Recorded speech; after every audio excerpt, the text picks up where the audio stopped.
Pilihan ganda tuh loh. Iya ABC, loh. tinggal pilih aja loh. Susah banget. Jadi firman, berfirman, lalu hasil dari produk dari firman. Nah, Yesus yang mana, manusia yang mana? Isi dulu jawabannya, baru kau jelaskan. Sekarang begini, dari mulai firman, berfirman, hasil firman. Firman itu kehendak, berfirman itu berkehendak. Iya, aku nggak nanya itu. Hasil firman itu, ya, firman dari kehendak firman yang jadi wujud yang jadi.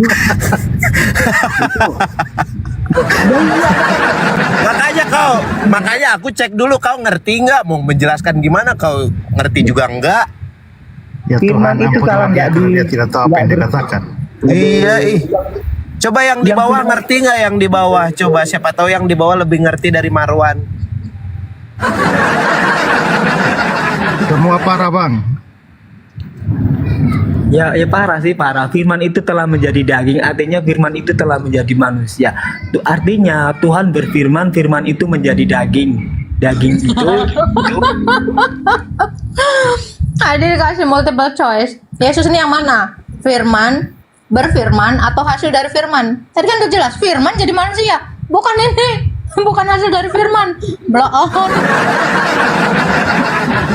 Yesus itu kehendak yang menjadi manusia. Abang itu yang di bawah ngerti loh bang, yang di bawah tuh, yang ngertinya Iya. bukan satu, lagi banyak. Abang pingin jadi orang yang nggak ngerti dari kebanyakan apa gimana? Loh, bukan kebanyakan. Yesus itu firman, Yesus itu kehendak Tuhan, firman Tuhan. Jelas? Saya jelaskan, bukan hasil. Yesus itu firman, kehendak Tuhan, hasil dari firman Tuhan. Oke, Menjadi daging, yaitu manusia. Jelas? Jelas toh? Terus pertanyaan saya, apakah Anda juga kehendak Tuhan yang menjadi daging atau firman Tuhan yang menjadi daging? Sama, kita juga kehendak Tuhan yang menjadi daging. enggak bang, Saya bang. jawab. Saya itu yang pilihan ketiga. Hasil dari berfirman.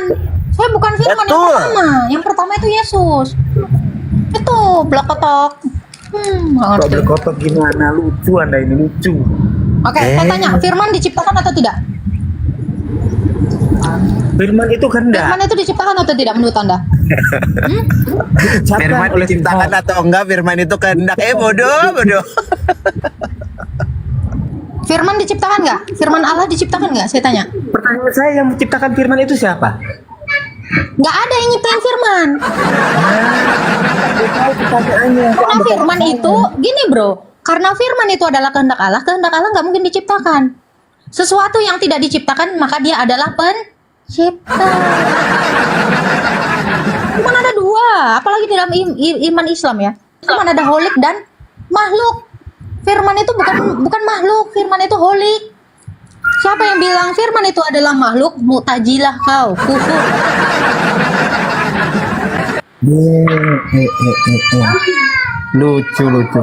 Lucu. Sudah Marwan, belajar muslim saja lah. Dong.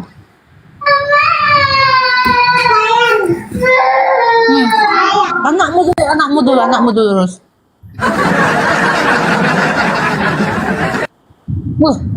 Ada Bang Dulu urus, baru kau urus Nih, firman. nih ada Bang Juma nih, Pak Esra. Iya. Silakan, Bang Juma. Iya. Masya Allah. Iya. Gimana kabarnya Adinda? Baik, baik. Oke, ini yang mengatakan firman bukan ciptaan itu konsep dari mana? Pak Esther tolong bicara dong. Buktikan bahwa firman bukan ciptaan dong. Nah, kalau firmannya Allah ya, kalau firman ciptaan berarti pernah ada saat di mana Allah nggak punya firman. Ada saat di mana Allah itu ini kalau bisa yang tertawa itu nggak usah. Kalau Sabar, firman sabar, sabar. Kalau firman pernah diciptakan, berarti ada saat di mana firman pernah tidak ada, berarti Allahnya bisu. Oh, bukan begitu. Pada saat Allah itu, ini kenapa kayak komal pelawak ya? Ada saat di mana Allah itu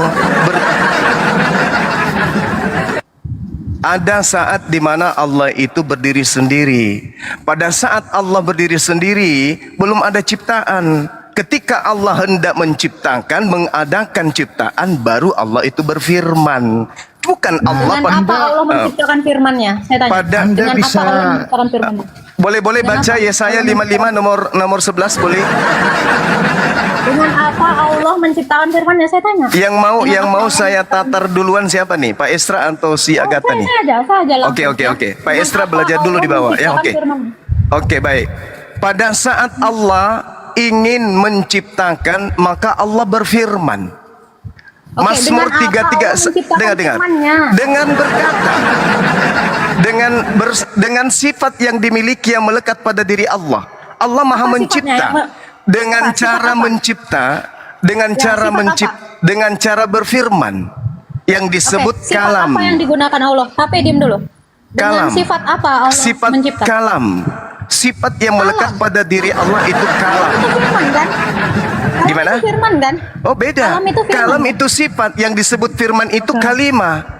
Bedakan Oke. antara mulut dengan ucapan. Nah itulah kalian. Oke. Kalau kalam itu Ya diciptakan Pak Estra atau belajar tidak? dulu Saya Pak tanya. Estra ya. Ya gimana? Sabar, Mungkin sabar. Anda yang perlu belajar. Kalam itu Enggak. diciptakan. Pada Bentar, diri Pak Tuhan Estra. itu ada sifat. Sifat berkata-kata yang melekat pada diri Tuhan. Itu bukan firman. Yang disebut Saya firman tanya, itu adalah kalam kalimat, itu- ucapan yang keluar dari Allah. Itu baru kalimah, itu firman. Baik. Paham ya? Kalam itu diciptakan atau tidak? Saya Tidak, tanya, kalam tidak itu dicipta. diciptakan atau tidak? Tidak dicipta. Yang dicipta itu adalah firman. Kalau dia tidak dicipta, apakah dia makhluk atau holik? Bukan makhluk. Kalam itu adalah Allah itu sendiri. Berarti ada Allah dengan kalam. Ada Iya, dua betul. di dalam diri Allah. Bukan ada dua. Loh. Allah itu kalam. Tunggu. Logikamu di mana? Ada Allah, ada kalam. Berarti ada dua holikmu. Gimana nih? Sudah ada dua holik. Allah dengan kalam. Atau gimana, Bang? Silakan. Ayo. Silakan tunjukkan Anda pintar di sini, Juma. Ayo, dibuka mute-nya. Kalau kalam itu tidak diciptakan, berarti dia holik. Sabar. Dengarkan saya. Kalau status belajar itu diam, banyak mendengar. Oke? Allah memiliki sifat maha pencipta, maha kuasa, maha berkata. Itu melekat pada dirinya. Bukan pribadi baru di luar dirinya. Yang pribadi baru itu firman. Oke, Paham. kalam sama nggak dengan Allah?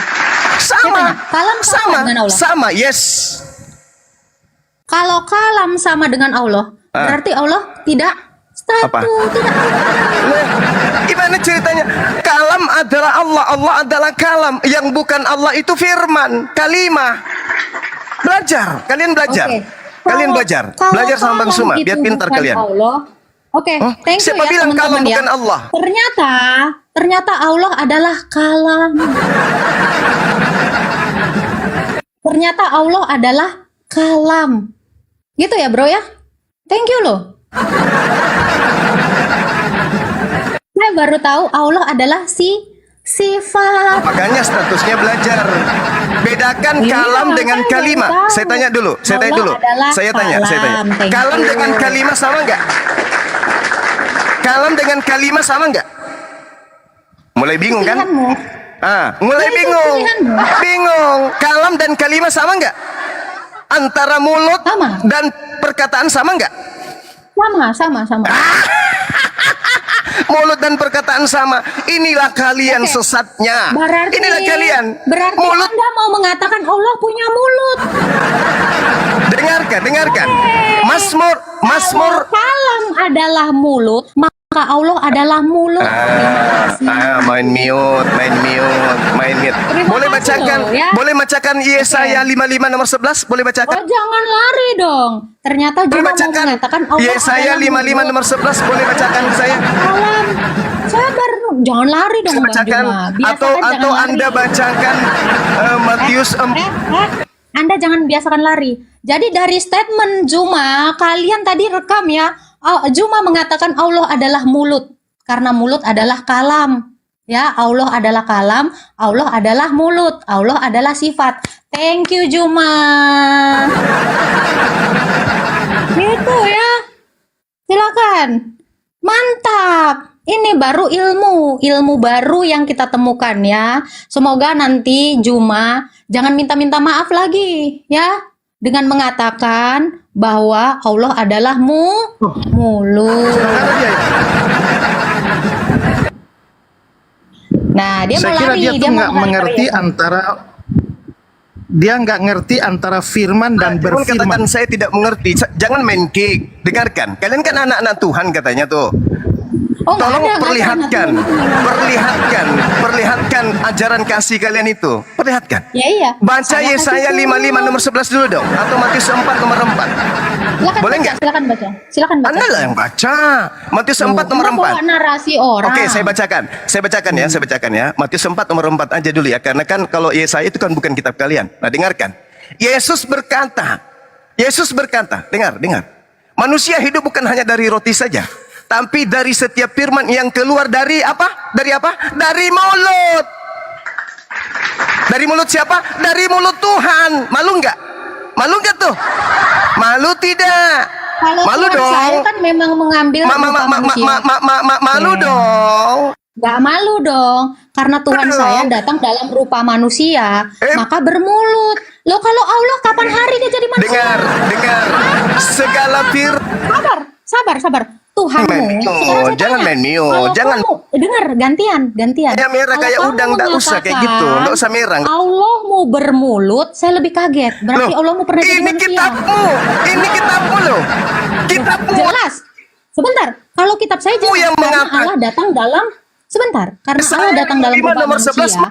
Kamu tadi mengatakan Lucu. Allah dengan kalamnya. Lucu kan? Kalam itu adalah mulut. Kapan hari Allah jadi manusia? Kalam itu sifat.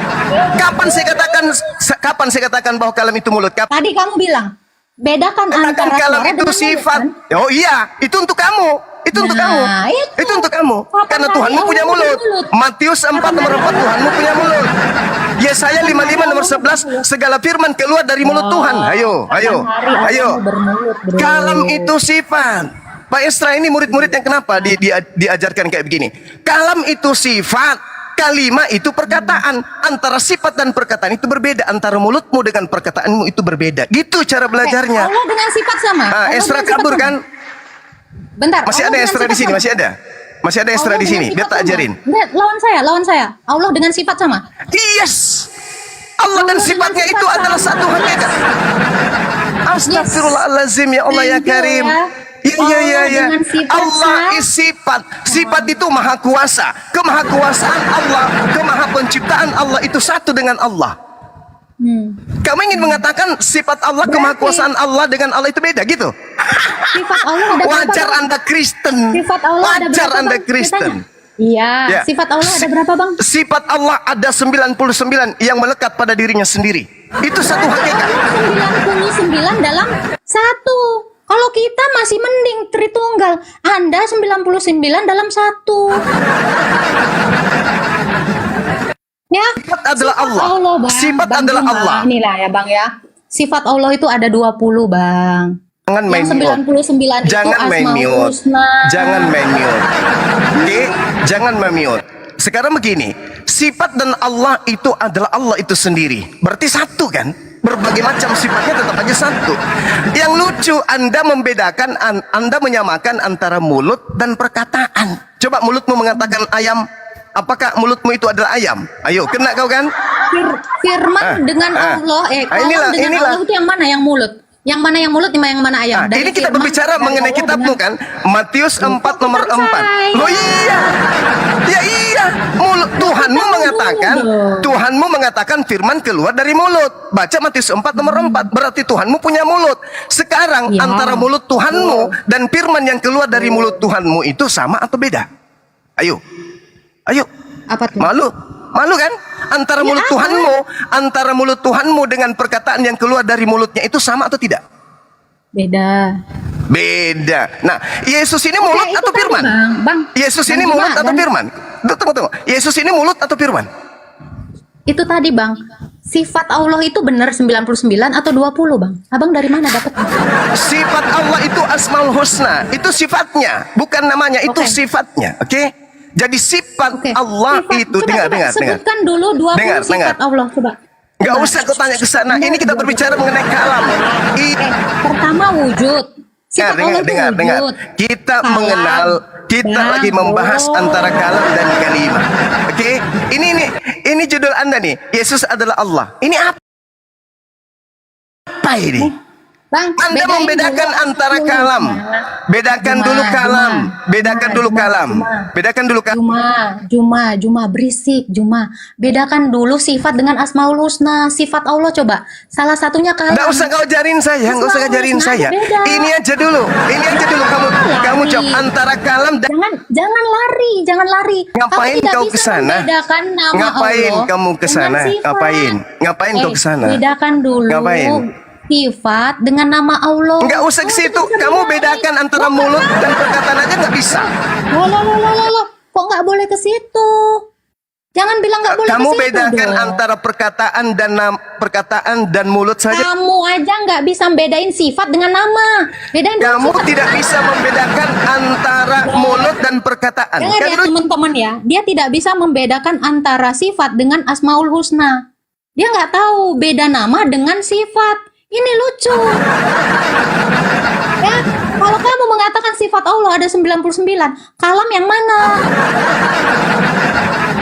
Cuma, kasihan sekali kamu ke sini tuh ya. Cuman mau bawa ketololanmu. Kau bedakan dulu Asmaul Husna sama sifat, Dek. Anda itu lucu, nggak tahu apa-apa tentang ilmu. Kau larinya kemana? Lari ke Yesaya. Jangan dong, Dek. Ya, tanggepin dulu. Kalau kamu mengatakan saya tidak bisa membedakan mulut dengan suara, kamu aja nggak bisa membedakan mana sifat dengan nama. Kasihan. Ya, kasihan kamu. Jangan seperti itu. Kalau kamu nggak bisa membedain, ya rugi dong. Gus, wah selama ini petantang-petenteng kupikir berkelas. Sekarang begini. Anda, Bedakan dulu. saya kira Bedakan Anda hebat loh. Saya kira Anda hebat loh. Bisa Kau main membedakan mute. nama dengan Kalau- sifat. Loh iya dong. Ngapain Jago kau main dong mute? saya. Ngapain kau main mute kalau gitu? Ngapain? Karena Kan saya sebentar mampu. lagi- Coba suruh Sebentar Allah lagi kau mute Islam-Islaman saya. ibadah. Coba suruh Allah mute saya. Allahmu nggak bisa. Itu kan, nah, kelas semua aja. Saya Tuhan di hidup saya. Parah. Loh, Mbak, kamu coba bedain kalau saya dulu suruh Yesus- mana sifat dengan Saya suruh nama. Yesus bisa nggak? Sabar. Yesus Kamu kau bedain suruh dulu bisa sifat menyelam dengan nggak Yesus? Coba kau suruh Yesus menyelam lomba. lucu kau ya. Kamu nggak bisa bedain dulu sifat dengan Allah ya. Tadi Juma sudah mengatakan Allah adalah sifat ya. Demi mengutamakan egoisnya. Juma mengatakan Allah adalah sifat. Allah adalah kalam. Allah adalah 20 sifat Allah. Kasihan. Ya, memalukan. Sangat-sangat memalukan. Tolong ya, semua yang mengaku pengikutnya Juma, ajarin dulu Juma 20 sifat Allah ya. Mulai dari wujud, kidam, kok disuruh hafal. Bedain sama Asmaul Husna. Dari sini kita udah tahu ya, Juma itu ternyata nggak bisa bedain mana sifat, mana Asmaul Husna.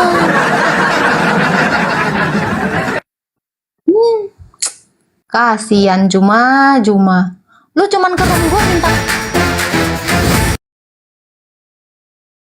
Orang Kristen itu hanya seperti itu kemampuannya, apalagi perempuan-perempuannya.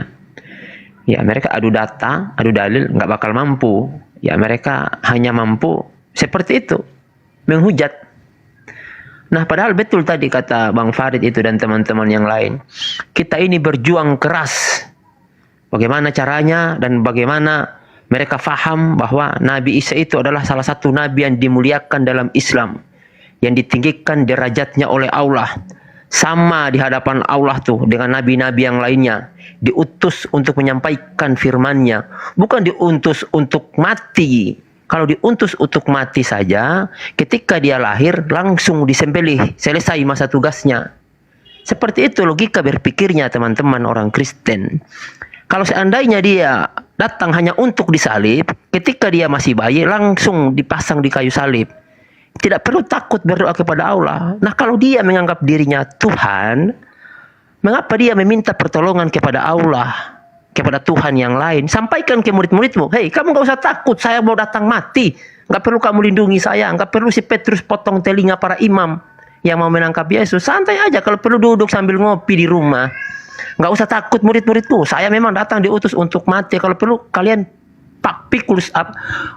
paku saya di kayu salib. Harusnya seperti itu.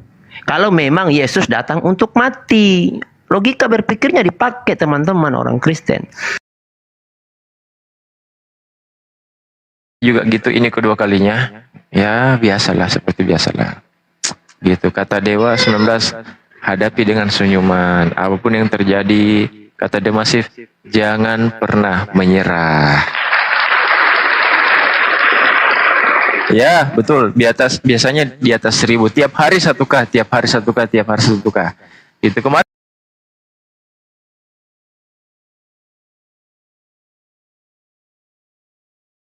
Struktur lagi bang, kemarin kan Alfi lepas tuh. Gak enak jadinya. Enggak. Iman. Maka itulah yang menimpa kalian hari ini. Kalian itu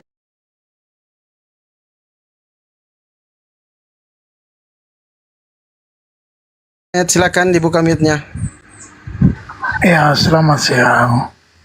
Selamat siang, silakan. Apa nih yang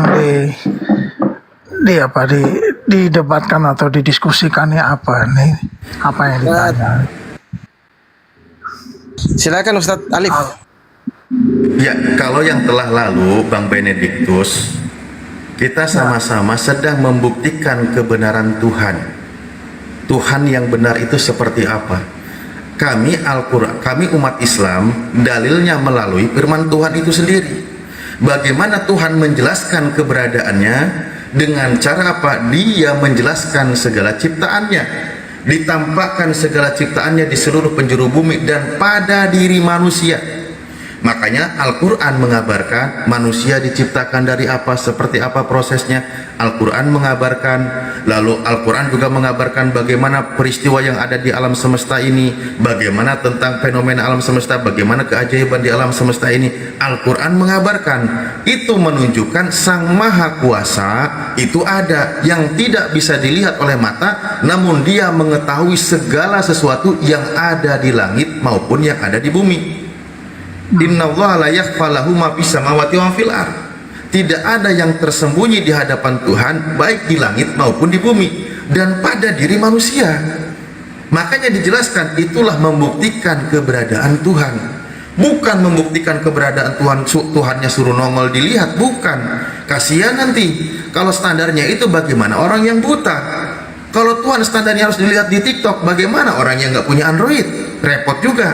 Makanya Tuhan menjelaskan tentang segala ciptaannya. Di antara ciptaan-ciptaannya adalah dijelaskan, ada yang diciptakan tanpa melalui ayah dan ibu, Nabi Adam alaihissalam manusia pertama.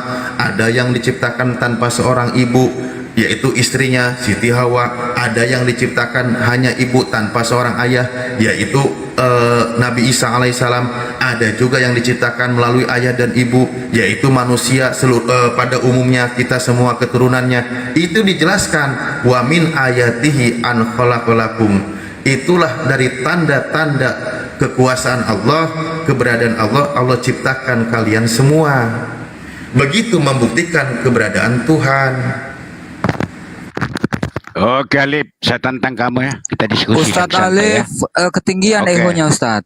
Aku nggak main eho loh padahal. Cek. Nah ini tak ulangin. Sudah, nggak ada ehonya. Oke, saya tantang kamu Alif ya. Ya, kamu ini jelas ya. Tuhan. Kamu ya jelas. Kamu ini berbicara soal Tuhan ya. Sebentar dulu. Saya tanya kamu. Wes ini Kristen apa Katolik? Kristen, jelas di situ Kristen. Bang Wes, sebentar, tenang, tertib dulu. Bang Zuma, assalamualaikum warahmatullahi wabarakatuh, Bang Zuma. Waalaikumsalam warahmatullahi wabarakatuh. Silakan. Jangan-jangan Bang Zuma palsu ini, host. Asli. Bang Zuma nyamar ini. Diuji aja Romo, diuji. Uji dulu. Aku ya, silakan adik-adik sekalian, tolong diajarin teman-teman Kristen aku kita uji untuk dulu mengenal ini asli Tuhan apa yang palsu benar. ini, Bang. Udah Uji dulu. Iya. 1 tambah 1 tambah 1 berapa, Bang? 15 Om. Oh ini asli ini. Asli. Lanjut. Ya silakan adik-adik sekalian diajarin teman-teman Kristen ini biar sedikit agak tercerahkan supaya meninggalkan pengajaran menyembah Lucifer. Silakan. Kamu jangan ngomong coba apa kau botol kau. Alif, saya tanya sama kamu. Kita diskusi, kita berdua. Botol tapi kok bertanya ya? Botol itu. Biasanya kalau orang pintar itu ditanya, ini kok malah bertanya. Anak TK kapan? Anak TK itu kerjanya bertanya. Kalau orang pintar itu menjelaskan, bukan datang-datang. Alif, aku mau tanya kau. Apa? Orang kehabisan duit kapan? Emosi. Ya lanjut. Dinda Alif ditatar beliau supaya tidak kelamaan nyembah Lucifer. Siap Gurunda. Terima kasih. Nanti kalau parah sodor ke saya ya, biar saya sunat dia. Siap. Ini dia mau Jawaban atau bagaimana tuh? itu kawanmu Pak Benedict tuh, West Yesus tuh, namanya Yesus tuh. Nggak tahu tuh ada tata krama atau enggak itu. Oke, itu tadi saya sudah sampaikan ya, penjelasan tentang keberadaan Tuhan. Tuhan tampakkan kekuasaannya dengan segala sesuatu ciptaannya. Itu menunjukkan bahwa ada Sang Maha Pencipta di sana. Makanya tadi di dalam Al-Quran disebutkan wafi angpusihim, dan pada diri kalian semua, atau pada diri kalian. Di situ menunjukkan bahwa Tuhan itu ada menciptakan manusia. Al-Quran menjelaskan bagaimana manusia diciptakan. Ini menunjukkan Sang Pencipta itu maha mengetahui. Nah sekarang coba kalau memang Anda membantah ayat ini bahwa menunjukkan kebenaran Tuhan, Anda bisa nggak tantang Tuhan Anda bagaimana Tuhan Anda menjelaskan menciptakan manusia? Yesus, silahkan jawab. Oke, jadi begini, di dalam akidah kamu ya, di mana dikatakan bahwa orang yang beriman itu adalah orang-orang Yahudi. Woi, pertanyaannya apa? Woi. Ini apa nih? Ini mabuk nih. Dengerin itu kata-kata Kita Ustaz Alif berbicara apa? masalah Tuhan. Aduh. Kita berbicara masalah Tuhan. Nah di dalam akidah kamu ada Tuhannya orang Yahudi, ada Tuhannya orang Nasaro, ada Tuhannya orang Sabian, ada Tuhannya Allah. Nah toh berarti ada 4 Tuhan dalam Al-Quran. Sekarang saya mau tanya sama kamu, Tuhan kamu di dalam Islam apa diperanakan atau beranak? Bisa nggak jawab? Justru di dalam Islam itu Tuhan itu Allah tidak beranak dan tidak diperanakan. Itulah Tuhan pencipta alam semesta. Yang diperanakan itu bukan Tuhan. Yang diperanakan itu dia itu ciptaan Tuhan. Kalau Tuhannya Kristen kan anak manusia, makanya dia kekuasaannya juga terbatas. Oke, sekarang kalau memang tidak diperanakan, apakah batu Hajar Aswad itu kan sebagaimana kita ketahui bahwa dia menghapus dosa sebis-sebisnya. Apakah batu Hajar Aswad itu diperanakan atau beranak? Batu ya batu lah. Iya kan? Ini Gurunda ini masuk ini lagi ini. Itu batu itu kan menghapus dosa. Ini lagi main deh Gurunda ini. Kau jawab itu. Batu itu batu, benda mati itu batu, Bang. Apa? Kau mau menuhankan batu? Saya tidak mau dipusingkan dengan batu. Batu itu apa, Bang? Tak lemparin, coba. Kalau ada batu, menghujat hadis. Kau hujat itu hadis memberikan petunjuk bahwa batu Hajar Aswad itu sudah menghapus dosa habis-habisnya. Bahwa batu di mana batu bisa menghapus dosa di mana? Dasar oten. Jangan kamu. Gurunda. Di mana ada batu menghapus dosa, tuyul? Kau cuma tidak punya ilmu, kau orang botol kau. Kau tidak punya ilmu kau. Rambuanga. Kau di botol. Rambuanga. Mana hadisnya batu menghapus dosa? Mana dalilnya? Rambuanga. Orang botol tidak bisa kau diajak diskusi. Iya, mana hadisnya batu menghapus dosa itu di mana? Kau memang botol. Yang kalau Anda mensifati batu itu seperti itu, baca Keluaran 29:14. Berarti tai sapi yang hapus dosamu gitu. Hah? Berarti biji sakarnya Tidak Yesus menghapus usah dosamu ngomong ke gitu. kamu, jelaskan Batu sakar Yesus menghapus dosa wes Yesus Ya Allah, gitu. kami datang memenuhi panggilanmu. Yang memanggil di situ siapa? Ya Allah, aku memenuhi panggilanmu. Yang memanggil di situ ketika siapa? kau berhadapan dengan batu hajar aswad. Yang memanggil di situ siapa? Batu yang memanggil, batu. Kamu. Batu yang memanggil. Kau. Mana Kau dalilmu? ketika Mana di dalilmu hadapan batu memanggil? hajar Mana coba? aswad, Mana dalilmu kau batu memanggil? berkata- Mana?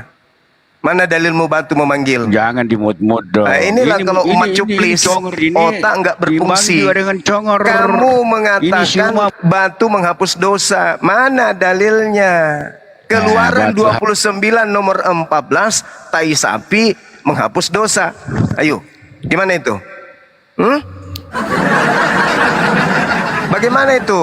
Hei, bakarlah tai sapi itu di luar kemah supaya dosa-dosamu terhapuskan. Berarti kau artikan bahwa tai sapi itu menghapus dosa gitu? Hah? Cupu. Gimana tuh? Bakar tai sapi hapus dosa. Proses pembakarannya, upaya Alif. membakarnya atau tai sapinya? Alif, kenapa kau lari dari kenyataan Alif? Kenapa kau congor? Kenapa kau bilang aku lari dari kenyataan? Rambuanga yang menghapus dosa itu jelas-jelas yang digantung di atas pohon. Ini semua saya sudah bilang. Rambuanga dengarkan saya. Dia itu botol. Rambuanga dengarkan saya. Yang digantung di atas tiang salib itu diantaranya biji sakar. Alif, kalau mau nggak mau saya turun. Kandungan tainya Yesus. Biji sakarnya Yesus, Saya turun anusnya, kalau kau tidak mau. Saya kakinya, mau layani di mulutnya, congor ini, lambungnya, congor doang. ginjalnya, semua itu digantung di atas tiang salib. Kau paham? Berarti semua yang Sekali melekat lagi, pada Alif, diri Yesus itu mau atau adalah tidak, penebus kalau kamu tidak dosamu, mau, saya turun. termasuk tai Saya yang turun. ada dalam perut Tinggal Yesus. turun lah. Kau jangan kabur. Kuat ya? Enggak kuat ya? Kolose 2 nomor 9. Sebab di dalam Yesus kepenuhan secara jasmani. Apa yang kepenuhan secara jasmani itu apa? Keilahiannya. Berarti mulai dari rambut sampai ujung kuku kaki. Itu semuanya adalah Theos. Itu semua adalah dewamu. Berarti termasuk tainya juga kan?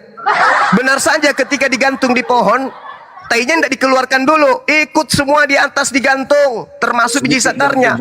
Berarti penebus dosamu itu adalah termasuk tainya Yesus. Cuci mukamu supaya kau sadar. Jangan kau menghina. Sedikit Bang Juma. Silakan. Ya. Pak Mario, bentar Pak Mario, sebelum berlanjut Pak Mario lihat sendiri kan siapa yang memulai Pak Mario? Ustadz Alif itu memaparkan dengan santun, dengan lemah lembut beliau paparkan. Ya, kasih kesempatan dia. Siapa yang mulai? Begini Bang, saya kurang sependapat tadi yang disampaikan Bang Juma tadi, sampai mengatakan tiang kayu salib sampai buah jakar apa sampai itu sudah mengarahkan kepada kesesatan itu tadi dan sudah mengarah kepada Bilang tidak setujunya sama Oten tadi yang mulai menghujat, Pak. Kau ini nggak adil kali. Loh, bentar dulu Bang Alif, kan saya kan dikasih kesempatan. Kan tadi kita kan tetap satu standar, kita bersifat diskusi, tidak ada saling menghujat, tidak ada saling ngapain Pak. Tadi ketika orang Bapak tadi menjelaskan saya diam, kan gitu dia. Saya sedikit menanggapi apa yang dibilang Bang Juma tadi. Ya. Siapa ada yang mungkin yang disampaikan Musnad Ahmad 5364. Jangan kau nggak ngerti. Ya, sabar gantian. Nanti dulu. Nanti kesuruh baca hadis itu. Tenang aja. Saya Muslim. Anda tenang dengan saya. Saya bukan Kristen. Oke? Muslim itu pasti akan sampai ke akar-akarnya ketika Anda membawa materi. Makanya dari tadi saya minta hadis kan. Silakan Bang, silakan. Oke. Saya sedikit kurang apa. Tadi Bang Juma tadi mengatakan dari kitab Keluaran yang mengenakan sapi apa inilah begini.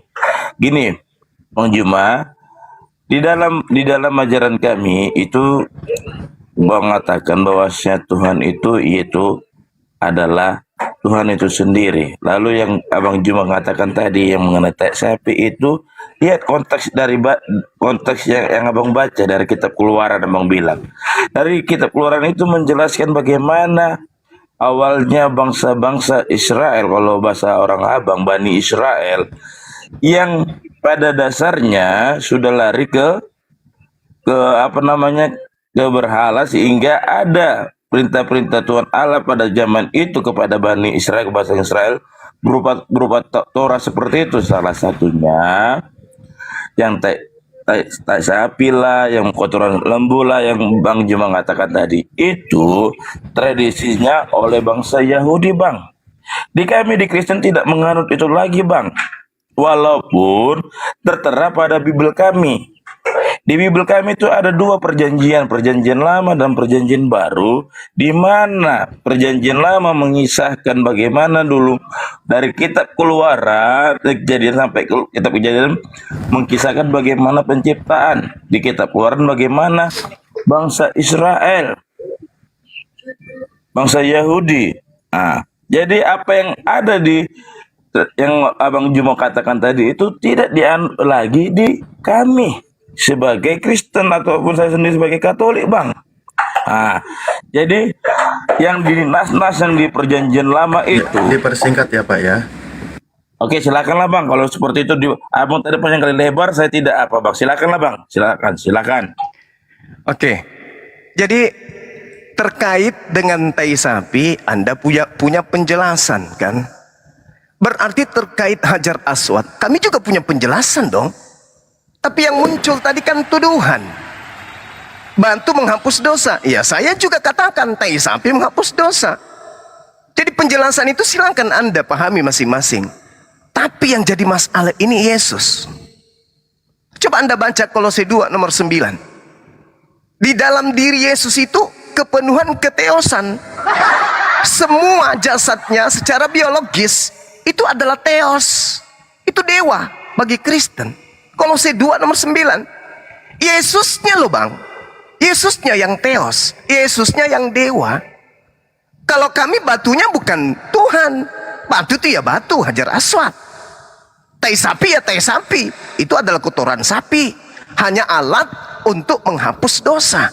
Tuhan menghapuskan dengan amalan. Apa amalannya?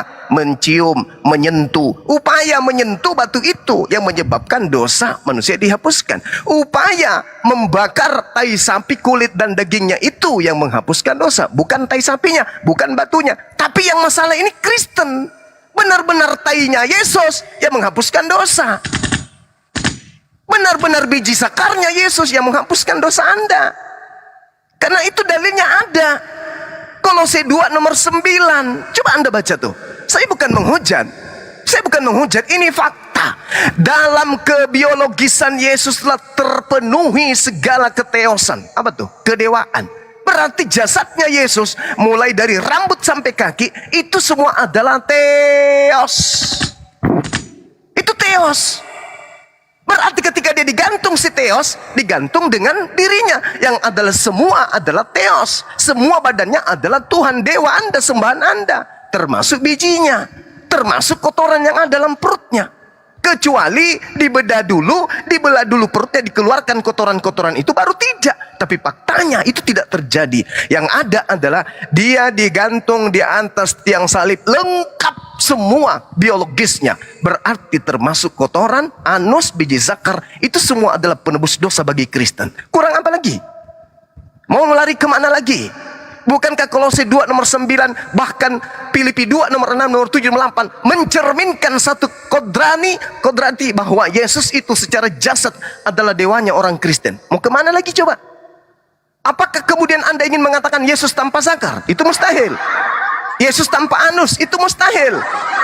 Itu mustahil. Karena dia manusia 100%. Maka mutlak secara hakiki Yesus yang adalah manusia itu adalah dewa Anda. Itu sembahan Anda. Maka jasadnya seluruhnya adalah milik kepunyaan Anda untuk Anda sembah. Termasuk zakarnya. Jangan dibuang zakarnya dong. Jangan. Karena tidak sempurna Yesus tanpa zakar. Mohon maaf. Ini kita bicara ilmiah, bukan menghujat. Membahas tentang kotoran berarti kita harus membahas kotoran. Membahas tentang kue, membahas kue. Sekarang ini kita membahas kotoran. Kolose 2 nomor 9, Keluaran 29 nomor 14, dan yang terpenting adalah Anda kabur. Itu dulu. Silakan yang lain. Bang Juma, Tuhanmu itu Tuhanmu loh. Muncul ini. Muncul si cupu ini. Lanjut teman-teman, saya monitor dulu. Ini Sedikit sudah. Bang Juma. Iya, Saya silakan. kurang sedikit Bang Juma. Sepengantar saya sebelum menanggapi itu. Gini, bacalah kitab suci kami dengan bimbingan, dengan bimbingan yang sudah berpengalaman. Kalau kita hanya sekedar membaca secara rafiah, sedangkan kami sebagai umat Kristen saja pun membaca kitab suci ini harus didasarkan bimbingan supaya jangan salah tafsir dan jangan salah kaprah. Di dalam Kolose 1 ayat 9 yang dijelaskan tadi Bang Juma, sebab dalam dialah berdiam secara jasmania Bang. Jangan diubah kata biologis dengan jasmania berbeda Bang. Karena apa? Konsep kita jadi framing Bang. Biologis itu berhubungan dengan bagaimana ke arah negatif Bang. Tapi jasmani kita, jasmani dan rohani itu tolong dulu, itu jangan di apa namanya, ayat itu jangan diganti. Di sini secara jasmania itu yang pertama Bang. Lalu yang kedua, ini di Kolose ini bukan Yesus sendiri yang mengatakan Bang. Tapi di sini kan ada jelas Bang, surat Paulus kepada jemaat di Kolose. Kolose ini kota Bang, jemaat di Kolose, surat Paulus. Makanya saya katakan tadi, untuk membaca Bible kami saja sebagai Kristen, itu harus ada bimbingan, jangan salah tafsir. Tetapi di balik itu, saya bersyukur juga Bible kami dalam konteks bahasa Indonesia bisa dibaca, bisa ditelusuri oleh saudara-saudaraku Muslim ini, sehingga ada sedikit pemahaman yang mungkin bukan menjadi suatu kebenaran. Makanya saya sedikit tadi ada beberapa tadi, kayak saya lupa tadi komentar siapa, Bang Juma tadi ya sebelum masuk, mengubah pikiran sehingga beralih. Kita diskusi ini tidak berdiskusi, oke berdiskusi, tapi tidak mengubah pandangan kami untuk mengubah agama kami, kepercayaan kami terhadap apa yang kita menjadi diskusi, karena kita ini berdasarkan diskusi. Silahkan orang abang berpendapat yang seperti bagaimana yang abang baca secara arafiah Bible kami, silahkan, itu pandangan abang, tapi bukan memaksa kami untuk mengikuti yang disampaikan oleh abang-abang sekalian. Terima kasih. Oke, baik. Mohon izin teman-teman. Anda mengatakan biologis dan jasmani itu berbeda. Silakan aja. Tapi yang pasti original teksnya mengatakan somatikos. Somatikos itu berarti tubuh ya kan. Tubuh itu berarti biologis. Tubuh itu berarti jasmani. Mau lari kemana? Tak akan pernah kemana-mana. Tetap aja di situ. Kalau Anda mengatakan saya salah mentafsirkan, silakan aja. Yang Anda maksud bimbingan siapa? Bimbingan pendeta, bimbingan pastor. Pendeta pastor membimbing Anda supaya perpuluhan. Kalau saya kagak. Saya membimbing, menyampaikan, mengedukasi supaya orang-orang itu keluar dari lingkaran dogma dan doktrin. Sebab dalam dialah berdiam secara jasmani. Jasmani itu apa? Jasad. Jasad itu apa? Tubuh. Tubuh itu apa? Ya biologis juga. Timotikos itu kan artinya tubuh ini, badan ini. Sementara Yesus digantung itu lengkap.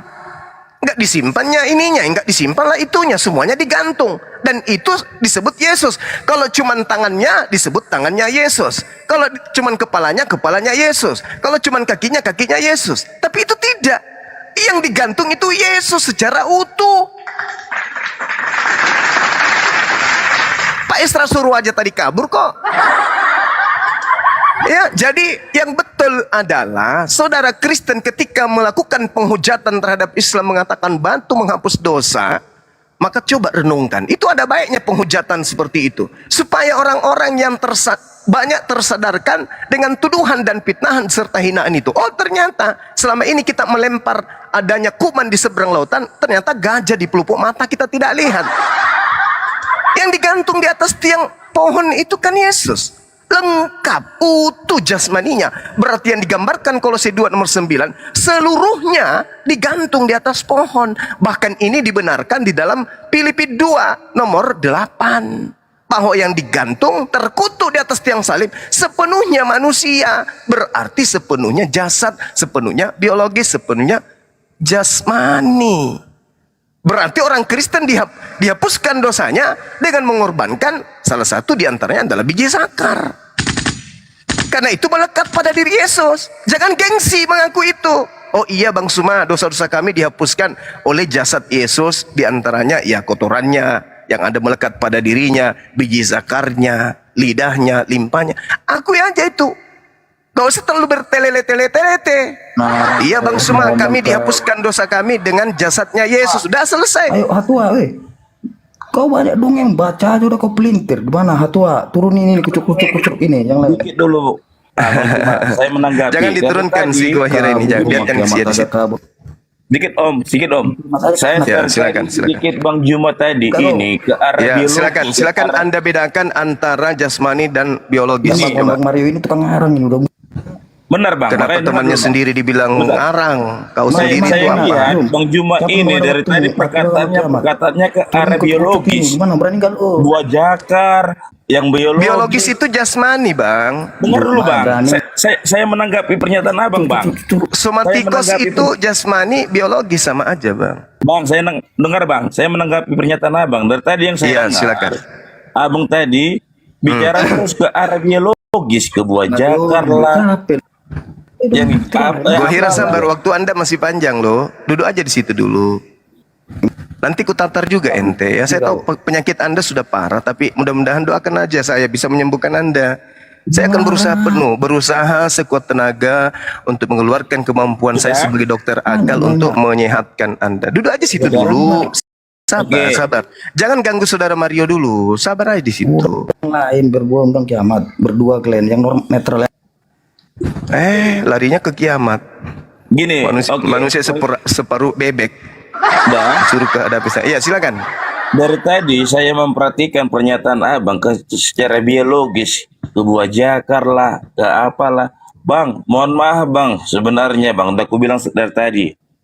Itu tafsiran Abang silahkan mengenai jasmani itu dengan biologis itu bersama. Abang mengambil sudut pandang yang sama.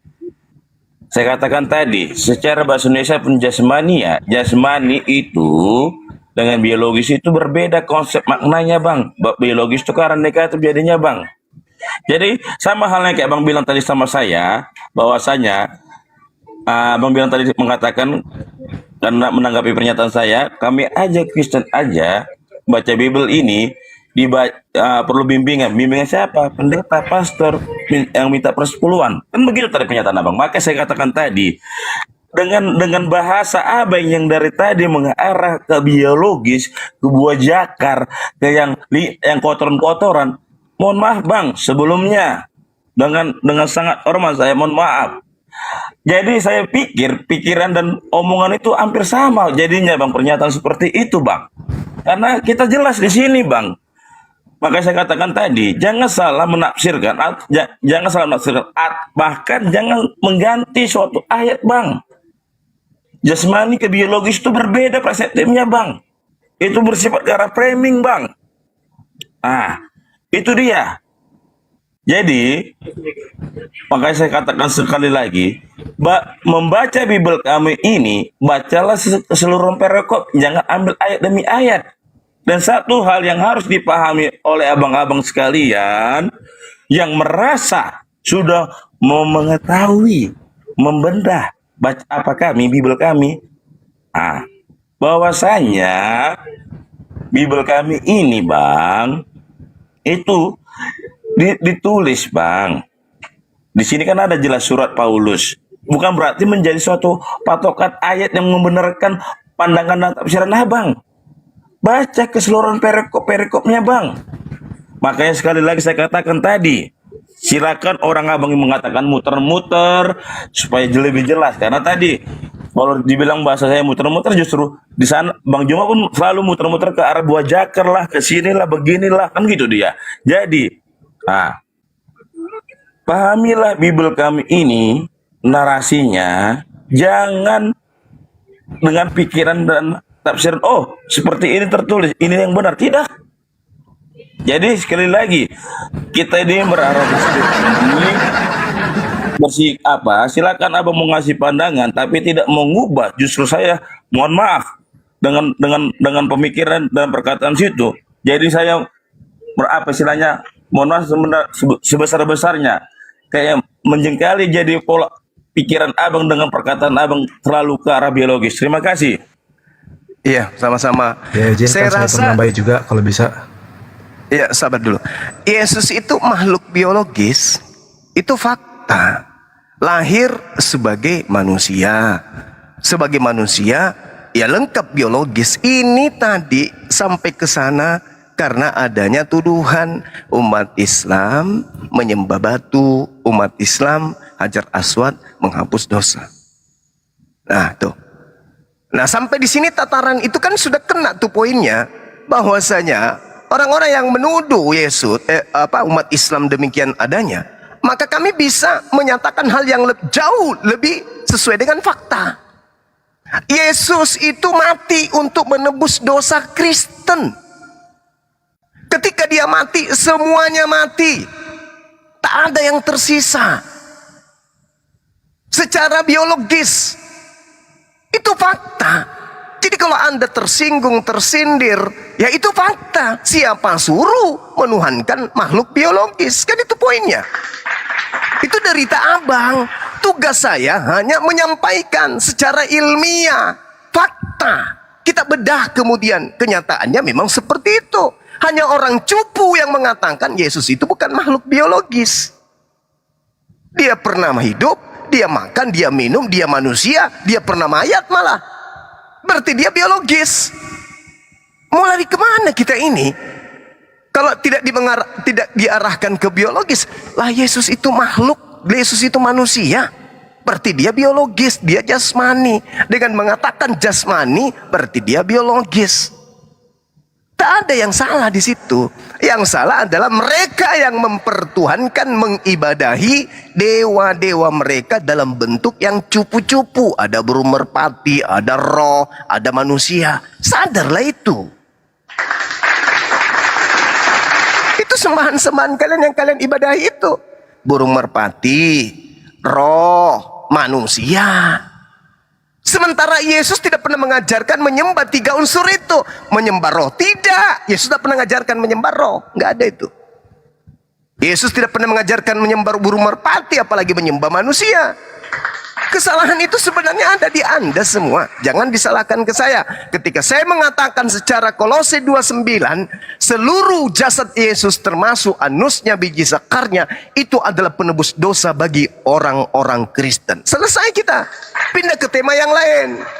Karena itu sudah benar, nggak bisa lagi diganggu gugat. Memang betul Bang Suma, Yesus itu penebus dosa kami. Yesusnya yang mana? Tangannya aja? Enggak. Kepalanya aja? Enggak. Kakinya aja? Enggak. Lalu seluruh tubuhnya. Ya sudah, selesai kan? Selesai kita.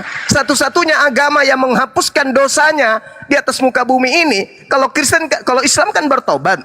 Yesus pengikutnya bertobat. Satu-satunya agama yang menghapuskan dosa dengan menggunakan tai manusia ya Kristen. Salahnya di mana? Salahnya di mana saya? Gini Bang, Rubah sorry. itu Kolose 2 nomor 9 dirubah kalau bisa. Bang, ya silakan. Yang cukup dirubah pemikiran dan pandangan abang, dan jangan, nah makanya saya katakan tadi, jangan mengganti ayat yang sudah tertulis di sini jasmania diganti biologis Bang. Kita sebagai bahasa, menggunakan bahasa Indonesia yang baik dan benar, kita tahu biologis itu arah kemana Bang. Beda biologis dengan jasmani. Kalau misalnya biologis itu konotasinya halus, maknanya konotasinya halus, itu bisa dipakai dengan sehari-hari untuk mengatakan jasmani, jasad kita Bang. Tapi kan karena konotasinya jelek, maka jasmania Bang.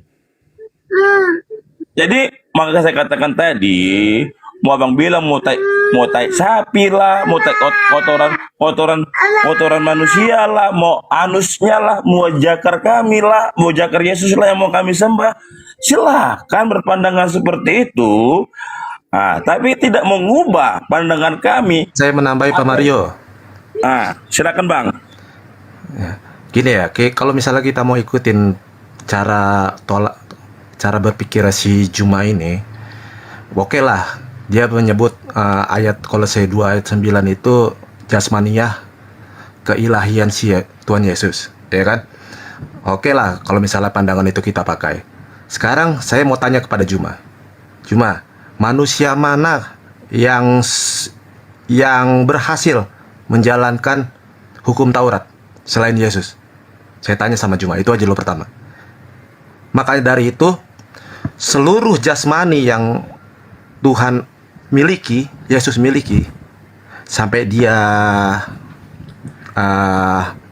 mengorbankan dirinya ke dalam tiang salib, itu semua bersih menurut pandangan 10 hukum Taurat, karena dia tidak bernoda, tidak berdosa. Sekarang saya tanya kepada Juna, ya walaupun itu jakarnya, tangannya, kepalanya, ya itu semua bersih, putih. Ayo, sekarang siapa manusia yang dapat menyamai seperti Yesus seperti itu? Itu aja dulu pertama. Terima kasih. Oke ya. Oke, saya jawab.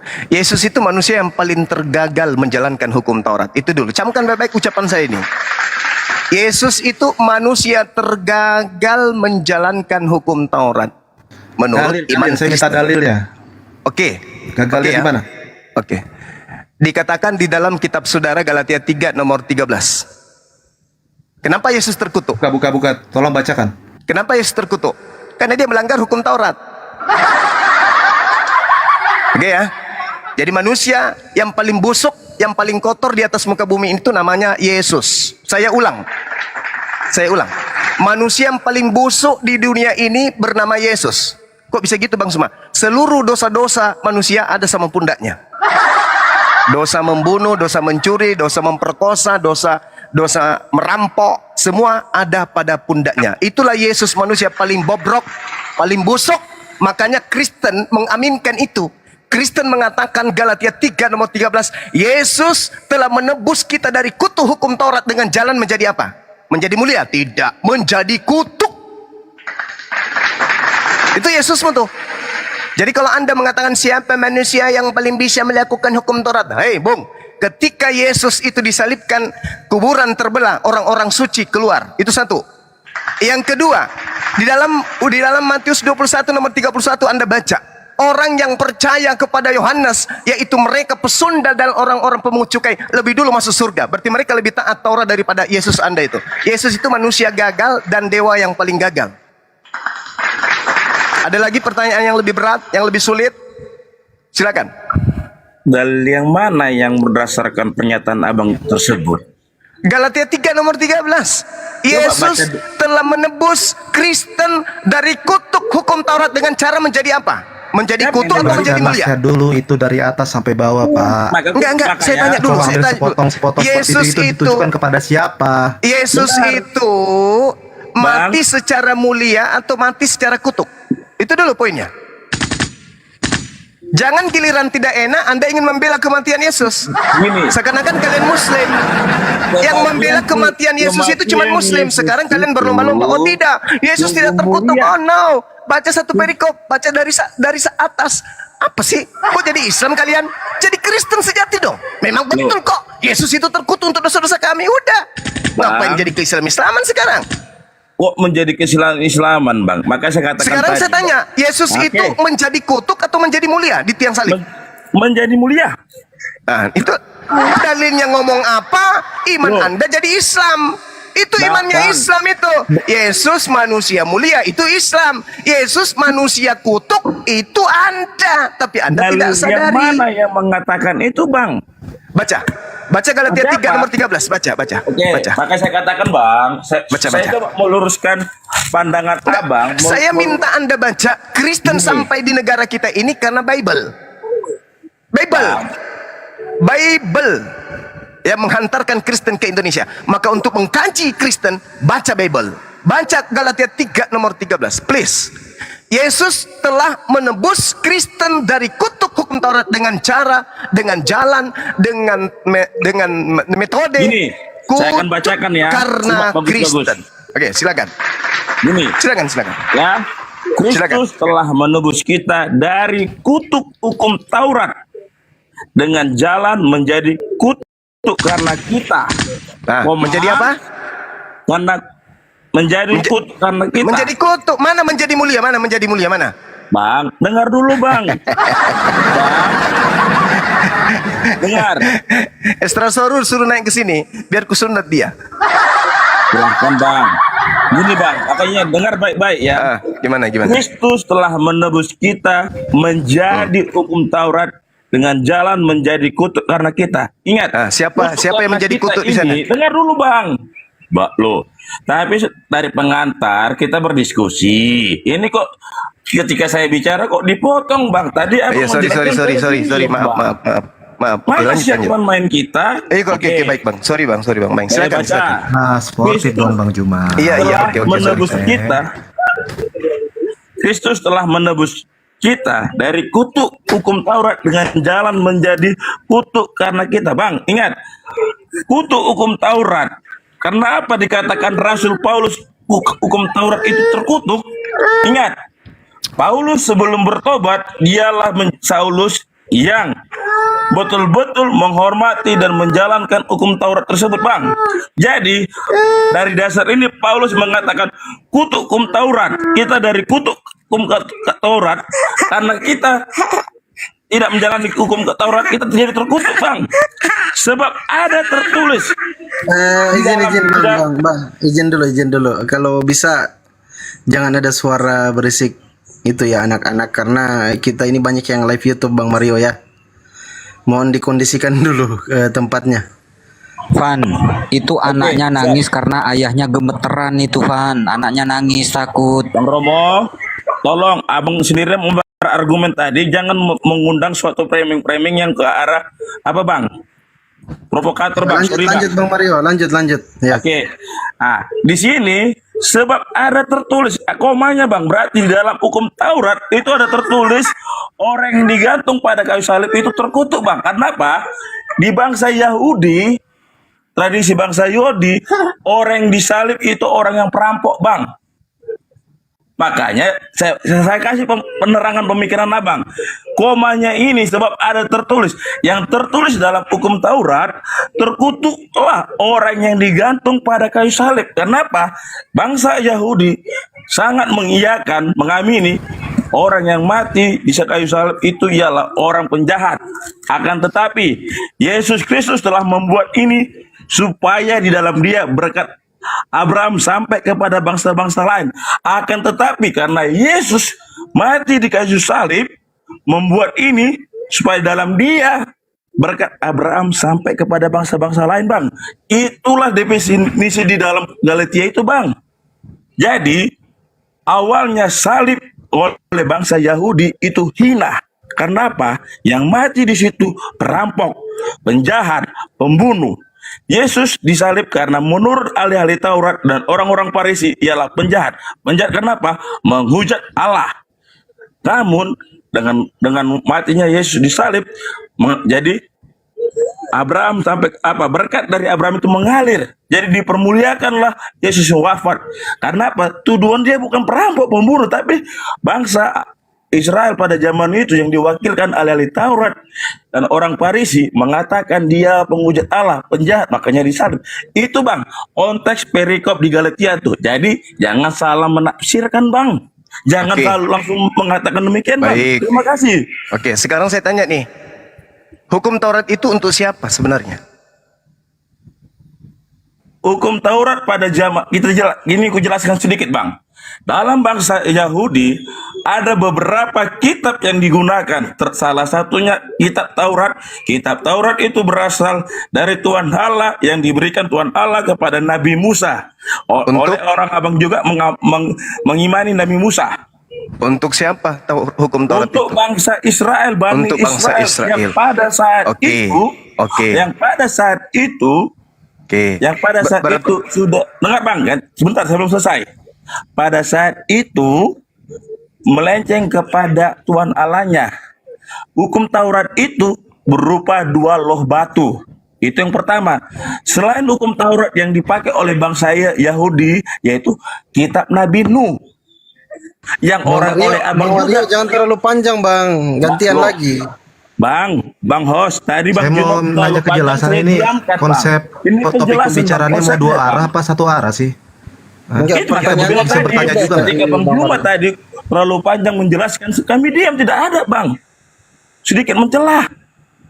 Ya silakan. Saya mau bertanya Makanya juga saya dong pada mengubah kalian ini. pikiran orang Bisa nggak? abang-abang ini selama ini memperseptifkan dalam Bible kami salah, padahal cara membaca dan mengamati Bible kami lah orang abang-abang ini yang salah. Terima kasih. Lanjut. Oke, baik. Kata ajarin kalau gitu. Ternyata poin Anda itu nggak sampai, ilmunya masih nihil.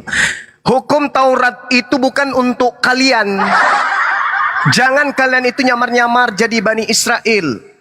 Hukum Taurat itu hanya milik kepunyaan Bani Yakub.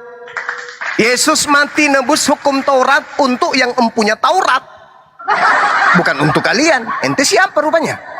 Kalau Galatia 3 nomor 13 itu Anda katakan baca satu perikop, lalu mana Galatia Yesus mati untuk kita? Kita itu siapa?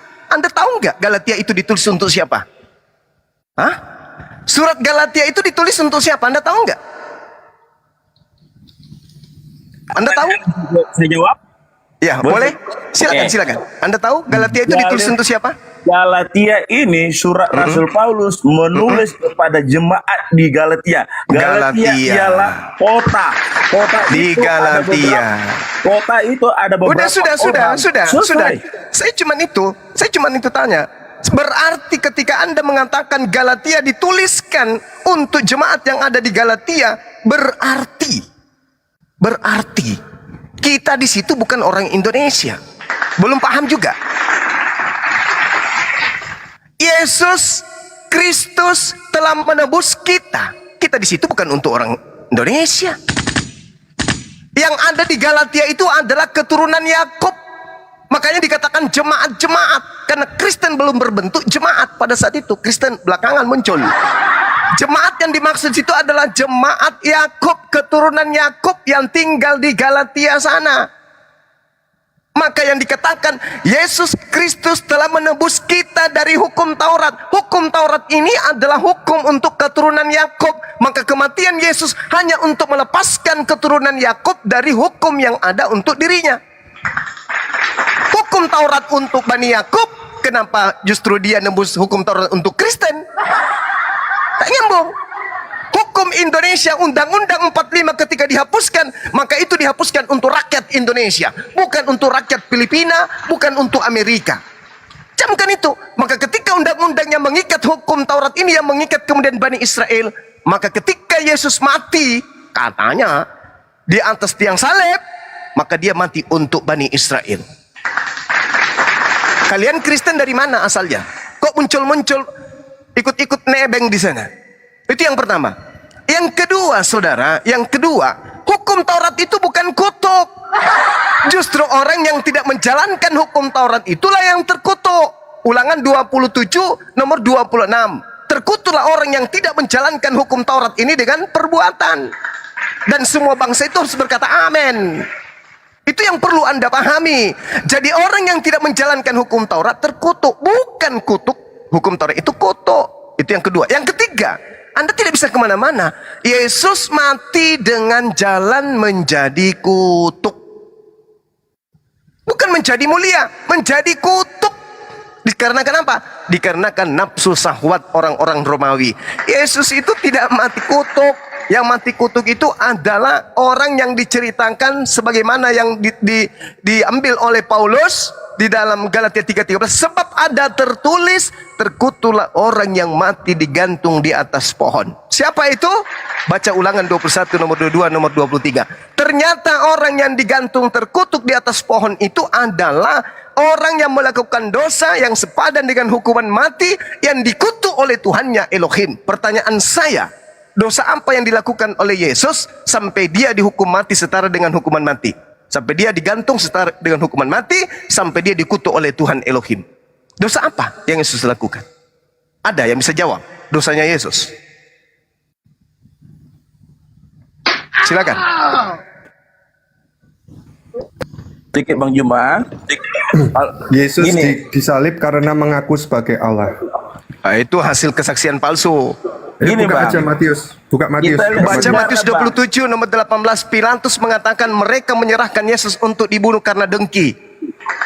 Yesus tak ada dosa. Nah, pertanyaan Abang Jumat tadi mengatakan dosa apa yang dilakukan Yesus makanya dia disalibkan? Matius 26 nomor 59 Anda baca. Hadapan Mahkamah Agung, itu apa? Ahli Taurat. Iya, Anda baca aja dulu. Baca aja dulu kitab Anda, Matius 26 yang itu, nomor 59. Mereka menyerahkan Yesus dengan melakukan tipu muslihat dan kesaksian-kesaksian palsu. Itu jawabannya. Di hadapan yang dengki, ahli yang Taurat, dengki itu ya mereka. Yesus ditanya. Oke. Gini makanya Bang Jumat, tadi saya katakan kan pertanyaan Abang tadi, dosa apa yang dilakukan makanya Yesus tersalib kan? Kan itu pertanyaan dulu. Makanya, dosa apa? Makanya kami jawab, dosa yang dituangkan kepada dia oleh ahli-ahli Taurat dan orang-orang Farisi karena Yesus menyamakan diri dengan Allah. Atau bahasa pada itu saat kata itu siapa? menghujat Allah ada di Bible Abang. Bacalah Bible kami, tapi Abang suka membaca Bible kami. Itu kan pertama. Coba Ya, Anda tunjukkan di dalam perjanjian lama larangan mengaku sebagai anak Allah itu di mana? Abang, mengaku anak Allah itu adalah dosa itu di mana dalilnya? Coba tunjukkan. Tunjukkan saya.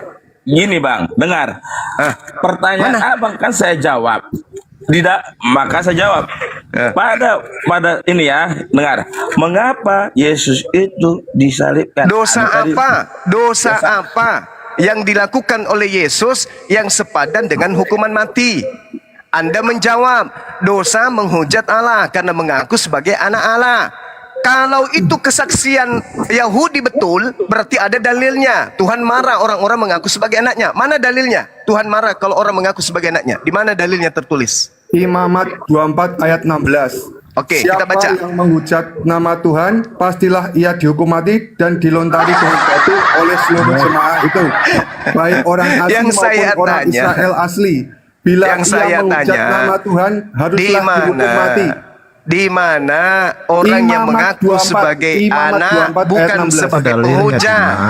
Yang saya tanya, di mana dalilnya orang mengaku anak Tuhan itu sepadan dengan hukuman mati? Itu di mana dalilnya? 24 ayat 16. Itu menghujat nama Tuhan. Yang saya tanya, yang mengaku anak Tuhan itu di mana dalilnya sepadan dengan hukuman mati?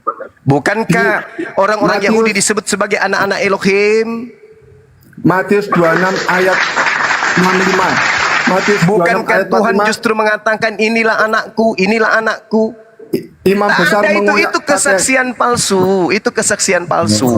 Ketakutan amat semua yang ini. mana Bang mengatakan itu kesaksian palsu Bang? Matius 26 nomor 4. Matius 26 nomor 59. Baca. Markus 14 nomor 1. Baca Bang. Matius 27 nomor 18. Lengkap itu. Baca Bang ayatnya Bang. Saya ajari ya Bang cara bacanya. Coba baca dulu ayatnya Bang. Baca dulu. Oh, Matius 26 ayat 65. Maka imam besar itu mengoyakkan pakaiannya dan berkata, ia menghujat Allah. Untuk apa lagi kita perlu saksi lagi? Sekarang telah kamu dengar hujatnya. Mana hujatannya? Mana hujatannya? Buktikan. Yesus mengaku sebagai anak Allah, sebagai Allah. Apakah anak Allah itu menghujat Allah? Pak, kalau seperti itu pertanyaan Abang, tanyakanlah kepada ahli-ahli Taurat dan orang-orang Farisi, Bang. Sekarang Anda sudah mencuri kitabnya. Baca di kitabnya, kan sudah ada hasil curian itu di tangan Anda. Baca kitabnya lengkap. Bacaan kitabnya lengkap. Ada tidak Tuhan menghujat orang yang mengaku sebagai anaknya? Ada enggak? Berarti tersirat semuanya tidak mengaku Yesus itu dosa ya? Oh Yesus iya. memang tidak punya dosa, Bang. Yesus itu tidak punya dosa. Yang punya dosa itu kalian. Nah, terus kenapa kalian mengimani? Kenapa kalian mengimani dia disalib kalau dia tidak punya dosa? Ayo. Bang, coba dulu framing bahasa-bahasanya ini Bang agak jelas. Sebelum saya menjawab pertanyaan Abang, sebelum saya menjawab pertanyaan, tolong tunjukkan di Di mana di perjanjian lama mengaku sebagai anak Allah itu adalah menghujat Allah dan sepadan dengan hukuman mati. Tunjukkan dalilnya, saya tunggu. Orang Yahudi salah paham, yang dimaksud Yesus adalah dirinya, dia mengaku sebagai Allah. Saya tunggu mana dalilnya. Kalau itu Yesus sudah klarifikasi di Yohanes 10 nomor 34, 35, 36. Udah. Sekarang dalilnya yang disebut menghujat Allah itu, yang disebut menghujat Allah itu adalah mengaku sebagai anak Allah. Mana dalilnya? Silakan, saya tunggu. Imamat 24 ayat 16. Ini mau memperbodoh orang atau memperbodoh diri sendiri? Baca saja, baca Imamat 24 ayat 16.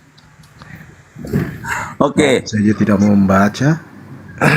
Siapa yang menghujat nama Tuhan, pastilah ia dihukum Nama mati dan dilontari Tuhan. dengan batu. La haula wala quwata illa billah. Yang saya tanya apa? Yang saya tanya apa? Sesuai tuduhan orang Yahudi. Dia telah menghujat Allah karena dia hanya manusia, tapi dia mengaku sebagai anak Allah. Mana dalilnya? Mengaku sebagai anak Allah itu menghujat Allah. Mana dalilnya? Orang Yahudi mengaku sebagai anak Allah ada menyamakan dirinya dengan Allah. Mana dalilnya bahwa itu menghujat Allah ketika orang Yahudi mengaku sebagai anak-anak Allah? Mana dalilnya?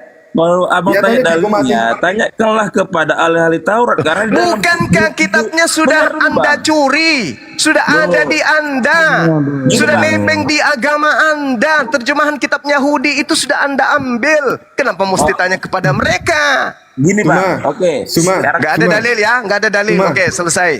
Cuma kamu nggak percaya orang Yahudi, Pak? Kamu nggak percaya sama orang Yahudi? Bibelmu itu loh, kok larinya ke orang Yahudi? Bibelmu ada kan perjanjian lama itu kan? Iya. Kitab Spanyol yang separuh nyolong dari agama Yahudi itu kan sudah ada di tangan saudara. Di situ ada nggak dikatakan bahwa menamakan diri Anda sebagai anak Elohim itu adalah menghujat Elohim? Toh orang Kristen mengaku sebagai anak-anak dewa kok. Ini yang ngomong imam besar loh. Kalian mengaku sebagai anak-anak Theos, kurang apa lagi coba? Apakah ketika Anda mengaku sebagai anak-anak Theos, Anda menghujat Theos Anda? Kan tidak. Itu junjunganmu loh, kamu percaya enggak? Begini. Oke.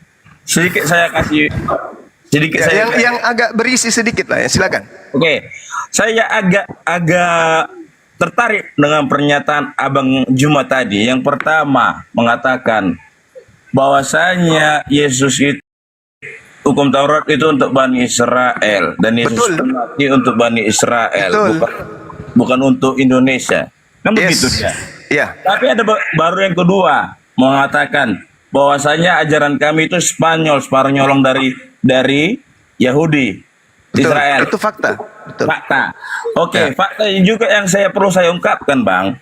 Banyak dari teman-teman dari Abang kalau nggak salah dengar tadi, saya belum bisa pastikan tadi, lupa ingat saya tadi.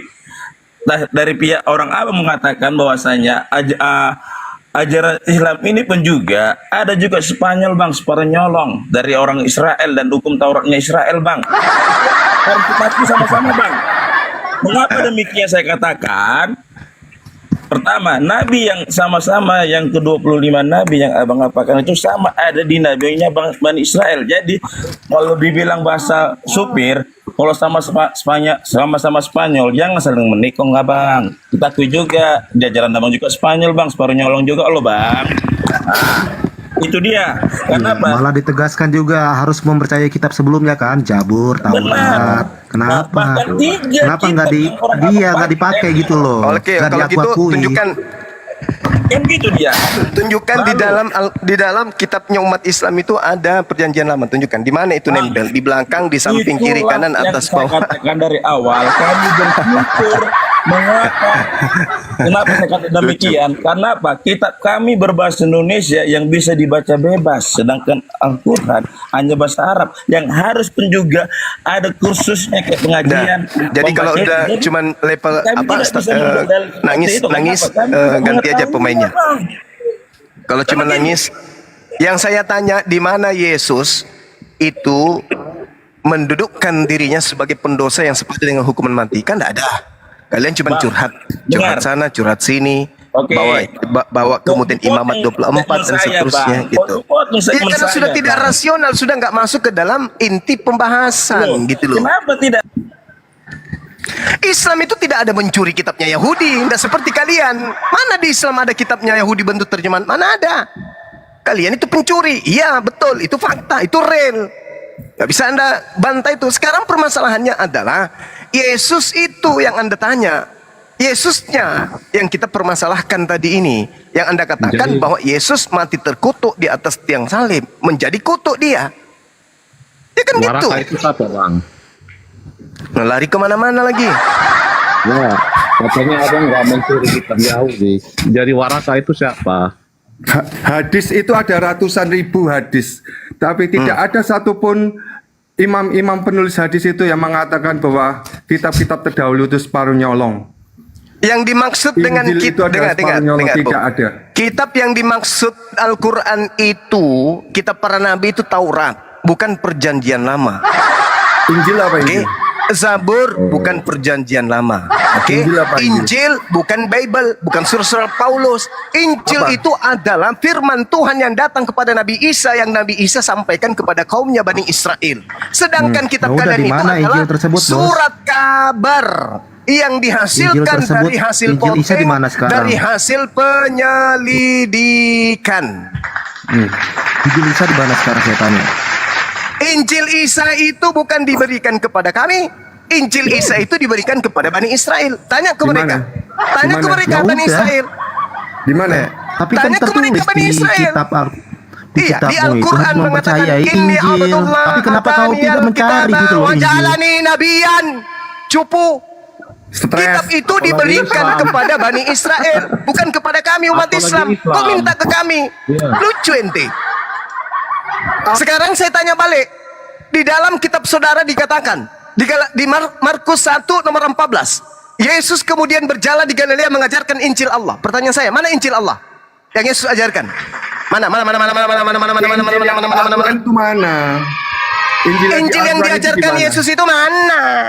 Ya di Al-Quran yang terakhir. Yang di Al-Quran, dengar. Yang di Al-Quran itu kitab yang diberikan Allah kepada Nabi Isa untuk Bani Israel. Anda datang, kitab itu diberikan. Dalilnya. Ini Abdullah atani al-kitaba wa ja'alani nabiyan. Wa isqala Isa bin Maryam ya Bani Israel inni rasulullahi ilaikum. Ya Bani Israel, aku ini rasul yang diutus untuk kalian. Dalil. Berarti ketika datang Injil kepada Nabi Isa kepada Bani Israel, kok minta di kami? Emang kami pencuri? Itu kitab yang diberikan kepada Bani Israel. Nah sekarang tanya, apakah Bani Israel itu adalah umat yang taat atau umat yang tegar tengkuk? Umat yang tegar tengkuk. Jangankan kitab Injil, Yesus dewa Anda saja ditolak. Apalagi cuman pengajarannya. Makanya Isa Al-Masih itu kan sebagian dari yang telah diharamkan oleh kepada orang Israel. Makanya Yesus itu menyempurnakan Taurat. Kamu baca tuh Al-Imran 50. Al-Imran 50. Kok menyempurnakan? Iya, kalau di perjanjian baru Yesus menyempurnakan. Di mana? Di mana dia katakan Yesus menyempurnakan Taurat? Di mana? Tunjukkan. Di mana? 50. Di mana? Menghalalkan sebagian yang telah diharamkan. Oh, memang itu fakta, itu fakta. Yesus pada hari Sabat, baca Matius 12. Baca Matius 12. Pada hari Sabat Yesus dan muridnya mencuri gandum. Betul nggak? Gak ada. Kau jelaskan dulu Al-Imran 50. Betul tidak? Pada saat hari Sabat Yesus dan muridnya mencuri gandum. Betul nggak? Kata curi, aduh Zuma. Mengambil barang orang tanpa izin apa namanya, bro? Curi. Mengambil barang orang tanpa izin namanya apa? Maling. Hah? Mana ada hukum curi di Taurat, sana? jangan kau mengingini milik orang. Ayo, Itulah pada hari Sabat comot-comot. Yesus berjalan di ladang gandum. Karena lapar, murid-muridnya memetik bulir gandum dan memakannya.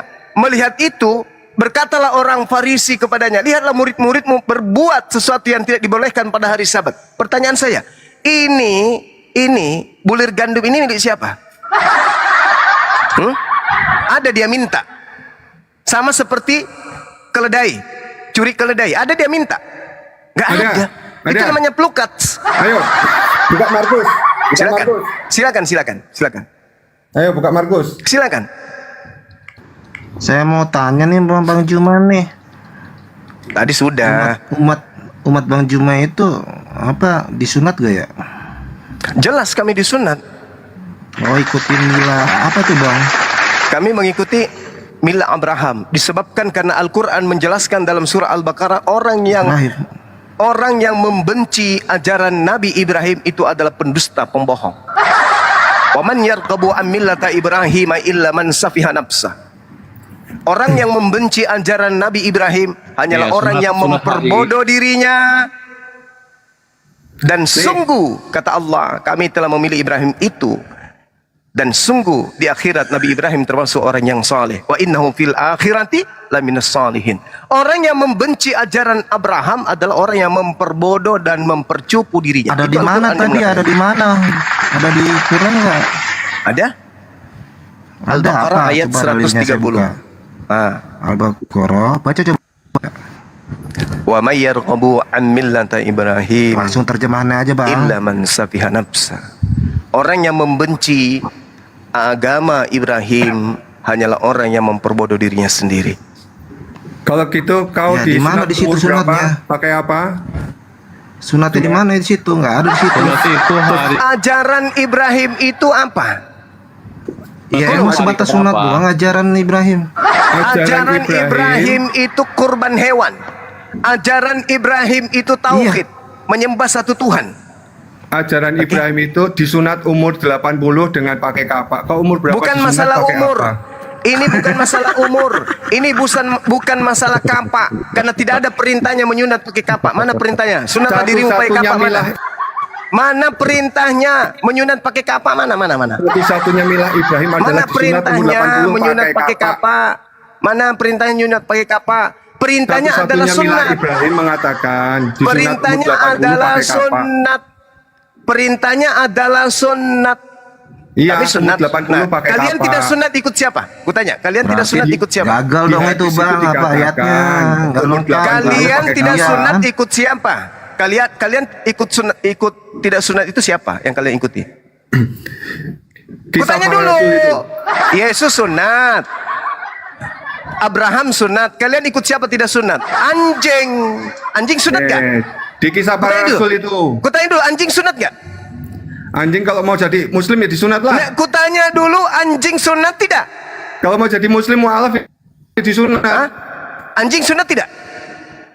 Saya tanya dulu, ada nggak mereka menjadi mualaf? Nggak ada yang disunat, semuanya tidak disunat. Berarti semuanya menjadi Kristen anjing itu kan? Betul? Kutanya dulu, kalian mengikuti tidak disunat itu siapa? Abraham tidak disunat. Hah? Abraham sunat, Yesus sunat, kami sunat. Berarti kami pengikutnya. Yang tidak sunat itu anjing, monyet, kera, babi. Anda tidak sunat, sama dengan kalian. Ya. Iya, kau sunat itu kau sudah sunat belum? Berarti kau nggak ikuti milah Ibrahim kalau sudah sunat umur 80 Berarti sunatnya. kamu mengikuti anjing karena anjing tidak sunat. Anda juga tidak sunat. Berarti sama, kamu ikuti anjing, betul? Kenapa manusia samain sama anjing? Hah? Iya, karena manusianya sunat. Abraham sunat, Yesus sunat. Kalau saya kamu belum- manusia, belum kamu bisa tidak sunat. menerima, Berarti kamu ikut Pak Juma. binatang, kamu ikut hewan. Hewan tidak sunat. Belum pernah kulihat ada anjing sunat. Muhammad kalian juga nggak sunat. Muhammad Berarti anjing kok. slogan kita penyempurna gagal dong Pak Juma. Terbukti sudah ternyata Oten 2 ini kambing, anjing ini dua-dua ini. Muhammad juga nggak sunat. Udah diam satu-satu. Anjuna. Diam satu-satu. Semua menghujat ini. Payah nih. Satu-satu. Nih. Satu-satu tuh. Ya silakan Diam dulu Bang Andi, saya satu-satu. asar dulu sebentar, asar dulu. Nih aku jawab. Aku jawab. Yesus Pertanyaannya itu Bang Juma. Kau tuduh mencuri keledai. Pertanyaannya Bang Juma, kenapa Anda tidak sunat?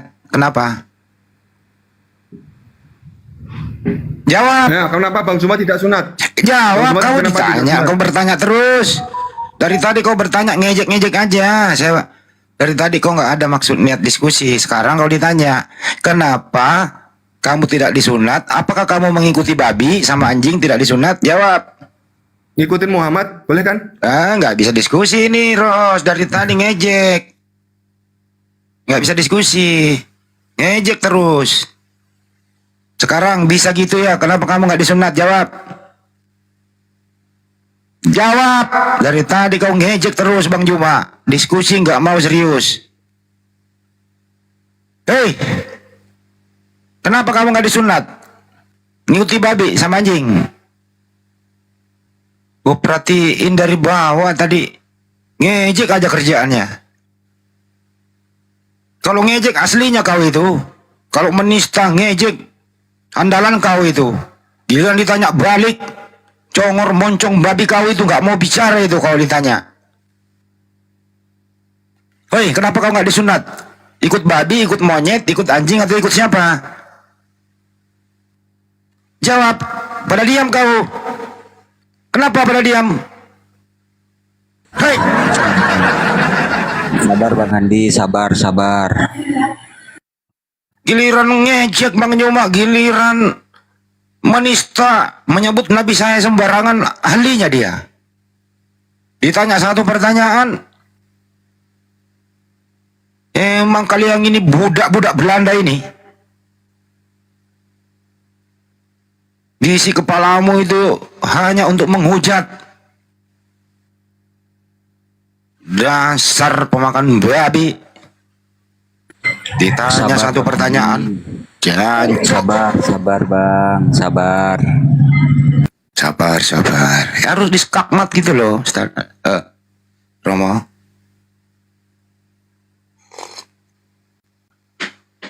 Kurang sabar apa coba Bang Juma?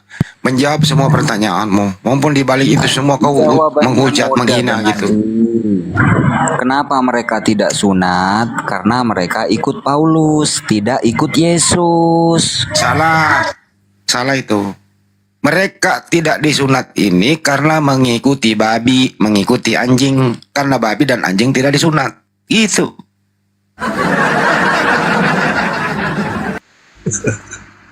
Bang Andi disapa dulu Rudi tuh Bang Andi. Lanjut dulu. Oh, siap. Itu Rudi. doang saya minta naik, itu doang saya meluruskan. Lanjut. Siap. Bang Rudi monitor, Kristen atau Muslim Bang Rudi? Bang Rudi, panggilan ketiga untuk Bang Rudi. Kalau tidak dibuka mute-nya, maka akan dihempaskan. Bang Rudi monitor, oke. Silakan Bang, bisa gitu. Ada yang mau disampaikan, silakan. Kalau kita sunat itu bukan dari burung Bang. Saya bertanya sama kau, kenapa kau tidak disunat? Siapa yang ngajari kau tidak disunat? Jawab. Dalam kitab perjanjian baru penggenapan itu kita saya nggak nanya itu. Kamu mengikuti siapa? Siapa yang ngajari kau tidak disunat? Siapa? Emang kalau melalui yang sebelumnya memang ada perihal seperti itu, tapi kan Tuhan itu sendiri datang ke dunia untuk menyatakan dirinya. Siapa yang ngajari kau sehingga kau tidak disunat? Sebut nama siapa? Ya, sekarang saya minta dalilnya sama. Siapa yang ngajari kau sehingga kau tidak disunat? Kau ngerti bahasa Indonesia nggak sih? Kamu babi ngepet sana, lu makan hidup-hidup. Diskusi nggak ngerti bahasa Indonesia. Jawab itu, siapa yang mengajari kau sehingga kau nggak disunat? Atau siapa yang kau tiru sehingga kau tidak disunat? Jawab. Ngomong aja muter-muter. Giliran bertanya kayak singa lapar. Giliran menjawab kayak tikus kecebur. Kau jawablah, saya mengikuti babi, saya mengikuti anjing karena babi dan anjing tidak disunat. Kalau udah jawab begitu ya selesai. Bener loh. Jawab. 1, 2, 3. Selesai.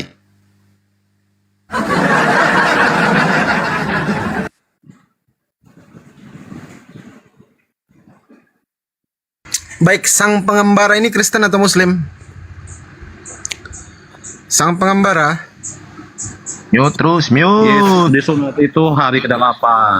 Halo. Iya, bentar dulu brother. Sang pengembara ini Kristen atau Muslim? Oke, ketiga kali saya tanya ya. Bang pengembara Kristen atau Muslim?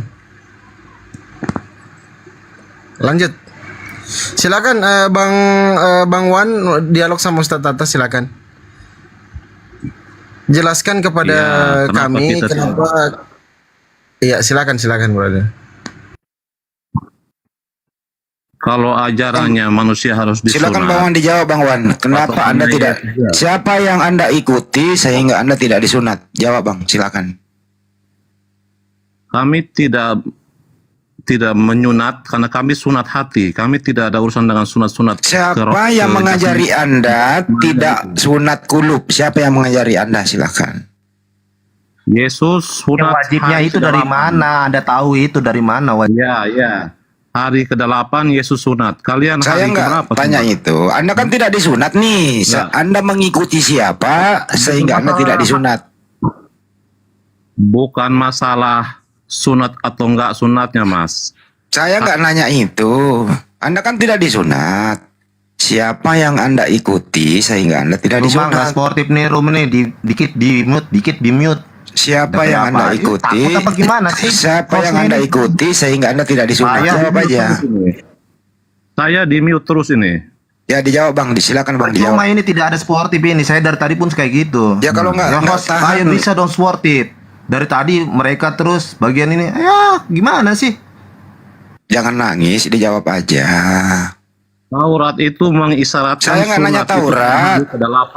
Aduh, gimana sih nih host? Kalian Ditanya apa jawab apa? Yang ngomongin Itu Taurat lagi. siapa? Cuma nanya baik-baik. Konsepnya bukan Siapa yang itu. Anda ikuti sehingga Anda tidak sunat? Siapa? Nah, saya kasih pilihan ganda ya. A. Paulus, B. Babi, C. Anjing, D. Semuanya benar. Jawab. Konsepnya bukan di situ. Kalian ikut juga. Karena ikut yang berdasarkan mana? Galatia 5 nomor 2, sesungguhnya aku Paulus berkata kepadamu, jika kamu menyunatkan dirimu, Kristus tidak berguna bagimu. Itu jawaban Paulus. Anjing juga tidak disunat, babi juga nggak disunat. Nah, lu tinggal jawab. Jawab aja. Saya tidak disunat karena mengikuti ajaran A. Paulus, B. Babi, C. Anjing, D. Bintang Timur. Gitu, jawab aja. Harus selesai.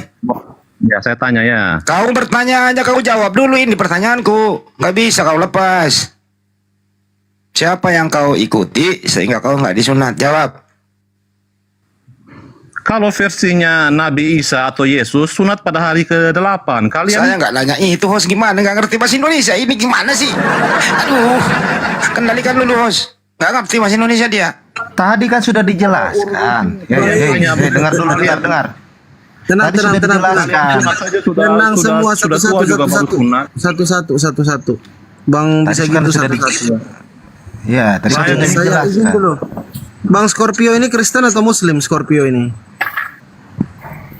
Alhamdulillah Muslim Bang. Oke, assalamualaikum. Waalaikumsalam.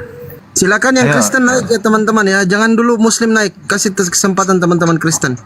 Silakan dijelaskan. Ayo, gimana tadi nih? Pertanyaannya. Pertanyaannya Kenapa tidak siapa? mengikuti?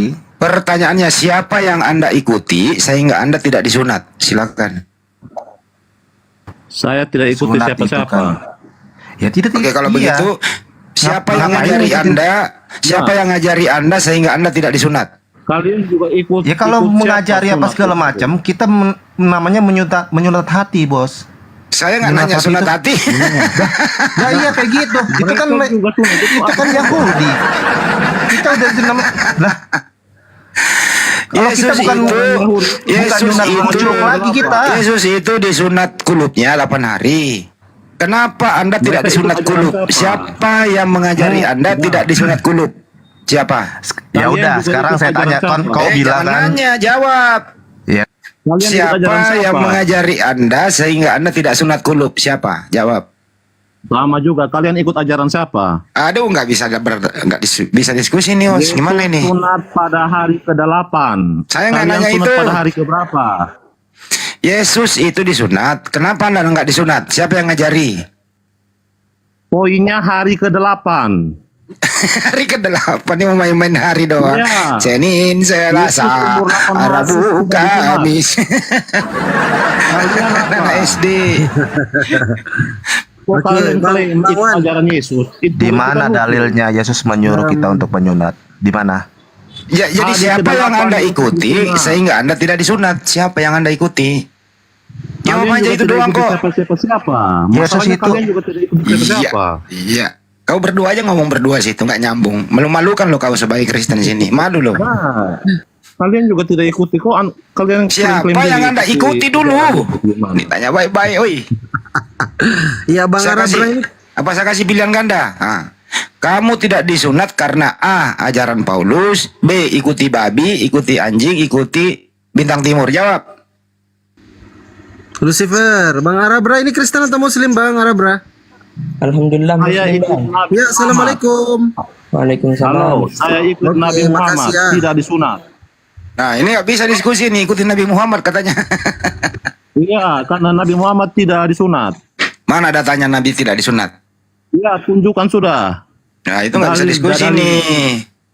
Waduh. Udah mulai menghujat lagi dia. Nggak bisa diskusi. Tidak disunat katanya mengikuti Nabi Muhammad. Kan nggak bisa diskusi orang kayak gini. Hujat, giliran bertanya, giliran mengolok-olok Nabi Muhammad, kalian itu jagonya. Giliran ditanya, mencret kalian. Pada kabur kan? Udah dijelaskan oleh Bang Joma, Nabi Muhammad itu disunat. Dia sendiri yang berkata dalam sebuah hadis sangat jelas. Aku dilahirkan sudah dalam keadaan bersunat. Tidak ada satupun yang pernah melihat kemaluanku. Jelas Nabi Muhammad mengaku dirinya disunat kok. Yesus juga disunat. Saya tanya kepada Kristen-Kristen sekarang ini, siapa yang ngajari kau sehingga kau tidak disunat? Atau siapa yang kau ikuti? Kalau kau belajar Bible, mestinya langsung sebut Paulus.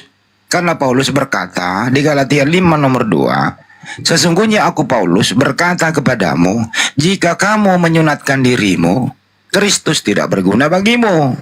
Makanya babi-babi itu, anjing-anjing semua itu, monyet-monyet, tidak ada yang disunat karena mengikuti ajaran Paulus. Begitu juga Anda, tidak disunat. Anda sama dengan babi sama anjing gitu loh. Berkulup semua. Ini semua karena ajaran bintang timur sang Lucifer. Kalau Anda sudah jujur jawab begitu ya silakan bertanya lagi. Kira-kira begitu. Selanjut lagi. Ya, Bang Dian Kristen atau Muslim berada? Assalamualaikum. Coba teman-teman Muslim tahan dulu ya. Kalau teman-teman Muslim itu dinaikkan, langsung di mute dulu, jangan biarkan. Ya, jangan dibiarkan tidak termute itu TikToknya, brother, supaya tidak noise tempatnya kita, karena banyak yang live YouTube, teman-teman ya.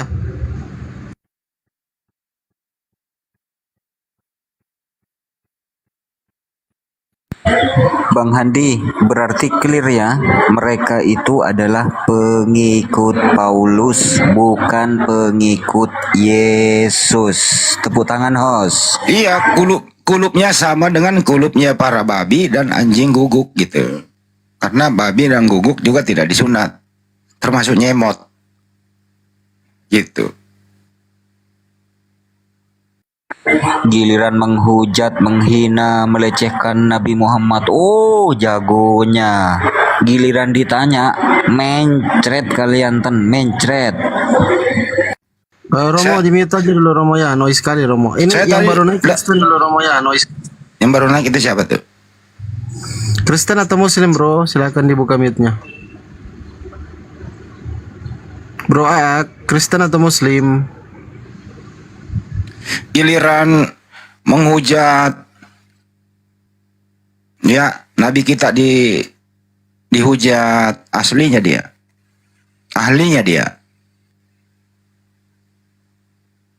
Giliran ditanya tentang apa yang ada di Bible kagak paham. Kurang sabar apa tadi Bang Juma menjelaskan bro. Saya tuh sebenarnya malas naik. Karena Bang Juma mau sholat asar di sana di Makassar udah asar. Ya, saya naik. Tentu meluruskan gitu. Nanya balik. Ternyata nggak ada jawaban. Ahlinya cuma menista, menghujat, kebencian di dalam kepalanya. Bro, ini hari kemerdekaan, bro. Merdekakan dirimu lah dari apa? Mindset yang disisakan Belanda di kepalamu. Unsur-unsur penjajahan, unsur-unsur kebencian, unsur-unsur perampokan, unsur-unsur memperkaos. Hilangkanlah itu. Kenapa mesti harus ada lagi sisa-sisa Belanda di dalam kepalamu? Mari kita bersahabat dalam diskusi. Kalau kagak punya ilmu, ya lebih baik bertanya. Orang lagi menjawab, ya lu terima karena lu nggak ada ilmu. Tapi ilmu lu cuman nih, yang penting kan saya ngomong menista, memperkeruh suasana. Diskusi nggak kayak gitu. Itu hal-hal yang kayak beginian yang lu pakai. Inilah yang dipakai Belanda zaman dulu. Kaulah yang mewariskan gitu. Hilangkanlah coy. Hilangkanlah itu. Sekali lagi saya ulang ya, teman Kristen. Kalau ditanya jawab. Tadi jawaban terakhir apa? Saya nggak disunat mengikuti Nabi Muhammad. Kan ini kan jawaban kurang asem. Ahlinya memang ini strategi, siapa yang ngajarin orang kayak gini? Kalau kau baca Bible dengan baik, pasti kau jawab. Lu baca tuh Galatia 5 nomor 2. Kalau nggak salah ya. Ya saya tuh nggak disunat karena Paulus berkata, kalau saya disunat, Yesus tidak berguna bagiku. Menurut Paulus, selesai itu.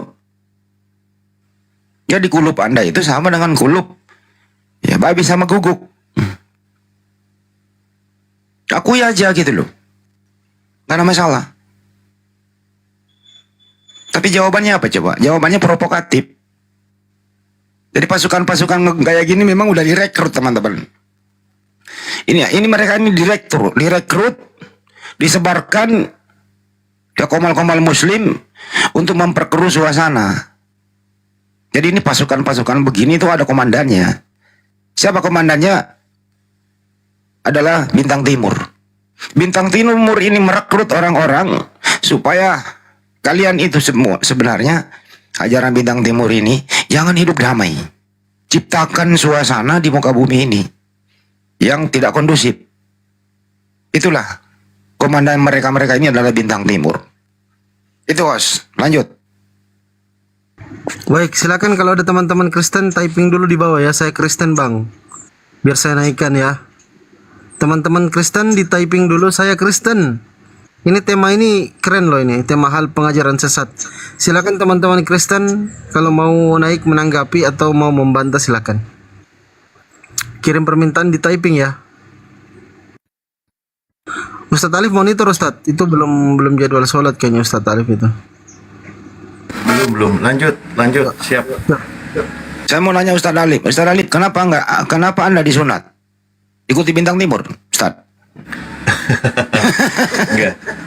Kalau di Islam itu alhamdulillah bukan umat yang rewel. Kalau di Islam itu kan sami'na wa ata'na gitu. Ketika Al-Qur'an mengabarkan summa auhayna bismillahirrahmanirrahim summa auhayna ilaika anitabi millata Ibrahim hanifa, bahwa Nabi Muhammad SAW itu diperintahkan untuk mengikuti milah atau ajaran Nabi Ibrahim yang hanif, di mana Nabi Ibrahim juga dijelaskan dalam sebuah hadis beliau dikhitan ketika usia 80 tahun, dan itu menjadi sebuah aturan yang berlaku kepada keturunannya semuanya dikhitan. Bahkan di kalangan bangsa Arab sendiri, baik yang muslim maupun non muslim, mereka sudah menjadi tradisi untuk dikhitan. Terlebih lagi Rasulullah, ketika Rasulullah menjelaskan sebuah hadis, al-fitratu khamsatun, fitrahnya manusia itu ada 5, salah satunya adalah khitan. Maka itu sudah pasti dilakukan. Bahkan beberapa peristiwa keterangan juga menjelaskan seluruh mereka ya, sebelum ada Islam pun semuanya pada dikhitan gitu. Jadi kami ikuti, bahkan menjadi fitrah. Nah ini benar, karena sudah menjadi fitrah manusia, membuktikan kalau kita ini manusia sebagai fitrahnya, tunjukkanlah wahai laki-laki, kalian itu dihitan. Kalau Anda tidak dihitan, maka Anda tidak menjadi fitrahnya sebagai manusia. Nah gitu. Gitu Bang Andi. Ya, Velos Kristen atau Muslim? Yang Kristen naik ya teman-teman ya. Waduh.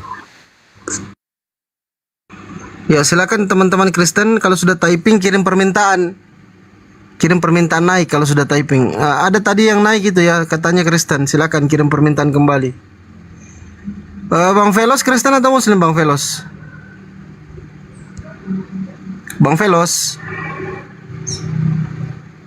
Bang Velos monitor. Mute-nya dibuka, mute-nya dibuka. Bang Velos. Waduh, kayak mana ini? Biarin aja diam di sini. Jadi Ustadz Alif di zaman dulu itu ya, di zaman para nabi itu nggak ada tuh para nabi bertanya bahwa kalian udah disunat belum? Jangan dibiarin, siapa tahu ngeripot ini si Velos ini. Udah kalau diem diturunin aja.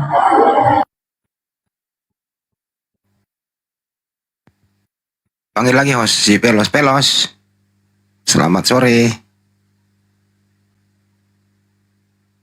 Ya udah nggak mau ngomong dia host.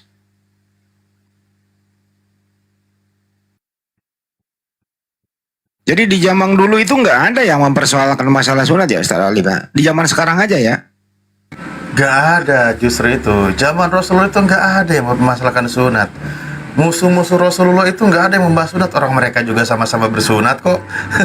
Sunat itu sudah menjadi, bahkan dikatakan sudah menjadi tradisi kala itu. Mereka sudah paham, sunat itu perlu. Apalagi Rasulullah keturunan dari Nabi Ismail alaihissalam, dari keturunan Nabi Ibrahim alaihissalam. Ketika Allah memerintahkan syariatnya kepada Nabi Ibrahim, maka dijalankan kepada keturunannya gitu. Bangsa Arab itu adalah bangsa yang bersunat, baik yang beriman maupun tidak beriman. Kaum Oten aja ini yang repot, Tuhannya disunat malah dia nggak ngikutin. Sampai sekarang Yudaisme juga wajib sunat loh. Kafir-kafir Quraisy juga sunat semua ya, nggak ada. Ada nggak orang kafir Quraisy itu mempersalahkan masalah sunat? Ustaz? Ada nggak? Saya belum pernah baca loh. Justru tidak ada. Bahkan dalam salah satu surahnya ya, maksudnya gini, surat kiriman kepada waktu itu beliau belum menjadi seorang Muslim, salah satu dari paman Rasulullah, saya jadi lupa namanya. Ketika ditanyakan ciri-ciri kenabiannya, apakah dia itu dari kalangan bangsa bersunat? Betul, mereka itu dari bangsa Arab, di mana dia itu adalah kalangan bersunat. Jadi ciri-ciri nabi terakhir itu adalah nabi juga yang lahir dari kalangan bersunat. Padahal waktu itu beliau belum masuk Islam. Aku jadi lupa namanya. Yang kalau nggak salah yang mengirim surat ke Raja Herakli itu. Itulah kurang lebih kisahnya. Ya itu dia.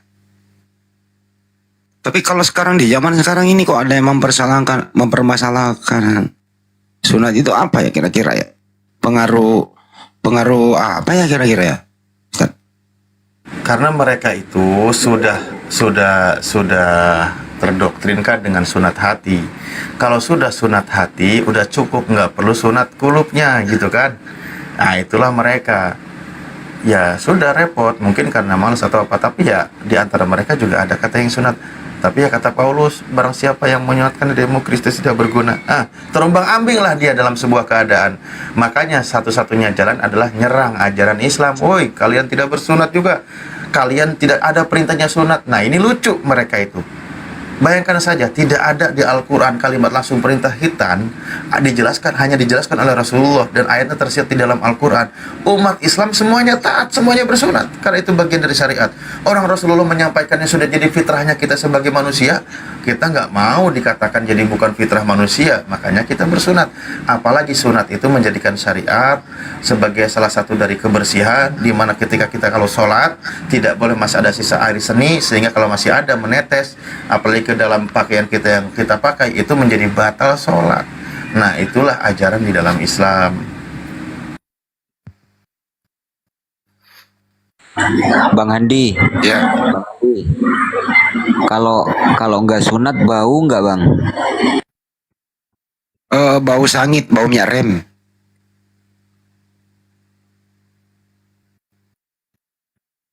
Bau minyak rem itu.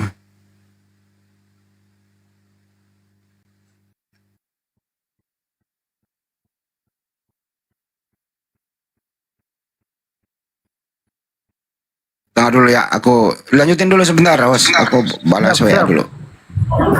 Fandi, yang kasihan itu kan. Noise Romo, noise. Noise parah Romo, noise parah. Silakan teman-teman Kristen kirim permintaan ya. Yang Kristen dulu ya, kasih kesempatan teman-teman.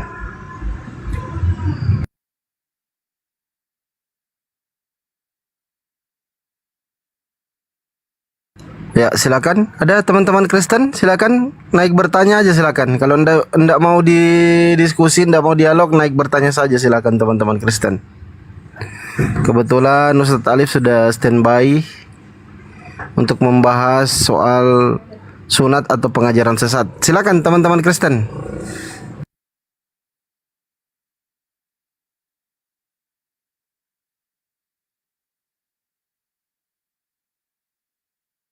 Ya, kawan-kawan Kristen ya, kirim permintaan ya, silakan. Ya kalau naik itu, kalau misalnya mau diskusi silakan. Kalau mau bertanya silakan.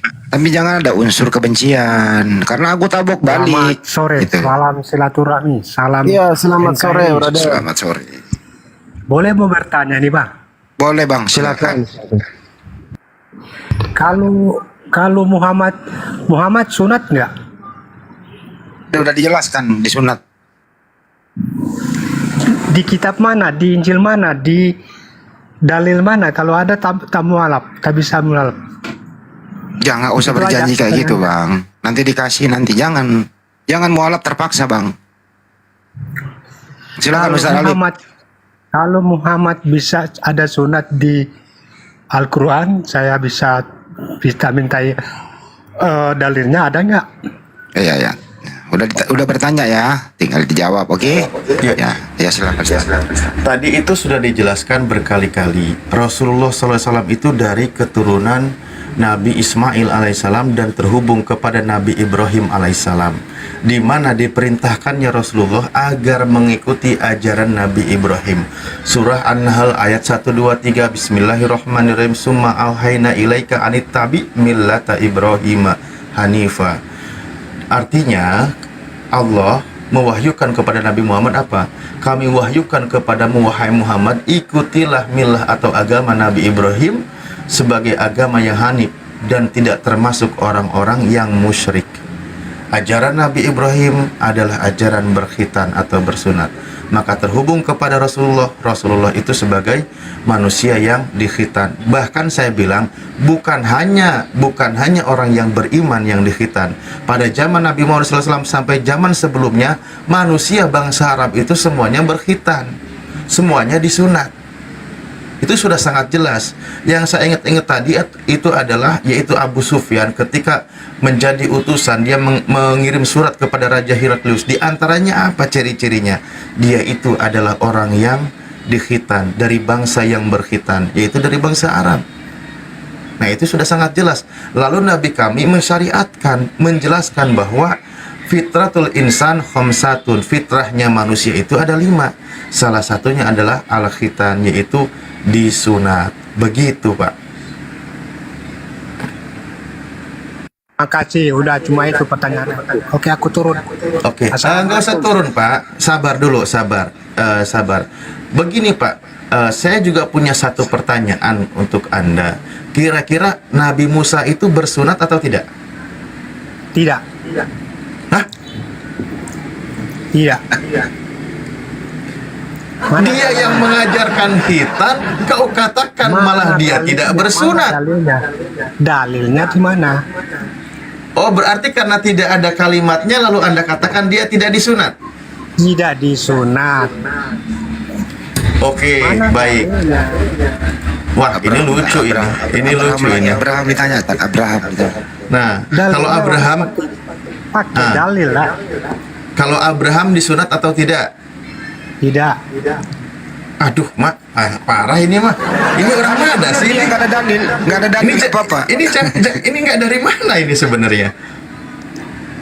Dalilnya di mana? Bahkan di dalam Yohanes 7 nomor 22 juga dikatakan, jadi Musa menetapkan supaya kamu bersunat.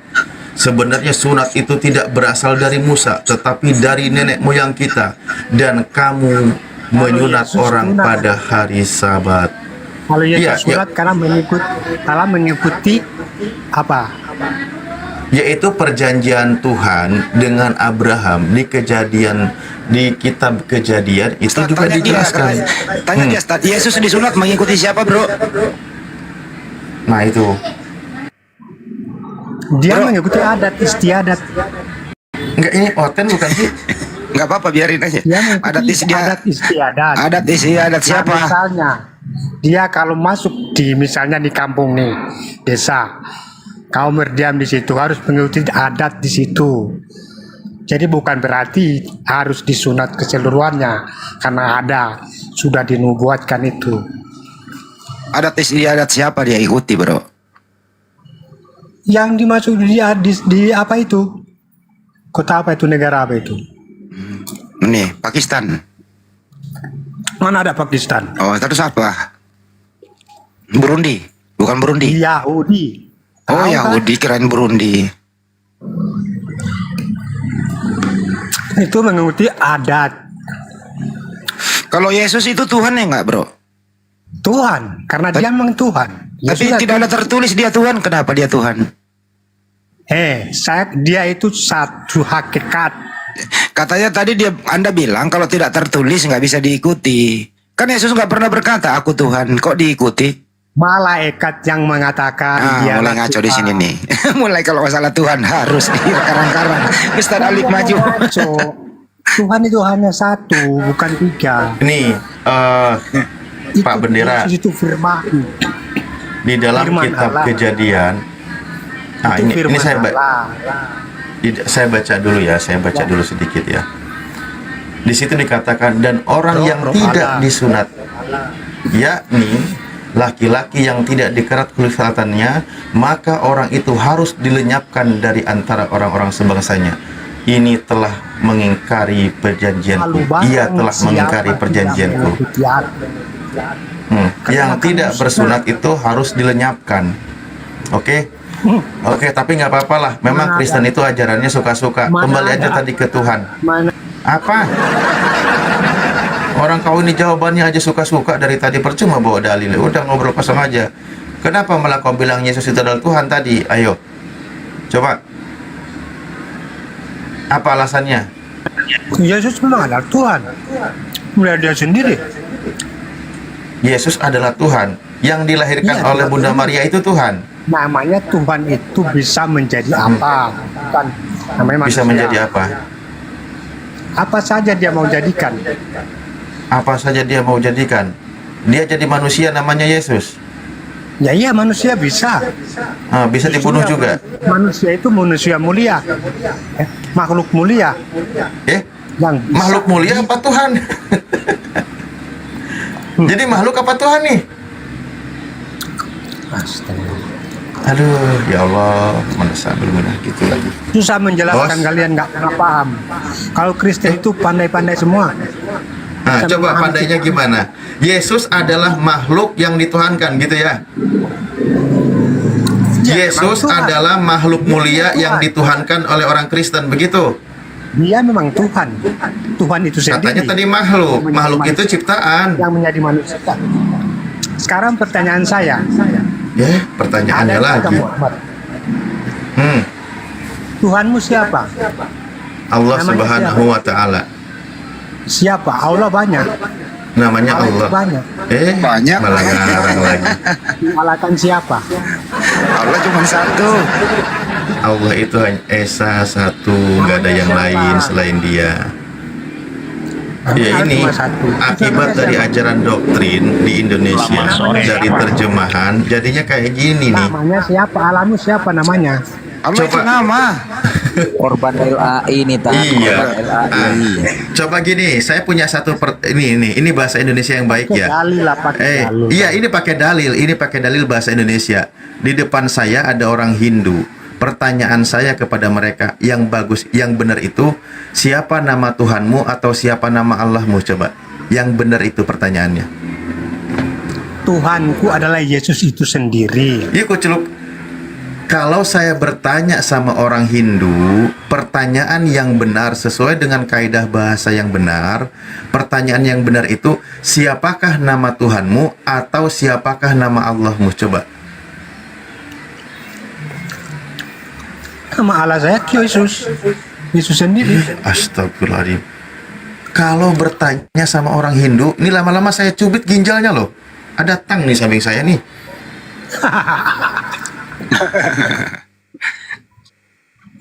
Begini Ustaz, bro, Tuhan kamu berapa sih? Satu. Siapa Bukan namanya? Siapa namanya? YHWH. Bukan Yesus. Sama, dia sama. Karena dia firman. Oke. Perkataan. Jadi Tuhan kamu yang mana nih? Saya sebut 3 ya. Pilih salah satunya ya. Tuhan kamu kalau satu sebutkan A. Bapa, B. Yesus, C. Roh Kudus. Yang mana Tuhanmu? Sama semua itu. Satu. 3 itu. Karena dia itu Yesus itu firman perkataan. Roh itu kehidupan dia sendiri tanpa dilihat, tanpa di. Jadi kalau tidak kamu bisa berdoa terus sebutkan dulu satu nama. Nama Tuhanmu siapa? Karena dia mengikuti manusia. Iya siapa? Tuhanmu kalau Karena satu dia siapa? mengikuti manusia. Karena dia menjadi manusia harus mengikuti cara manusia. Iya, kalau Tuhanmu satu, namanya siapa, bro? YHWH. Bukan Yesus ya? Yesus sama dia, cuma dia firman. Firman adalah Allah. Itu kamu Yesus Tuhan atau bukan? Sama Tuhan. Oke. Dia sama satu. Oke. Tuhan, kalau Tuhannya Maria siapa Tuhannya Maria? Tuhannya Maria itu Tuhan YHWH sama. Bukan Yesus. Sama. Anaknya Karena Maria dia namanya siapa? Anaknya Maria. Firman itu perkataan. Enggak, Bro, saya tanya, dengerin dulu. Anaknya Maria siapa? Anaknya Maria Yesus. Tuhannya Maria siapa? YHWH. Bukan Yesus. Sama, dia itu perkataan firman Allah dia, Yesus. Jadi Tuhannya Maria, anaknya Maria. Sekarang saya mau tanya, kamu Ntar dulu. Jadi Tuhannya Maria, anaknya Maria ya? Ya sama dia, sama perkataan dia firman Allah. Iya benar. Jadi Tuhanmu itu, jadi Tuhan kamu anaknya Maria ya? Ya sama dia, kami Tuhan kan. Ya lu iyain dulu. Tuhanmu anaknya Maria ya? Iya benar. Ya udah. Jadi Maria Tuhannya adalah anaknya Maria. Ya sama karena dia memang firman. Iya. Firman Mana dia lebih manusia. tua? Mana lebih tua Maria daripada Yesus? Kamu botol banget kamu. Emosi dia. Emosi dia. Jangan emosi bro. Pandai tapi Ntar dulu Pak Songkono. Ntar dulu. Lu kalau diskusi jangan emosi. Nggak, maksudnya jangan modal bertanya aja. Lu jangan emosi. Songkono diam dulu. Yesus itu adalah firman perkataan firman dari Allah. Oh jadi anaknya Maria, anaknya Maria firman bukan manusia. Manusia. Dia lahir melalui kandungan Maria. Ya, Tuhan itu ya yang keluar dari kandungan Maria itu Tuhan ya? Ya, iya firman Allah. Perkataan Tuhan atau firman? Manusia. Memang botol banget kau itu. Emosi dia. Saya ulang ya. Yang keluar dari rahim Maria itu firman atau Tuhan? Firman Allah menjadi manusia dinamai Yesus Kristus. Oh berarti yang keluar rahim Maria Tuhan? Ya iya Bu. Jadi Tuhan keluar dari rahim Maria? Itu firman bukan Tuhan. Oh jadi Yesus bukan Tuhan? Kamu saya mau tanya nama kamu siapa ini? Andre Jeffes. Kamu tanya nama kamu siapa? Jadi Yesus bukan siapa? Tuhan ya? Sekarang saya mau tanya nama kamu siapa? Jangan usah kemana-mana. Yang keluar siapa? Dari rahim Maria itu Tuhan atau bukan? Nama kamu siapa? Yang keluar dari rahim Maria itu Tuhan atau bukan? Tanya kamu nama kamu siapa? Nama saya Marwoto. Terus kalau misalnya kamu bilang ambilkan itu, siapa yang kamu yang katakan ambilkan? Saya nggak pernah bilang ambilkan itu. Saya bisa ngambil sendiri. Perkataan itu cuma seumpama. Nah terus? Kau itu botol banget kau. Oh iya, saya botol ya. Emosi dia. Emosi, jangan emosi bang. Santai napa? Terakhir ya. Belum jawab bang, dia belum jawab. Maria dengan Yesus, ibu dengan anaknya ini lebih tua yang mana? Dia belum jawab. Jawab bro. Biar saya jawab. Ya silakan. Kalau dari sisi keilahian, Yesus firman itu yang lebih duluan. Tapi kalau sisi kemanusiaan, Maria lebih duluan. Oke. Baik, yang keluar dari rahim Maria itu Tuhan atau manusia? Firman firman Allah yang menjadi manusia. Saya tanya, yang keluar dari rahim Maria Tuhan atau manusia? Firman Allah yang menjadi manusia. Oh, berarti bukan Tuhan, dia manusia. Ketika dia menjadi manusia, dia manusia. Oh, berarti waktu dia jadi manusia dia bukan Tuhan. Dia bukan Tuhan, dia itu manusia seperti kita. Oke, jadi Yesus bukan Tuhan. Kalau di saat dia datang ke dunia, dia itu bukan Tuhan, dia itu manusia seperti kita. Oh, berarti Yesus waktu di dunia dia bukan Tuhan. Dia bukan Tuhan, dia itu firman yang menjadi manusia, mengusungkan diri menjadi manusia. Paham. Jadi waktu Yesus di dunia dia bukan Tuhan. Berarti benar, Pak. Iya, dengerin dulu, dengarkan dulu. Terus kapan Yesus jadi Tuhan? Bukti dia Tuhan, dia itu pas dia kembali ke surga lagi. Jadi kembali ke surga. Jadi turun ke bumi menjadi manusia, bukan Tuhan. Ketika dia, gimana sih, kan makanya dengarkan Pak. Ya, silakan. Dengarkan ya, saya dengarkan ya. Iya. Begini. Yesus ini adalah firman Allah yang menjadi manusia lewat rahim Maria, perantara perawan suci Maria. Ketika dia menjadi manusia, dia itu menjadi manusia biasa seperti kita.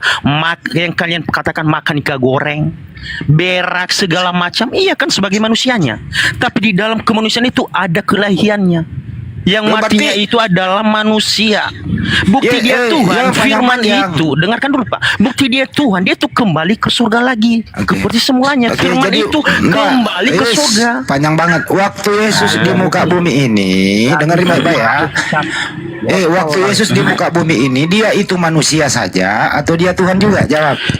Dia manusia seperti kita Pak, tapi di dalam kemanusiaan ada keilahian itu. Oh, berarti dia Tuhan juga? Ada keilahian, kan namanya tadi firman yang menjadi manusia. Jadi anaknya Maria ada dua macam. Dia gantian bicara, kau kepanjangan. Kamu bertanya kan? Jadi menurut Anda anaknya Maria itu ada dua macam? Kamu atau saya? Ya, saya tanya dulu baru Anda jawab, dengerin. Jadi anaknya Maria, jawab dulu, anaknya Maria ini, Yesus ini Tuhan atau manusia? A Tuhan, B manusia. Nggak seperti itu, pilih ganda Pak. Kan makanya tadi udah saya jelasin. Ya, jelasin lagi deh. Ya, silakan. Yesus ini adalah firman Allah yang menjadi manusia lewat perantara rahim Maria, perawan suci Maria. Dia itu datang ke dunia seperti manusia, seperti kita ini. Seperti kamu Pak, makan, lelah segala macam. Tapi di sisi itu ada keilahian. Buktinya dia itu bisa membangkitkan orang mati, orang buta bisa melihat. Dan buktinya dia Tuhan. Sekarang dia ke surga. Kembali jadi, firman itu ke surga. Stop dulu, jangan ke surga dulu, di dunia dulu. Oh enggak, Mbak. Kalau di dunia kan udah saya bilang bahwa dia tuh manusia seperti kita, Pak. Oh, berarti waktu kami sebagai Kristen juga dengarkan. Kami sebagai Kristen mengakui Yesus ini ketika dia menjadi manusia. Kalau kok panjang banget sih? Dengerin dulu. Terus kamu jadi itu menurut bertanya, Anda, dengerin. Menurut Anda, Yesus di muka bumi ini dia bukan Tuhan, hanya manusia saja, betul? Apa masih belum jelas ya Pak? Saya ulang kembali ya, dengerin ya. Yesus di muka bumi ini, ya, waktu Yesus ada di muka bumi, Yesus adalah A Tuhan, B manusia. Yang mana benar? Makanya dengarkan, ketika ia menjadi manusia, dia bukan Tuhan. Kan saya katakan itu manusia baik, seperti kita. Stop, udah. Terus? Jadi Yesus di muka bumi, dia bukan Tuhan, betul? Aduh, gimana sih? Ini Anda yang ngomong dia baru ngomong. Saya tidak tolak. Kan saya tidak menolak bahwa dia itu kan ketika dia menjadi manusia, dia itu manusia, bukan Tuhan. Iya, yang bilang dia ketika dia menjadi manusia, Tuhan siapa? Jadi Yesus selama di bumi ini dia bukan Tuhan. Stop, udah selesai. Iya dong. Nah, kalau begitu kapan dia menjadi Tuhan? Siapa yang dengerin dulu, siapa yang menjadikan manusia ini menjadi Tuhan? Siapa? Ya kan di sisi manusianya itu kan dia itu bukan Tuhan, tapi di dalam tubuh di itunya ada keilahian. Oh enggak, kalian itu memang kalian tuh mancing-mancing gitu. Enggak usah kalau bertanya aja. Kalian yang botol kan? Kan saya jelasin. Gini loh, pertanyaan saya dengarkan baik-baik ya. Kan udah jelas. Anda tadi mengatakan bahwa dengerin dulu. Udah dijelaskan masih. Bicara. Kan udah saya bilang begini. Iya, dengarkan dulu. Ketika Yesus dengarkan dulu. Tadi kan Anda udah ngomong. Selama Yesus, Anda udah ngomong tadi. selama Yesus hidup di dunia ini dia bukan Tuhan, kan gitu. Pertanyaan saya dengerin, siapa yang membuat Yesus tadinya bukan Tuhan menjadi Tuhan? Siapa yang membuat dia jadi memang Tuhan? dia, kalau firman itu kan memang Tuhan dari, kan sesuai Yohanes 1 ayat 1. Katanya tadi bukan Tuhan. Yang bukan Tuhan itu manusianya, Pak. Ya memang dia Yesus manusia toh. Kan itu firman yang menjadi manusia lewat Ya berarti Yesus bukan Tuhan. Iya, manusianya yang bukan Tuhan. Ya memang dia Tapi manusia. kelahirannya itu dia, bukti kelahirannya dia tuh kembali ke surga. Itu buktinya dia Tuhan sekarang. Berarti siapa yang menjadikan dia Tuhan? Bukan siapa yang menjadi, memang dia itu firman Allah yang menjadi manusia. Memang kalau dia begitu saya dari tes. sononya kok. Kalau begitu saya tes dulu. Yang mati di tiang salib, dengerin. Yang mati di tiang salib manusia atau Tuhan? Manusianya. Oke, berarti dia bukan Tuhan ya? Aduh, ini orang dari tadi. Kalau manusianya bukan Tuhan. Enggak. Yang botol sekarang siapa? Kan udah saya bilang kemanusiaan itu bukan Tuhan, Pak. Terus kenapa nanya lagi? Nggak usah lagi balik nanya begitu loh. Kalau udah saya jelasin kemanusiaan bukan Tuhan, memang bukan Tuhan. Ya artinya adalah gantiannya. Artinya yang mati di tiang salib. Masalahnya kan nanya terus ya, gantian dulu. Kau bicara panjang. Gantian bicara lah. Kan saya itu menjawab, kan bertanya. Ya saya mau ngomong dulu. Saya lebih banyak berbicara daripada Anda. Kan diam dulu, Anda itu hanya bicara. Kamu ini panjang banget bicaranya, nggak mau diam gitu loh. Enggak panjang, kan kamu mau dapat jawaban atau gimana di sini? Saya nggak perlu jawaban Anda lagi, saya mau bicara.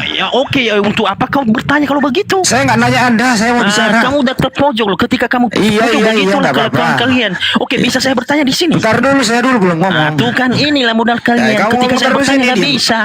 Gantian dulu, saya mau bicara. Ini room muslim loh. Kok mana Zuma, biar saya sama Zuma aja. Kalau kamu sih kalau kecil begitu, bagi saya udah menegur kau baik-baik. Saya mau bicara. Kamu aja terus ya. Kau dibawa dulu lah. Nanti habis ini kau naik lagi.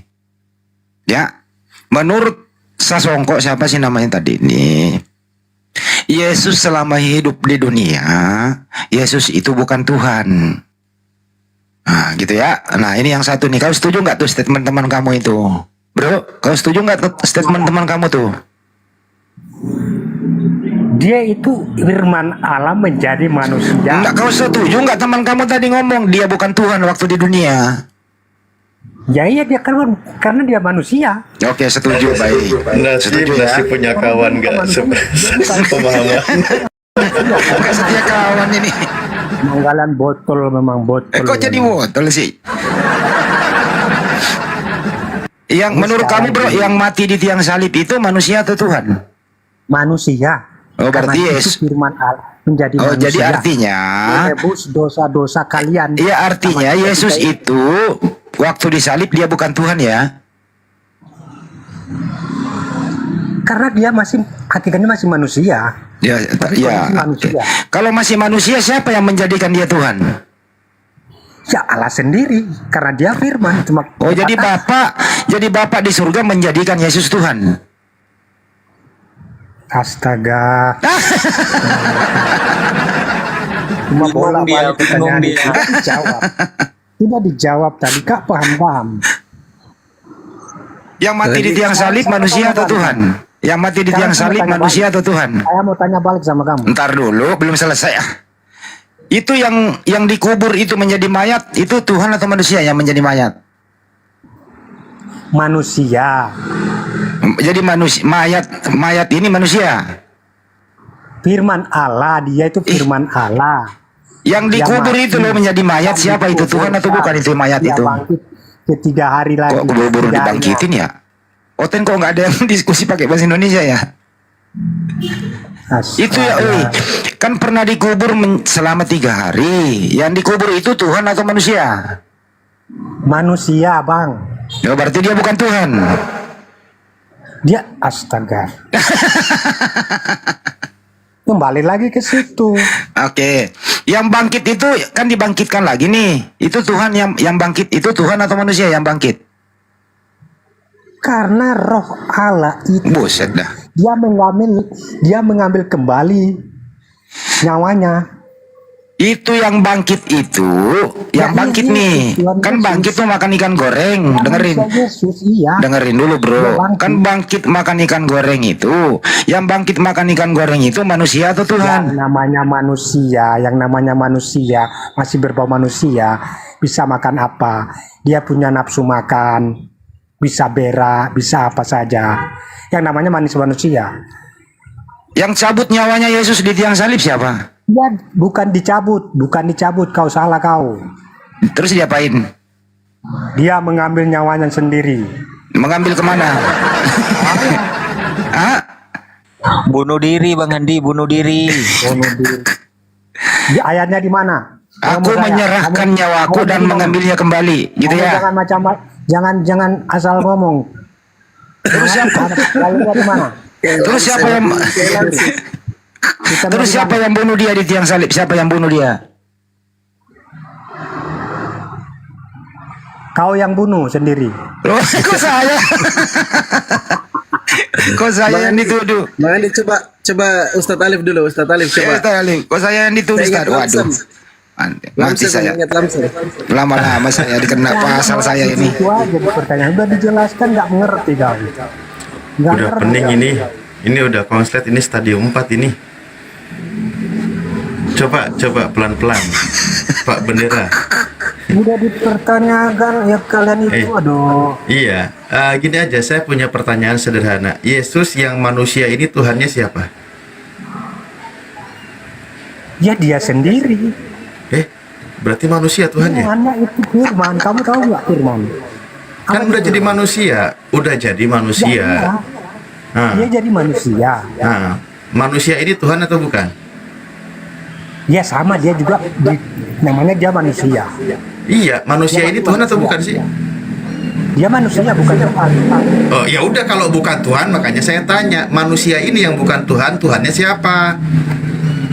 Ya Firman Allah, yaitu Allah sendiri. Nah, berarti Yesus yang manusia Tuhannya adalah Allah gitu ya?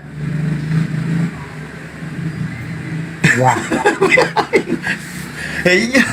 Nah, benar kalau gini, Yesus manusia, Tuhannya adalah Allah yang mengutus Yesus. Nah, ini benar ini. Alhamdulillah, terima kasih Waras. Dia datang sebagai apa sih Ustadz Alif? Yesus ini datang sebagai apa sih? Yaitu manusia. Dia udah percaya sekarang dia manusia. Manusia ini siapa Tuhannya? Allah kata dia, atau Bapa yang mengutus Yesus. Udah Pak, kalau sudah waras begini, kalau sudah benar gini, dosisnya sudah pas, jangan dirubah lagi ya Pak. Jangan dirubah lagi, nanti repot kita ngebenerinnya. Oke? Selesai ya Pak ya? Jangan nangis Pak. Bang, jangan nangis. Bang. Bang. Pak Bendera, buka mic-nya. Mic-nya dibuka Pak Bendera. Aduh, ngambek dia. Udah dijawab tadi. Jadi manusianya Yesus ini bertuhan ya Tan ya? Iya betul. Yesus ini kan manusia. Manusia ini bertuhan. Siapa Tuhannya? Ya Allah atau Bapa yang mengutus Yesus. Udah bener. Jangan diotak-atik. Ini masih bahasa ini. Kalau cetakan itu ya. Nanti kesenggol dikit, hancur lagi. Tapi manusia yang bertuhan ini nanti kembali ke surga jadi Tuhan loh Tad. Saya mau tanya. Ini cuma satu tadi, kalian nggak jawab. Udah dijawab tadi. Muhammad disunat, dia Al-Quran mana? Kamu udah dijawab 4 kali tadi Ustaz. Gimana ini? Kok ditanya lagi? Iya, tanya, Nabi Muhammad itu bersunat. Dia dalilnya gimana dalilnya? Dia itu dari bangsa bersunat. Semua sudah dijelaskan. Dia itu mengikuti ajaran Nabi Ibrahim. Kalau Anda tidak percaya, udah silakan, itu urusan Anda. Saya gak akan pusing-pusing. Saya masih tetap waras. Ya tunjukkan jalan. Makanya kalau kamu bertanya, orang menjawab, dengerin lu, jangan ngomong juga. Berarti kamu nggak denger. Saya tanya dalilnya di mana? Iya udah dijelaskan tadi di Al-Quran itu milah Ibrahim. Saya nggak butuh jelasan, bukan penjelasan. Dalil tadi itu loh.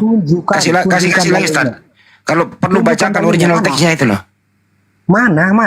Ya udah tunggu ya. Bismillahirrahmanirrahim. Summa auhayna ilaika anittabi' millata Ibrahim hanifa wa ma kana minal musyrikin. Gitu.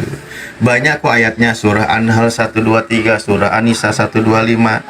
Itu banyak ayatnya. Wa man ahsanu dinam mimman aslama wajhah lillahi wa huwa muhsin. Al-ayah, aku takut salah ya.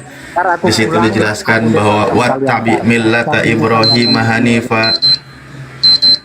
Itu ayat-ayatnya jelas mengikuti ajaran Nabi Ibrahim. Umat Islam tahu apa ajaran Nabi Ibrahim, yaitu diantaranya adalah bersunat. Dijelaskan oleh Nabi kami, Nabi Ibrahim bersunat, dan menjadi fitrah manusia, manusia itu bersunat. Seorang laki-laki yang disunat itu menjadi ciri bahwa dia itu benar-benar manusia. Anda, Pak Bendera, Anda ini disunat atau tidak? Saya ingin tahu dulu deh. Saya tidak disunat. Nah, berarti Anda tidak laki-laki sejati kalau gitu. Anda bukan pria sejati.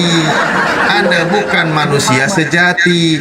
Ajaran Islam, manusia sejati, seorang laki-laki itu disunat. Benar tadi kalau disamakan dengan guk-guk. Guk-guk nggak bersunat. Ah, udah samalah kau. Terus gini, kalau Anda nggak disunat, siapa yang mengajari Anda tidak disunat? Siapa yang ngajari? Muhammad, di mana Muhammad Udah dijawab tadi lo itu. Dalilnya di mana? Dalilnya. Tadi Anda nggak, makanya tadi kalau orang ngomong tuh dengerin, lu ngomong juga sih. Jadi lu nggak denger tadi dalil dikasih. Coba, saya habis nggak bisa on cam ini. Coba buka kameranya, mana itu? Nggak usah buka kamera, cukup ngomong tuh. Tadi. Dalilnya mana? Saya minta dalilnya. Tadi itu dia ngomongin dalilnya. Muhammad Dalam sebuah hadis juga Nabi Muhammad berkata, aku dilahirkan dalam keadaan sunat.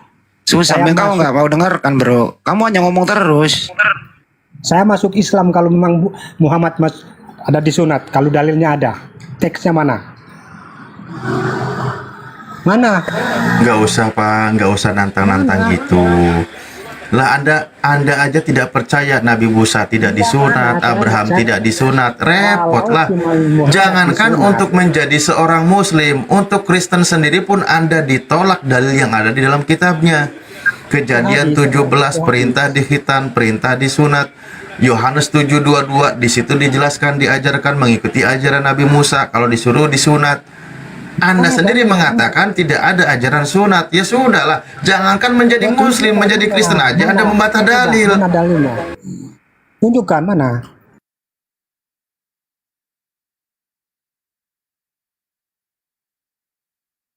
Capek aku ngomong sama kau. Udah. Diskusi itu belajar menjadi orang pintar dan cerdas, bukan mengajak bodoh. Aku nggak mau lah.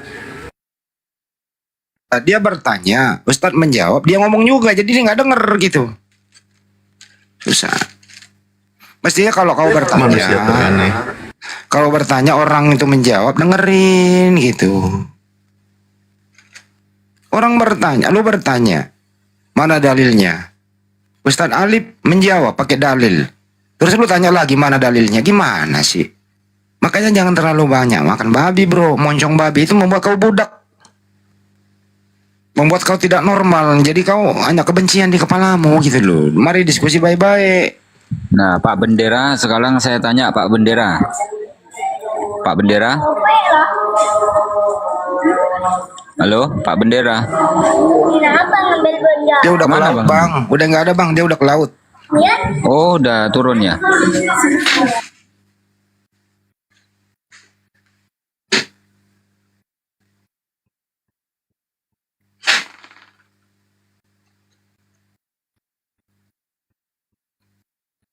Kalau bertanya, dengarkan jawaban orang. Begitu juga kalau kami bertanya, kami dengar kok jawabanmu.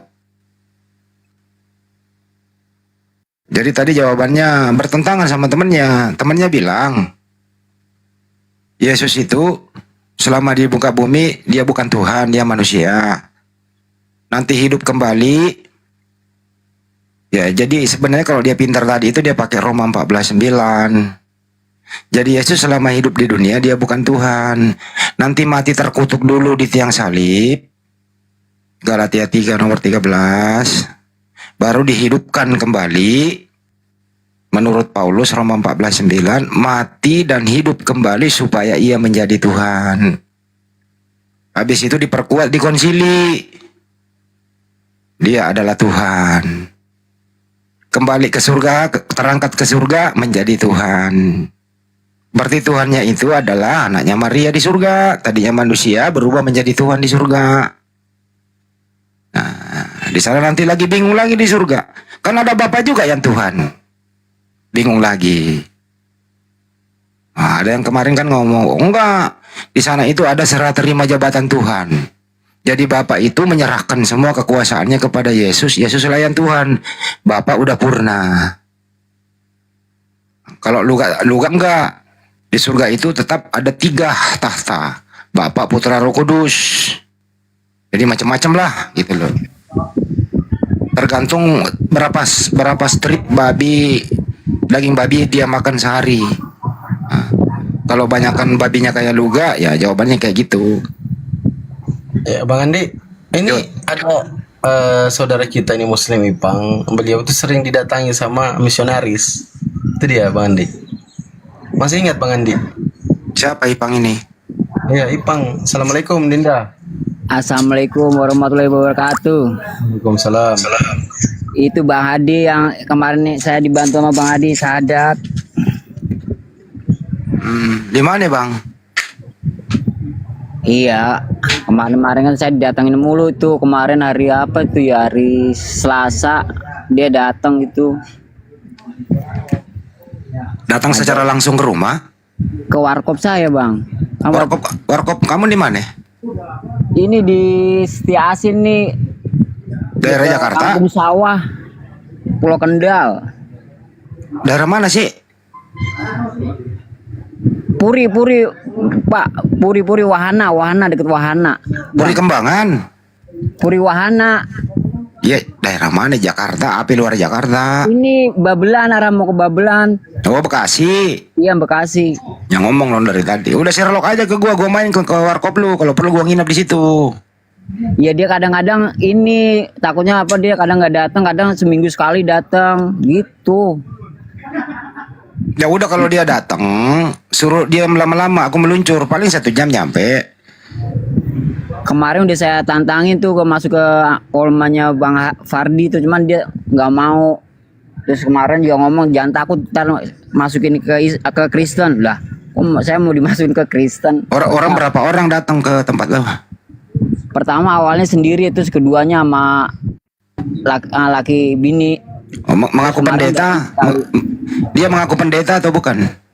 Bukan sih, setiap ditanya ada urusan tuh dari itu dari gereja katanya gitu. Oke. Dia bawa brosur nggak? Dia bukannya ini cuman buka dari Google. Nggak bawa Google. Apa kira-kira yang paling mendasar dia injilin kamu apa? Kemarin sih dia nanyain, kamu takut nggak akan hari kiamat? Dia bilang gitu. Lah nggak bilang, saya bilang nggak takut, nggak bakalan terjadi. Saya bilang gitu. Oh gitu kata dia. Terus emang kamu nggak takut kalau dicatok ular tuh apa? Ya saya paling takutin kalau saya murtad. Saya bilang gitu. Terus gimana jawabannya? Dia, oh gitulah. Iya kalau murtad dalam keadaan mati nggak Islam, mas saya jangan sampai. Bang, kenapa situ nggak jawab? Bayar nih Bang ya. Ada yang bayar kopi dulu sama ini Bang. Oh iya. Maaf Bang ya. Ya kalau datang lagi lu tahu kan nomorku. Lu telepon gua langsung, ini datang Bang, saya ke situ deh. Bener, serius saya datang. Gue pengen ketemu tuh orang. Sampai di mana dia ilmunya? Enak kan diskusi di warung kopi lu tuh sambil direkam. Suami istri pula lagi, waduh. Ntar gue bayarin kopinya Bang kalau dia datang. Ya mas, sekarang teman-teman banyak sekali tuh misionaris. Wah, ada Pak Mar. Assalamualaikum Pak Mar. Waalaikumsalam. Assalamualaikum semua. Masya Allah, sehat ya Pak Mar. Alhamdulillah, brother. Tapi melalui forum ini saya minta maaf loh sama Pak Mar. Waktu Anda dulu pertama-tama itu, saya pernah ngeki. Sudah, brother. Saya kurang baik gitu loh ya Pak Mar ya.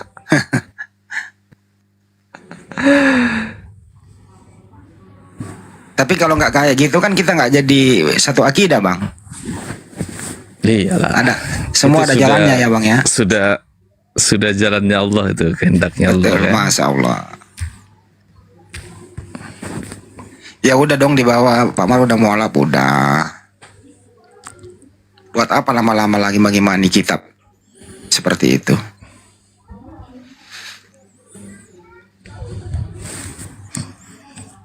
Itu loh Pak Mar, memang misionaris ini nggak ada henti-hentinya ya. Warung kopi aja didatengin.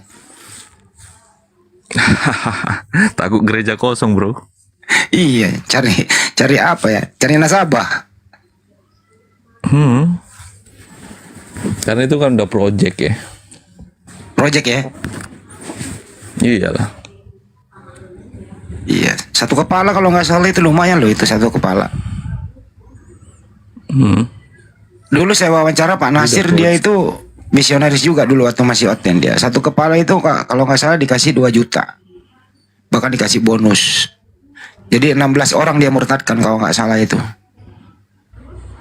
Tapi alhamdulillah setelah menjadi mualaf dia kembalikan lagi. Tinggal 1 yang menghilang.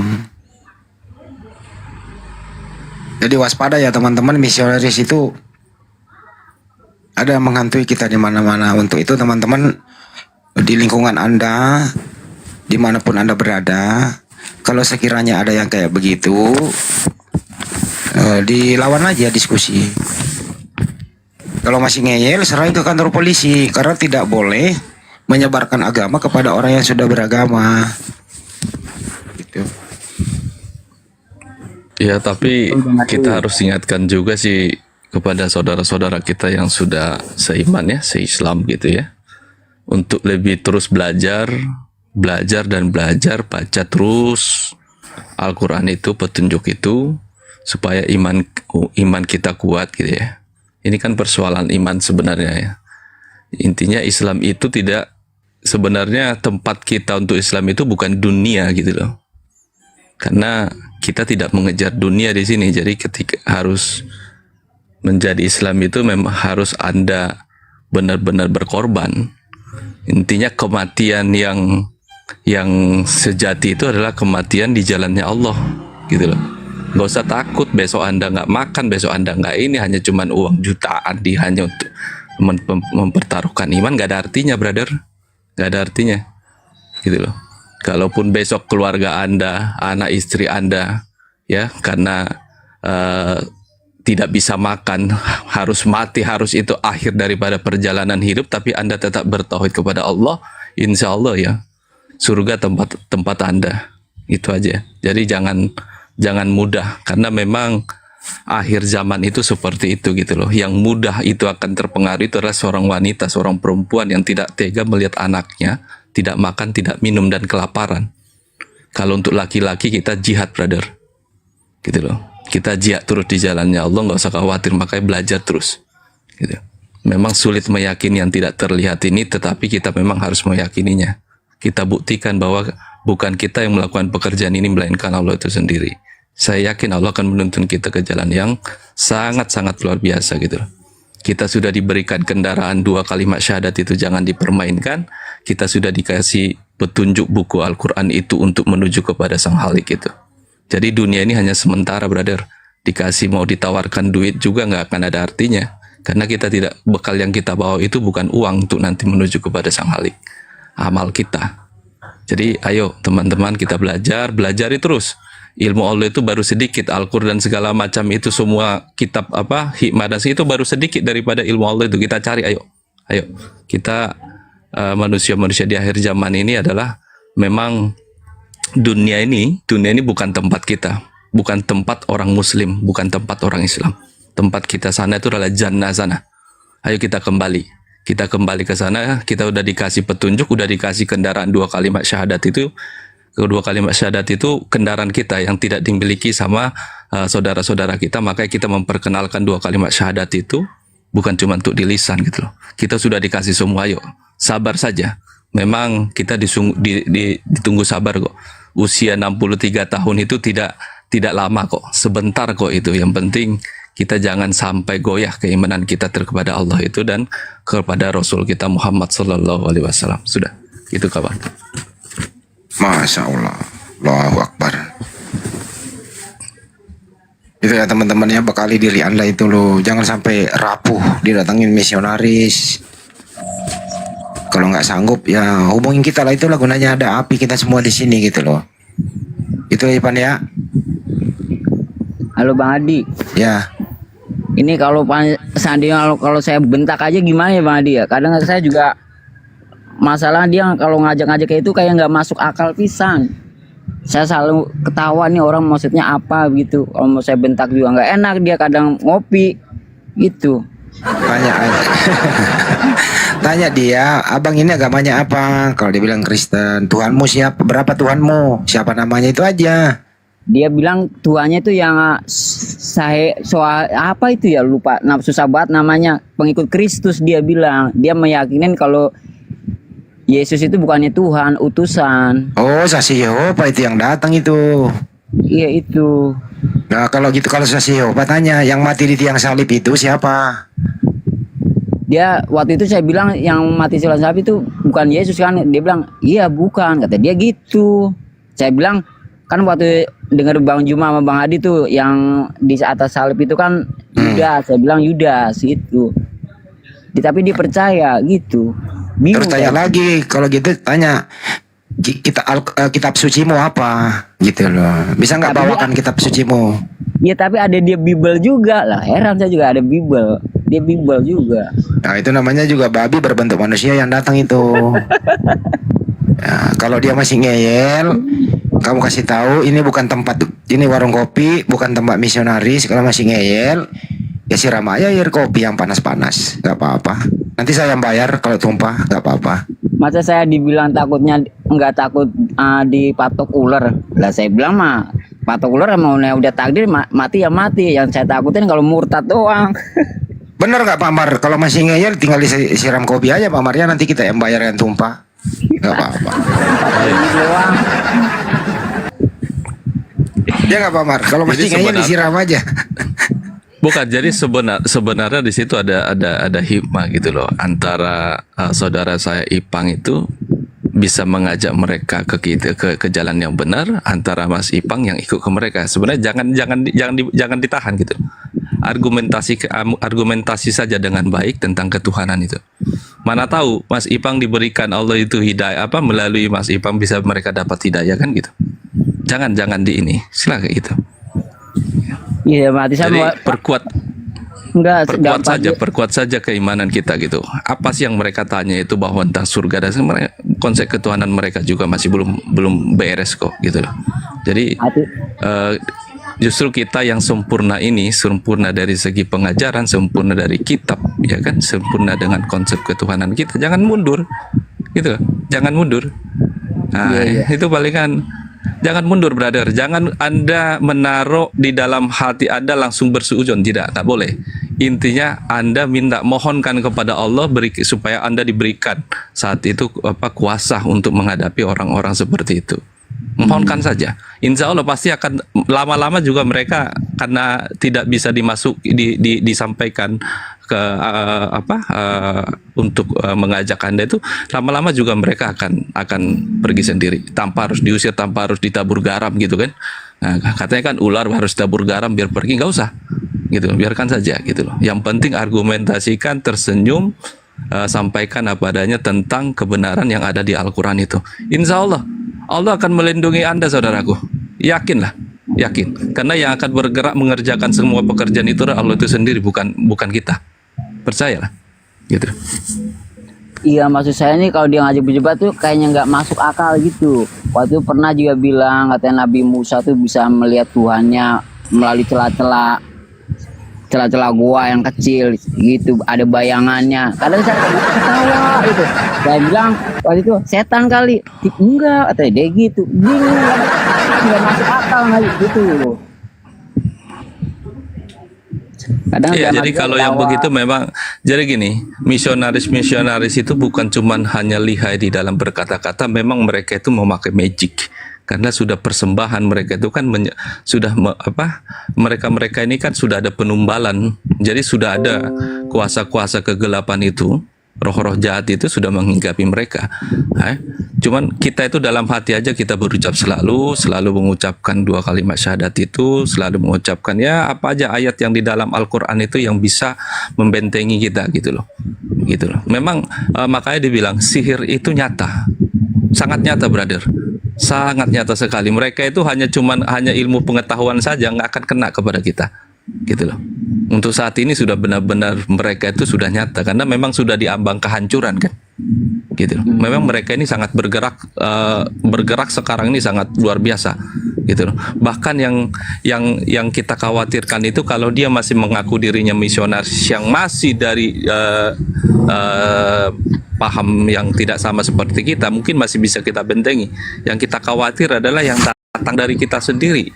Nah itu juga kita harus bentengi brother. Iya, gitu. iya. Jadi Bang Maryam, intinya siap. Bang Maryam.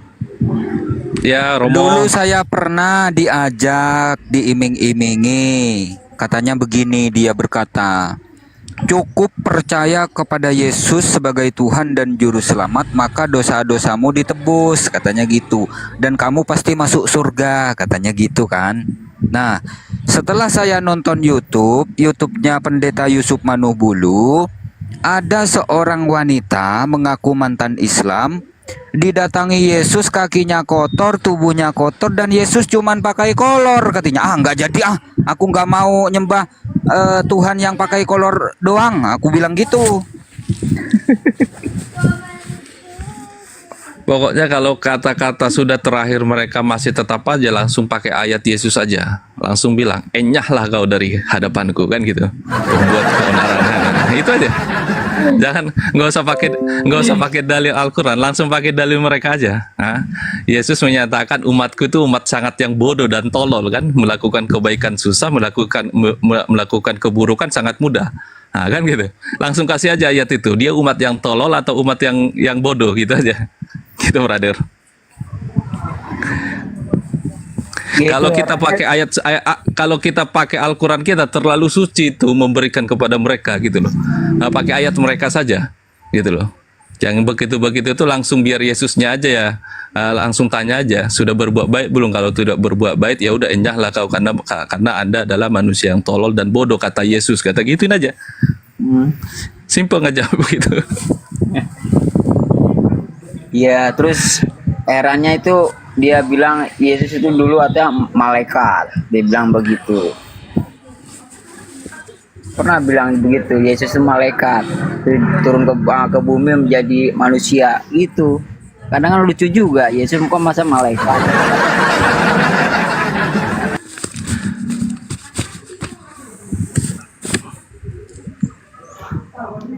Makanya kita di Islam itu, ayo kita kuatkan pondasi kita, jangan cuma hanya di lisan, jangan kita bicara kul huwallahu ahad Allahu somad lam yalid walam yulad walam yakul lahu kufuwan ahad, tapi masih lari Tuhannya kemana? Kalau nggak ada pendapatan hari ini udah hopeless kan gitu, jangan, gitu loh. Jangan gitu loh. Besok misalnya nggak ada yang kita berdagang, besok nggak ada yang datang, besok nggak ada yang ini, udah putus asa, jangan gitu. Baru jangan lagi besok, anak kita mau sekolah, nggak ada uang sekolah untuk dia jajan sekolah, lantas kita berpikirkan untuk mengakhiri, untuk nekat melakukan, jangan gitu, jangan diikuti hawa nafsu itu. Apapun yang terjadi, yang penting kita itu hanya disuruh berikhtiar. Ayo kita berikhtiar, berusaha terus saja sudah. Kalau memang itu mengantar kita kepada kematian, itu kematian yang benar-benar sesungguhnya, gitu loh. Kematian yang benar-benar kita menuju kepada Allah itu sendiri. Jadi daripada kematian konyol kita melakukan sesuatu demi keluarga kita bonyok-bonyok gitu loh, karena nafsu. Karena apa? Kita ini sudah terjebak yang membuat kita seperti ini, sulit meyakini Allah itu akan selalu bekerja dalam diri kita dan melakukan pekerjaan itu, karena kita sudah terjebak di dalam keinginan. Manusia itu terjebak dengan keinginannya sendiri. Pingin itu, pingin ini, tapi tidak mampu mengerjakan, tidak mampu melakukan. Nah itu, terjebak semua, gitu loh. Ayo kita kembali sekarang. Islam itu ya sudah tidak ada lagi pilihan. Memang hanya itu jalan satu-satunya, kita kembali kepada Allah dengan melakukan perintahnya dan taat. Kita harus manusia yang taat. Islam itu terlihat bukan dari dia melakukan ritual ibadahnya, tapi dia harus berubah secara tingkah dan perilakunya, dan lisannya dijaga. Dan kita lebih kepada memanusiakan manusia itu Islam yang sesungguhnya atas perintah Allah itu, dan kita contoh Nabi kita Muhammad Sallallahu Alaihi Wasallam. Jadi nggak ada istilah kata nggak ada koma, titik, udah itu, nggak ada yang lain gitu. Kalau kita mau menjadi umatnya Rasulullah Muhammad Sallallahu Alaihi Wasallam, gitu. Insya Allah kita akan selalu dilindungi sama Allah. Allahumma salli wa sallim wa barik alaih. Ya, Bang Diki ini Kristen atau Muslim, Bro Diki? Bro Diki, Kristen atau Muslim? Bro Diki. Oke, Bang Ipang begitu aja ya, Bang Ipang ya, sudah ya. Halo Dinda Ipang, dibuka mute-nya, begitu saja ya. Itu aja Pan, kalau dia datang lagi masih ngeyel, siram aja air kopi, nggak apa-apa. Saya yang tanggung jawab. Kalau masih ngeyel, masih banyak diskusi yang aneh-aneh. Oke, masih Bang Fadi, terima kasih Bang Fadi ya.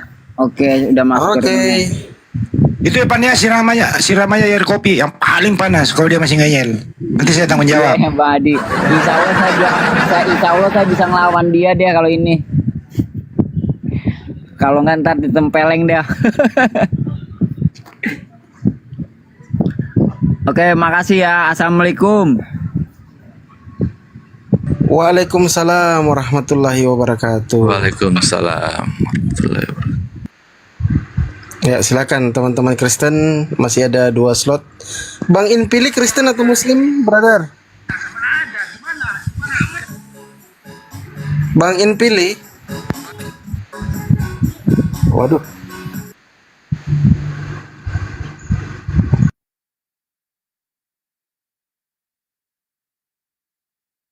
Ya, silakan ya teman-teman Kristen ya. Kalau masih mau dialog silakan. Bang Mariam ini Bang Andi, waduh, cepat kali dia upgrade pengetahuan Islamnya ya Bang Andi ya, aku tengok. Ya orang Pak Mar itu sebelum memeluk Islam dia pelajari dulu. Saya juga malu loh sama Pak Mar. Dia lebih menguasai daripada aku gitu loh. Teman-teman jangan sampai kalah sama Pak Mar. Dia masa mau kalah sama kita? Kita lahir dari Islam. Jangan kita kalah. Harus bersaing. Bersaing tujuannya lebih memperbanyak ilmu tentang Islam. Itu persaingan sehat, nggak apa-apa. Teman-teman ya, jangan sampai kalah sama Pak Mar. Malu kita loh. Ya nggak Mas Pandi? Iya dong. Ya, Pak.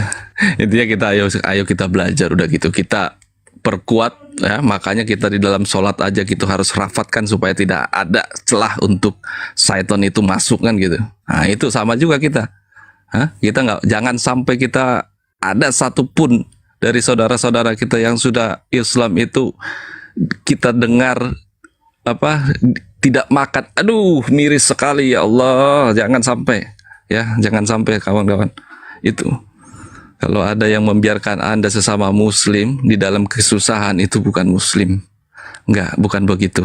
Ayo sama-sama, kalau Anda ada kesusahan, kalau ada Anda masalah, ayo kita konsultasi. Ada teman-teman kita di Apologet ini secara online, ayo bukakan. Jangan jadi kita sudah mengikrarkan diri jadi orang yang berserah, tetapi di dalam pelaksanaannya kita tertutup. Jangan, gitu loh. Jangan. Ada kami di sini saudara-saudara yang kita bisa berbagi, bukan cuma sekedar curhatan, tidak. Insya Allah ya, Allah itu pasti kasih kok, baik secara dunia baik secara akhiratnya. Kalau masalah hanya makan doang, nggak usah khawatir, gitu loh. Jangan khawatir saudara-saudaraku. Yang paling apalagi Anda di sini merasa sudah Anda diiri Islam tapi merasa sendiri, tidak, gitu. Apalagi kita mayoritas di sini. Jangan sampai Anda merasa sendiri.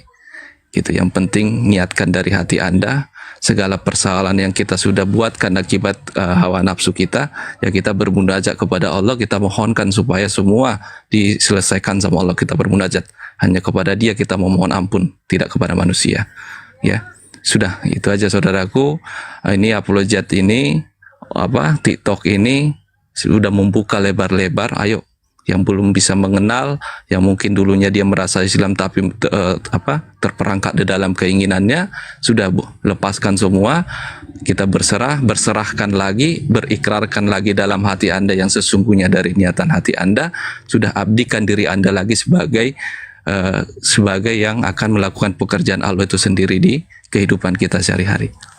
Ada tempat-tempat kita kok, ada masjid-masjid supaya kita bisa datang ke sana kalau kita dalam keadaan susah, dalam keadaan ini, ayo curhat aja, sampaikan keluh kesahmu, insya Allah Allah akan berikan petunjuk, Allah akan menyelesaikan segala perkara dalam hatimu, dalam keadaan apapun. Saya yakin, kita harus hakul yakin, bukan yakin lagi, hakul yakin Allah pasti akan menolong kita, baik di dunia maupun akhiratnya. Terima kasih.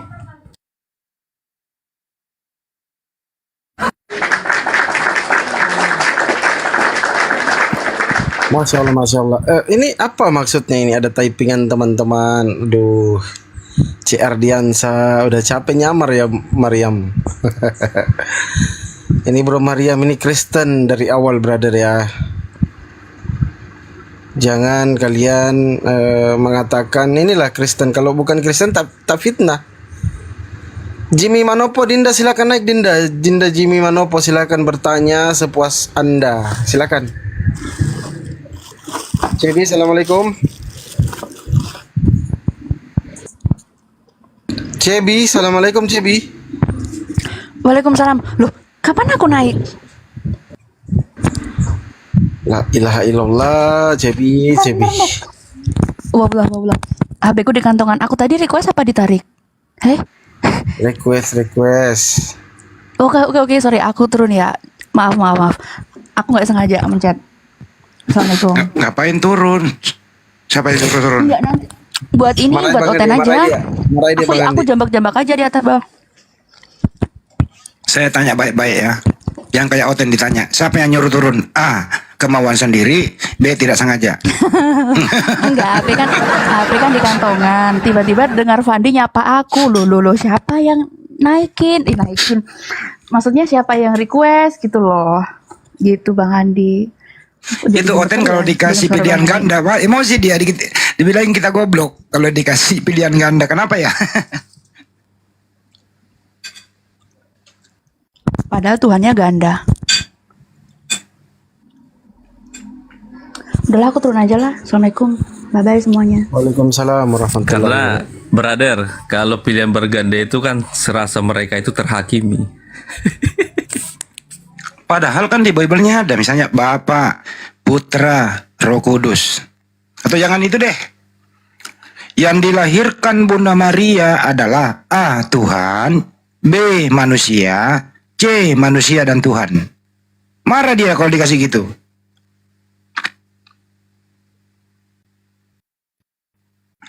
Yang mati di tiang salib.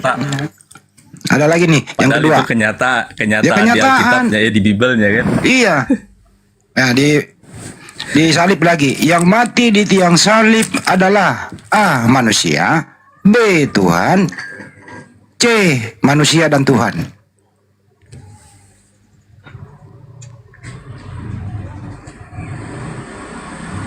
Kenapa sulit banget dijawab ya? Padahal kita udah bantu jawaban loh, tinggal milih. Ya, ini Aldo Ayang ini Kristen atau Muslim? Assalamualaikum Muslim Bang. Waalaikumsalam warahmatullahi wabarakatuh. Silakan di mute ya. Oke, yang Kristen dulu naik ya teman-teman ya. Kasih kesempatan teman-teman kita Kristen. Silakan kirim permintaan teman-teman Kristen.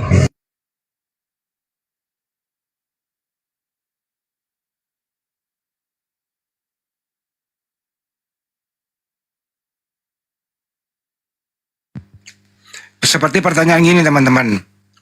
Di surga itu menurut Bible mereka ada Bapa, ada Putra, ada Roh Kudus. Nah, tanya dia, kalau Tuhan Anda satu, siapakah Tuhan di antara yang ketiga itu? A, Bapa, B, Yesus, C, Roh Kudus, D, semuanya benar. Itu. Catat-catat itu loh pertanyaan basic tuh.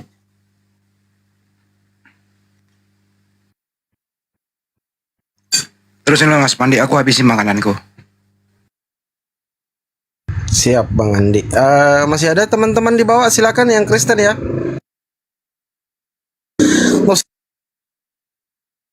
Ustadz Alif sudah monitor Ustadz. Ustadz Alif. Ustadz Alif. Oh belum monitor. Sini aja lu Bang Ciardiansa diskusi sama Maryam coba. Kenapa kau hanya typing di bawah? Silakan naik, kirim permintaan. Kau dialog sama Bang Maryam lah. Paling setengah jam langsung bukan Yesus Tuhanmu. Silakan. Ciardiansa. Oten yang mengidolakan si Edis, sekali-kali lu nanya dia, Yesus itu Tuhan atau tidak? Edis itu tidak menuhankan Yesus, beda sama Kristen pada umumnya. Tanya coba ya. Coba aja, pasti bulat jawabnya. Dis, Yesus itu Tuhan atau manusia? Pasti bulat jawabannya. Jadi Edis itu Kristen aneh juga, tidak menuhankan Yesus. Beda sama kalian, Tritunggal. Didukung kok nggak, lu beda Tuhan, lu dukung dia, ada aja lu.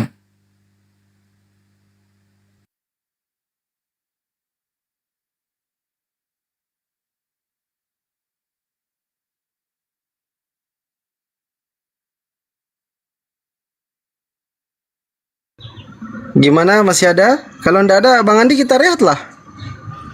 Nanti malam lagi baru lanjut Bang Andi. Ya udah. Aku juga mau keluar ini. Oke. Keluar apa enggak ya? Lihat situasi lah. Lanjut dulu. Romo, monitor Romo. Ustadz Alif.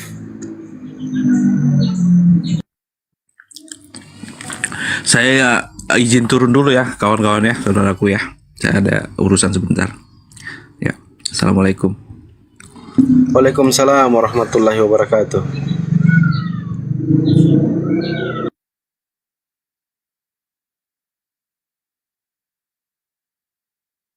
Bang Zuma lagi rehat ini Bang Andi.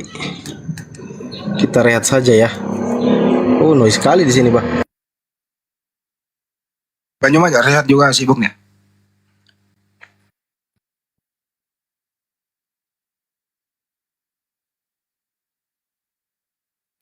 Lagi apa ya namanya, di perumahan baru Bang Juma tuh lagi memasukkan material, izinnya sudah ada, terus memulai pembangunan. Jadi teman-teman yang ada di seputaran Sulawesi Selatan yang ingin punya rumah di wilayah Makassar, hubungi saya, hubungi Bang Juma. Alhamdulillah tahap kedua udah mulai goyang lagi. Mantap.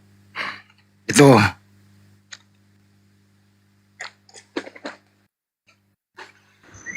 Kenapa ini Bang Andi? Kenapa mereka Edis terus Edis? Kenapa sih dengan Edis?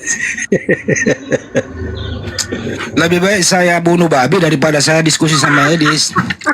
Ngerti nggak lo?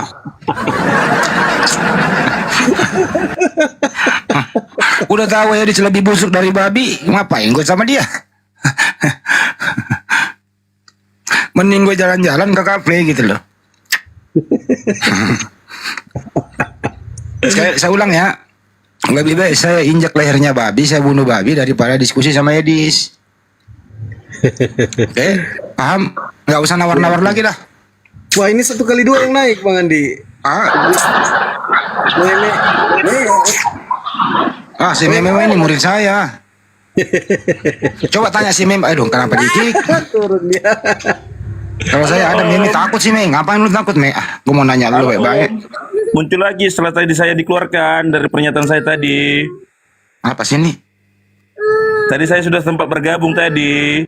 Tapi tadi saya sempat dikeluarkan karena sama Bang Juma sama-sama, setelah saya katakan sama-sama Spanyol, separuh nyolong, jangan saling bertingkungan. Terima kasih. Saya kembali bergabung. Itu anak lu nangis itu lo, jangan diinjak lehernya anak-anak kecil itu lo. Iya, nggak masalah Om.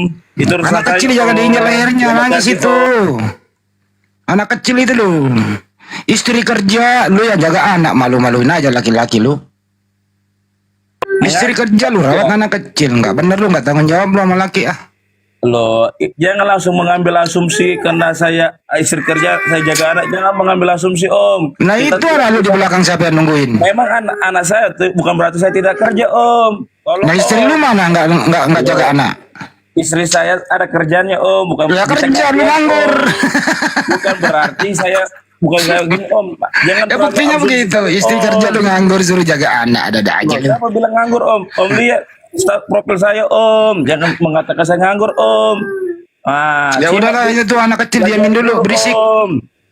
Ya udah itu anak kecil diamin dulu, berisik. Orangnya, Om. Hati-hati, Om. Iya anaknya didiamin dulu bang, kasihan dia tuh nangis.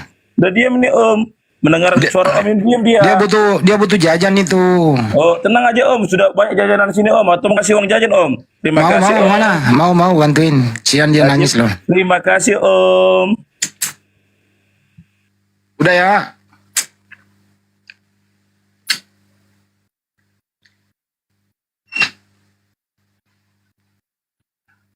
Udah Mas Pandi? Ya, langsung aja Bang Andi. Oh ya, jadi teman-teman yang ada di Makassar yang ingin mendapatkan rumah subsidi ya hubungi saya aja atau hubungi Bang Juma. Ya berada di Sulawesi Selatan dan sekitarnya, mungkin juga ada yang daerah luar misalnya di mana gitu ingin ada aset properti ya silahkan hubungi kami. Karena properti itu beda dengan mobil. Mobil itu tiap tahun menyusut harganya. Kalau properti itu tiap tahun naik. Itu perbedaannya. Terus kemudian kalau properti itu tidak ada unsur kecelakaan dan seterusnya. Ya, paling Jaya 65. Jaya 65 itu apa sih? Kalau nggak tahu ya itu kebakaran. Ya, hubungi kami. Kedua juga teman-teman dukung perjuangan kami juga di API. Belilah produk-produk API yang resmi seperti skincare, itu produk resmi API. Sebagian keuntungannya itu masuk ke kas API sebagai alat perjuangan kita semua. Jadi bukan bisnis semata, ini juga bisnis area, berbagi keuntungan di situ.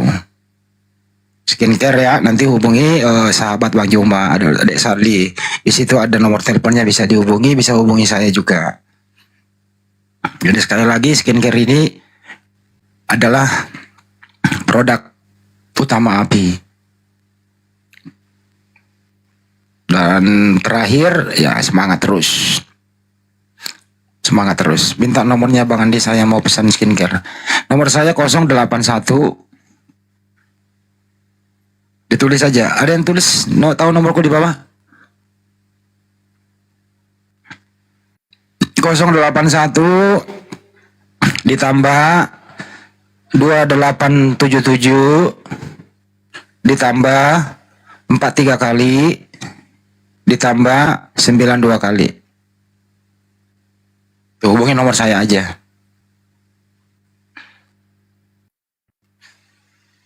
Oke. Itu aja Mas Pandi. Ya itu nomor saya di bawah tuh.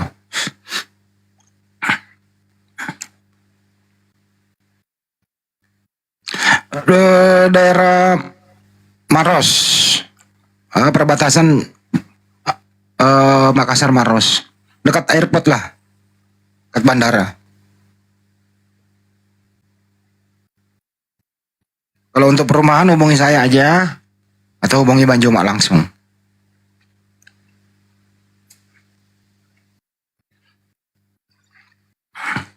Saya direktur pemasarannya.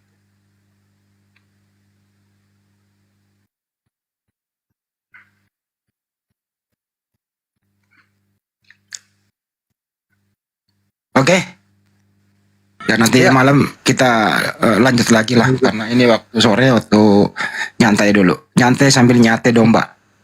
Ya Mas Pandi, terima kasih. Lanjut. Ya, Bang Andi tutup lah. Oke, terima kasih buat semuanya. Kita tutup diskusi pada kesempatan kali ini. Semoga bermanfaat kita semua. Yang mungkin ada keceplosan lidah dari kami, mohon maaf, ini kita manusia biasa, namanya dinamika dalam diskusi. Oten itu kalau nggak diberikan keras-keras dikit juga ya tambah jadi dia. Jadi perlu memang diberikan suatu tindakan, tapi masih dalam batas terukur, tindakan tegas dan terukur. Kalau polisi itu begitu, presisi. Kita ini pengayom masyarakat. dan membina umat. Insya Allah kalau ada api semua tertata dengan baik. Karena kami berdasarkan Al-Quran dan Sunnah, tidak berdasarkan oleh siapa-siapa. Terima kasih, sampai jumpa. Assalamualaikum warahmatullahi wabarakatuh. Waalaikumsalam warahmatullahi wabarakatuh.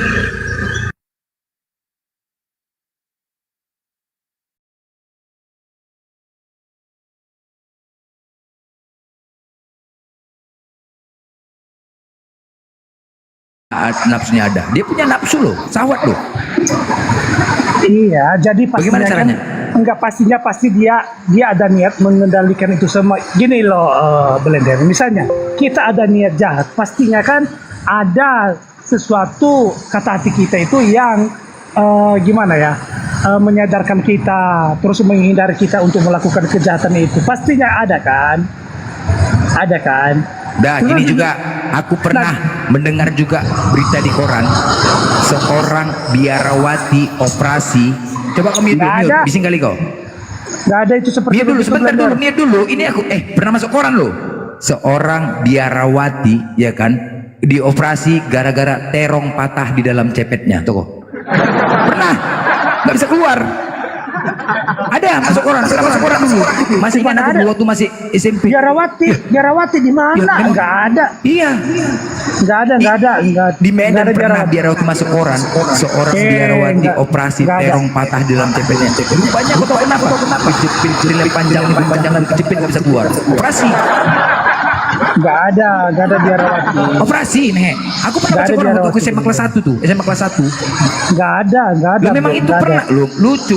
Saya tidak percaya. Kalau bisa aku simpan itu koran, masih ada koran itu. Dirimu cuman nggak ada cerita, kamu cerita khayalan. Lu orang masuk koran kok malah nggak ada cerita, masuk koran. Iya, sekalipun masuk koran, tetapi bukan berarti dia seorang biarawati. Mungkin orang biarawati awam, sebenarnya seorang mungkin wanita masyarakat biarawati biasa. dioperasi Nggak ada. gara-gara terong Nggak ada. kejepit nggak bisa keluar dalam cepetnya. Nggak ada itu. Para penonton si Blender ini dia sedang bercerita khayalan. Terus apa yang dia diceritakan itu semua tidak benar, tidak benar semua itu bohong. Ini semua terjadi gara-gara Bibelmu berisi kayak gitu. Ini tadi fakta. Di depan mata kepalamu sendiri saja kau melihat Kepas ketika kau baca Amsal 7:18 dia ngocok kok cemana. Lucu kau. Ini fakta loh.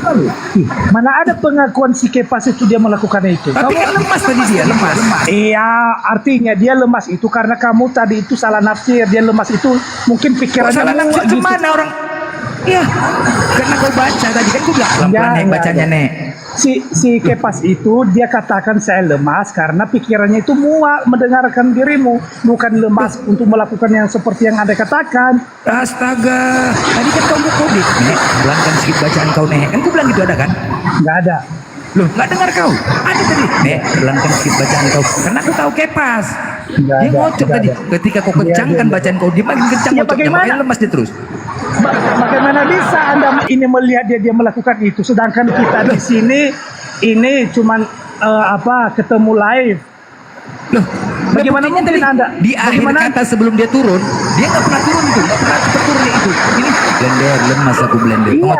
Iya, gini Blender, masuk akal nggak? Masa kamu katanya tadi kamu lihat dia melakukan itu, nggak lihat dari suaranya dan dia pengakuan dia. Mana ada, nggak ada. Loh, tadi kan kau nggak dengar? Kepas. Nggak ada. Kau lemas aku Blender. Dari tadi saya menyimak, nggak ada Kepas mengatakan seperti yang kamu katakan. Loh, tadi kan gue bilang Kepas udah nembak kau, udah. Nggak ada.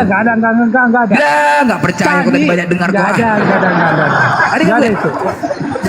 Nanti kita panggil. Makanya tadi gara-gara baca Amsal itu dia menghayal. Dia kan menghayal itu, menghayal dia. Enggak.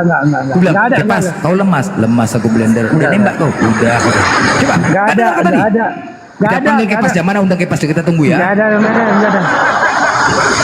Tunggu Kepasnya ya. Ngapain aku bohong? Kita nggak boleh mengklaim kayak gitu. Ini faktanya loh. Si Kepas itu seperti itu.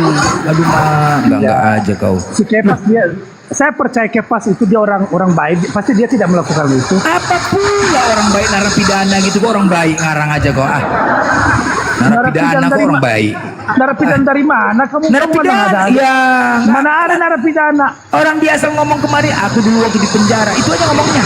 Itu dulu, tapi sekarang posisi dia bukan di penjara loh, Belender. Ya iya, tapi kan dia narapidana.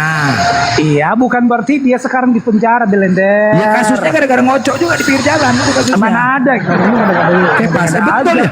Kasusnya lu masuk penjara gara-gara ngocok di tengah jalan. Itulah dia tingkahnya. Enggak ada. Panggil Kepas. Dia sama Kepas coba. Kau kenapa kasus Kepas? Gara-gara ngocok di pinggir jalan masuk penjara. Enggak ada. Itu bohong. Buat gimana? Buat aku pernah cerita sama Kepas. Kau apa kasus kau Kepas? Belender itu tidak benar. Dan itu nanti kita semua panggil cerita Kepasnya. khayalan, ya. Kok khayalan cemananya kau nih? Pulang. Buat Kau apa kasus kau Kepas? Aku malu menceritakannya. Yang sampai sekarang setiap mendengarkan dari tadi si Belender bercerita tentang khayalan.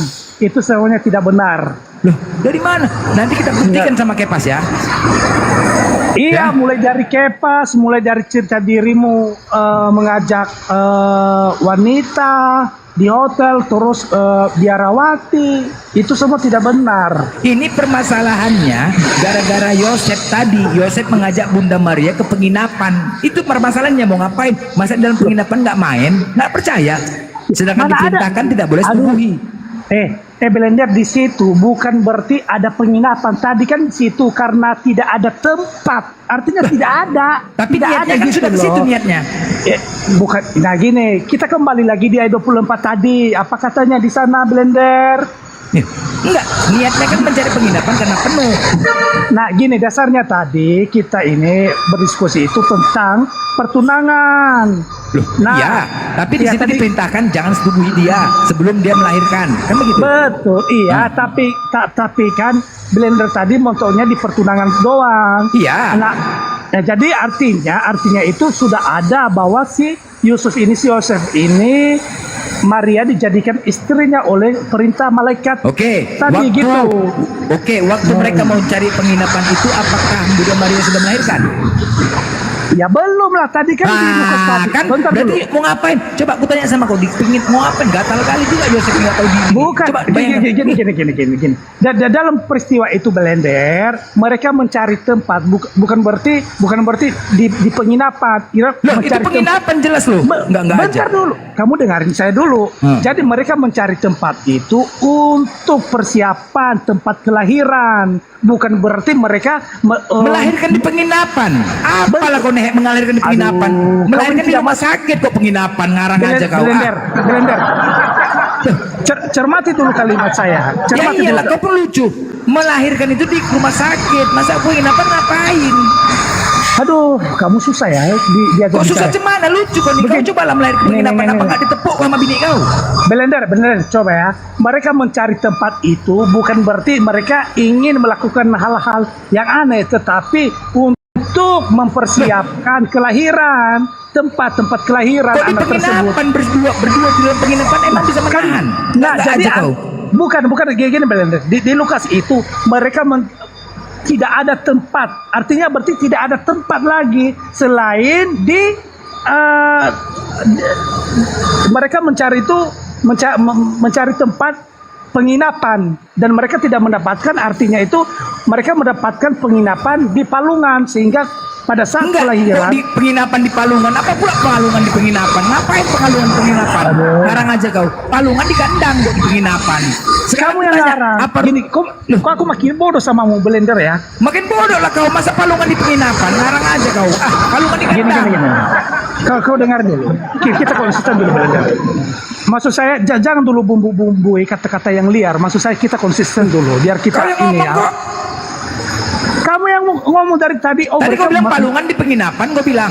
Iya bentar, makanya aku bilang kamu diam dulu, aku ngomong. Nah, tadi itu mereka mencari tempat. Nah, jadi mereka mencari tempat itu bukan tujuan itu melakukan yang tidak, tetapi tujuannya adalah mencari tempat, mempersiapkan kelahiran anak tersebut. Gitu loh. Di penginapan. Di penginapan nyarinya, persiapannya. Kan ini Kepas. Ini udah. Aku pikir bodoh. Kepas. Apakah benar kasus kau waktu masuk penjara gara-gara ngocok di jalan? Coba jujur. Ya Kepas? Apa? Gimana? Waktu masuk penjara itu gara-gara ngocok di jalan, kasusnya? Ya, jelas lah. Yang gimana kita Kau memang ada Belender. Memang ini makanya saya bilang dari tadi kamu itu menghayal ceritanya mana Belender. Tadi kan Kepas, bentar tadi dulu Belender. waktu si Ku tanya Nehe dulu baca dia. memuas Amsal 7:18, apakah kau nembak Kepas? Coba udah kau. jangan yang kita bahas ini sejarah Tuhan aja kok jadi kayak Kau gini. secara Tuhan cemana? Iya, kan kalau ada otak bilang Kepas nggak mau jujur kau. Kau lemas tadi kenapa cabut? Kau lemas kau kan? Kau nembak kan? Hah?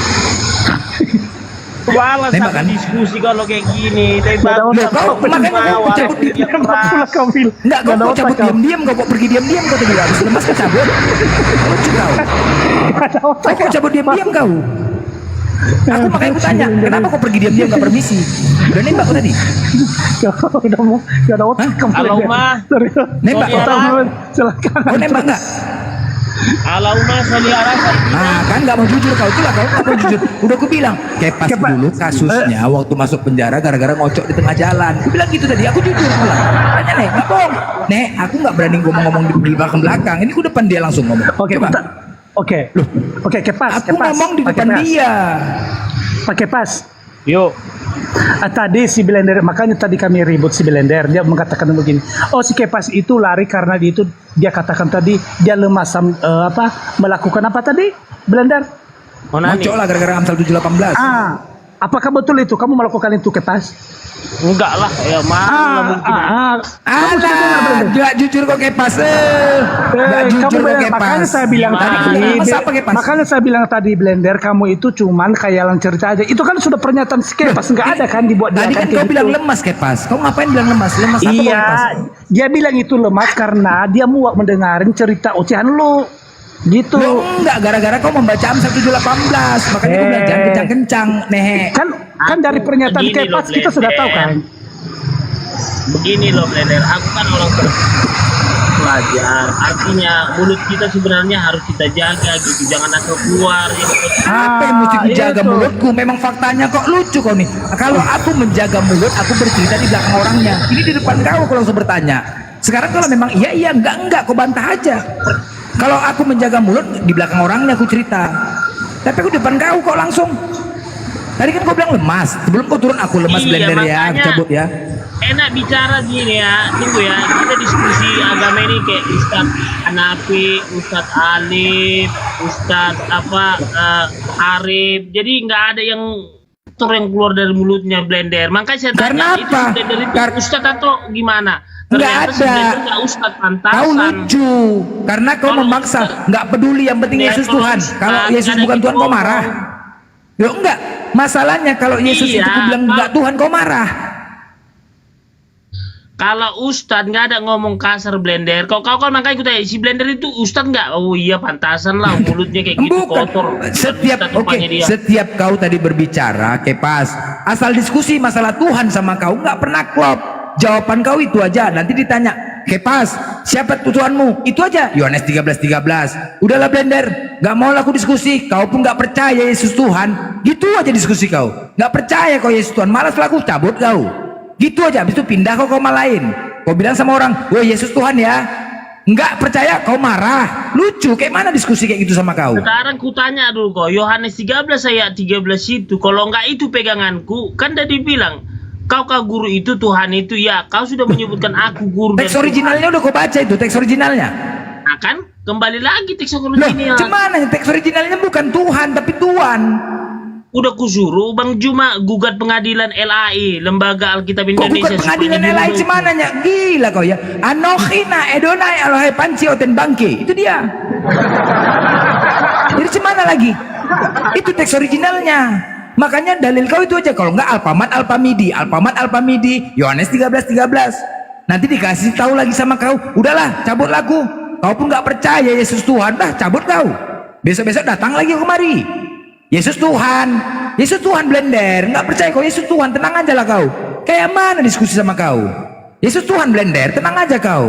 Masa kayak gitu diskusi? Nanti habis itu cabut kau, pergi kau ke tempat Bang Juma, duduk nongkrong situ. Apa nggak kena cambuk aja kau? Sekarang Gila kau begini. nih. Jadi jelas di Blender Wahyu. ada Ustadz Alif di bawah Blender.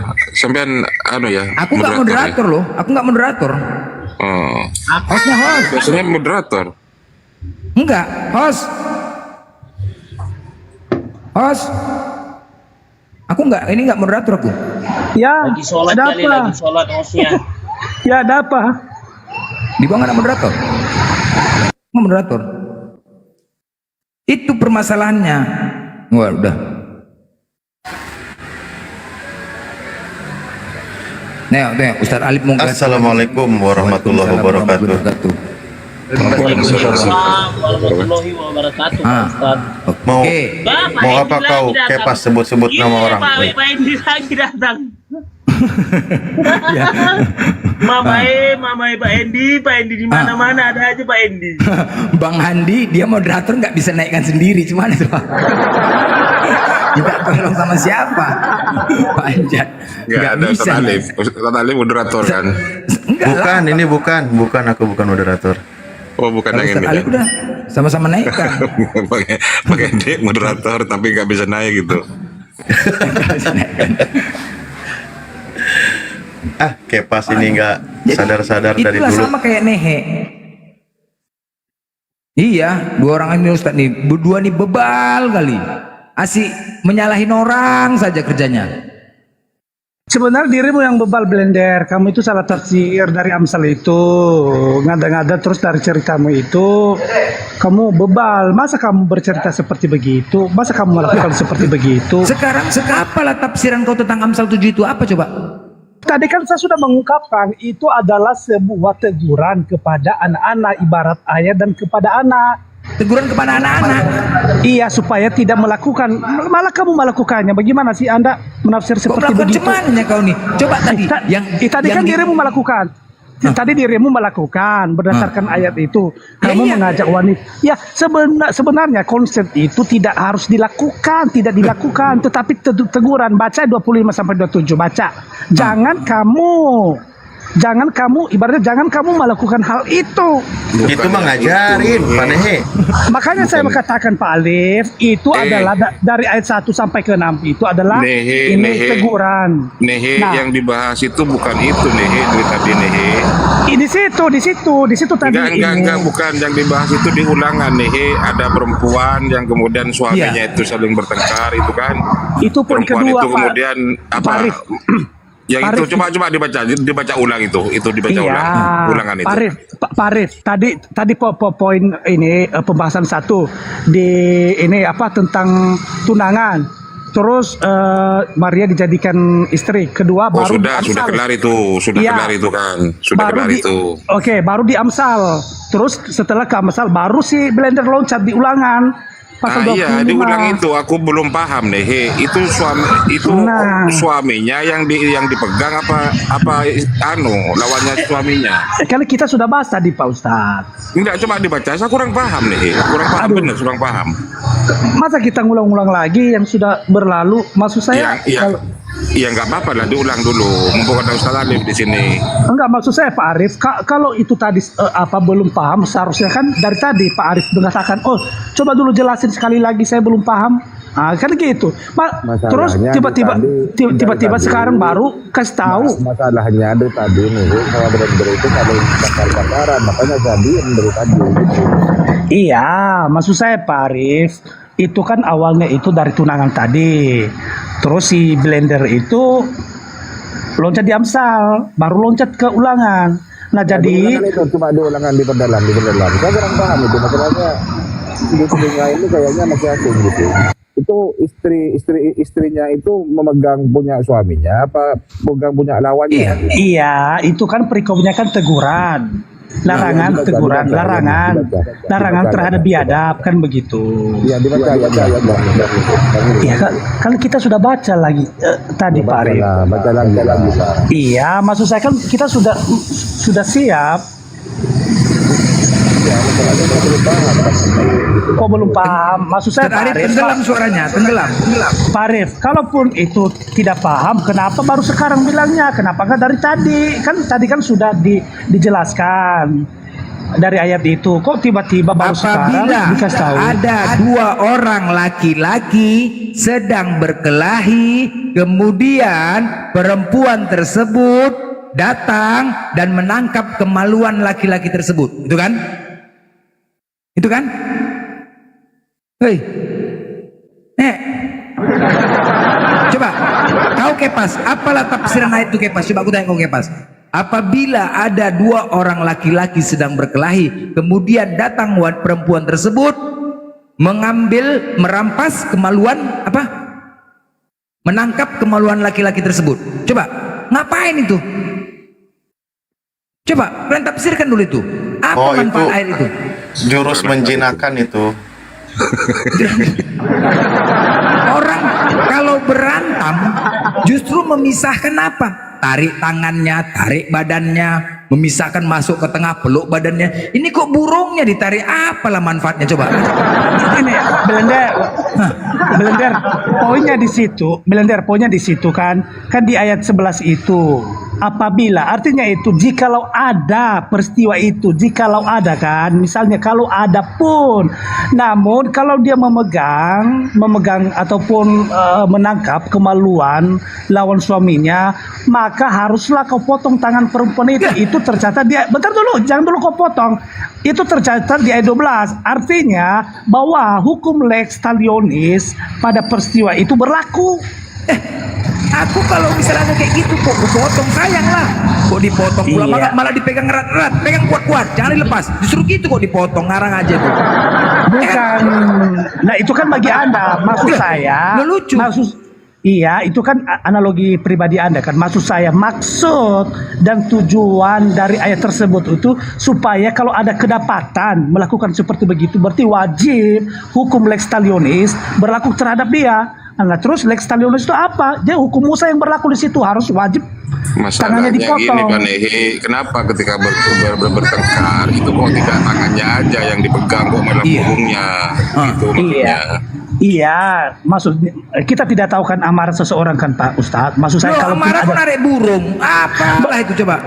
Kan Belender, kan di ayat kan Belender, kan kalimat itu kan mengatakan apabila, berarti yang namanya apabila itu berarti kalau ada kejadian gitu loh maksudnya. Oh, berarti pernah ada kejadian seperti itu, kan gitu. Apabila, tahu nggak yang maksud dengan Iyalah, apabila? kenapa itu dibuat ayat itu? Berarti pernah ada kejadian. Sudahlah. Ya itu berarti kalau ada laki-laki lagi berantem dipegang itunya. Diperintahkan bisa kan? Perintahkan kan? Oh, coba ya, Iya. kita baca. Coba ulang, baca ulang. Oke. Ayat 11 dulu ya, kita mulai ya. Ya. Ya, apabila 2 orang berkelahi dan istri yang seorang datang mendekat untuk menolong suami dari tangan orang yang memukulnya, dan perempuan itu mengelurkan tangannya dan menangkap kemaluan orang itu. Yang kita catat menangkap kemaluan kan? Bentar dulu. Coba. Aku belum habis ngomong. Loh, itu pula menangkap kemaluannya. Itulah Belender, kita baca dulu ayat 12. Tunggu dulu, itu sampai situ aja. Nah, apabila ada menangkap kemaluannya, langsung kupegang kemaluan tangannya. Gimana coba? Bentar dulu, Belender. Ya, belum habis. Baca ayat 12. Maka haruslah kau potong tangan perempuan itu. Janganlah engkau merasa, ya haruslah. Jadi artinya gila ya. Ya, bentar dulu Belender. Mengajarkan itu. Bentar dulu Belender. Itu kok dipotong, apa salah dia? Susah kamu dengerin orang Belender.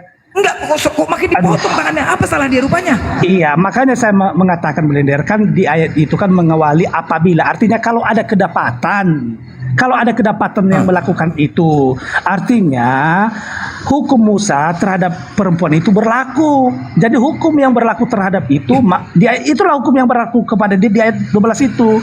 Ya terpotonglah tangannya, kepotong tangan perempuan itu, begitu loh. Aduh. Loh, bukannya yang laki-laki mengucapkan terima kasih malah dipotong pula, enggak aja. Terima kasih lah seharusnya laki-laki itu. Sudah jelas. Kalaupun dia melakukan, berarti kamu siap untuk dipotong tangan, Belender? Loh enggak, seharusnya mengucapkan terima kasih kok malah dipotong. Lucu ya. Itu kan larangan loh, Belender. Kan di situ kan mengawali. Itu kan apabila. Terus kalau ada kedapatan yang melakukan itu, harus dia 12 itu harus dipotong tangannya. Emang kalau Anda melakukan itu emang mau dipotong tangan? Enggak kan? Ya enggak mau lah. Ya aku pun pasrah aja lah, namanya dipegang. Enggak aja iya, kau ini. artinya begini, Belender. Ya, ayat itu dikatain supaya kamu tidak melakukannya. Melakukan apa? Sekarang, iyalah kalau kamu melakukannya pasti kan dirimu Yang kan megang dipotong perempuan tangan. kok bukan aku, cuman nanya nih. Iya, kalau seandainya dirimu perempuan loh Belender. Misalnya Loh, kamu kau cewek bilang ini. seandainya perempuan enggak aja kau laki-laki. Aku yang berantem.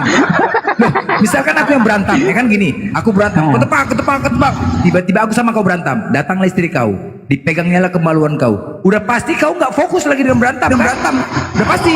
Oh, malas senang aku mukul hajar muka kau, ketepak. Kau fokus kepada burungmu. Aku semangat lah, dan aku terima kasih sama cewek itu, perempuan itu. Terima kasih, gara-gara kau aku puas mukul dia. Kan gitu. Berarti kalau kamu semangat, oke, kalau dirimu semangat, berarti artinya kamu melanggar aturan ini. Kok melanggar aturan cuman? Aturan di mana? Iya, aku melanggar. berterima kasih sama perempuan itu.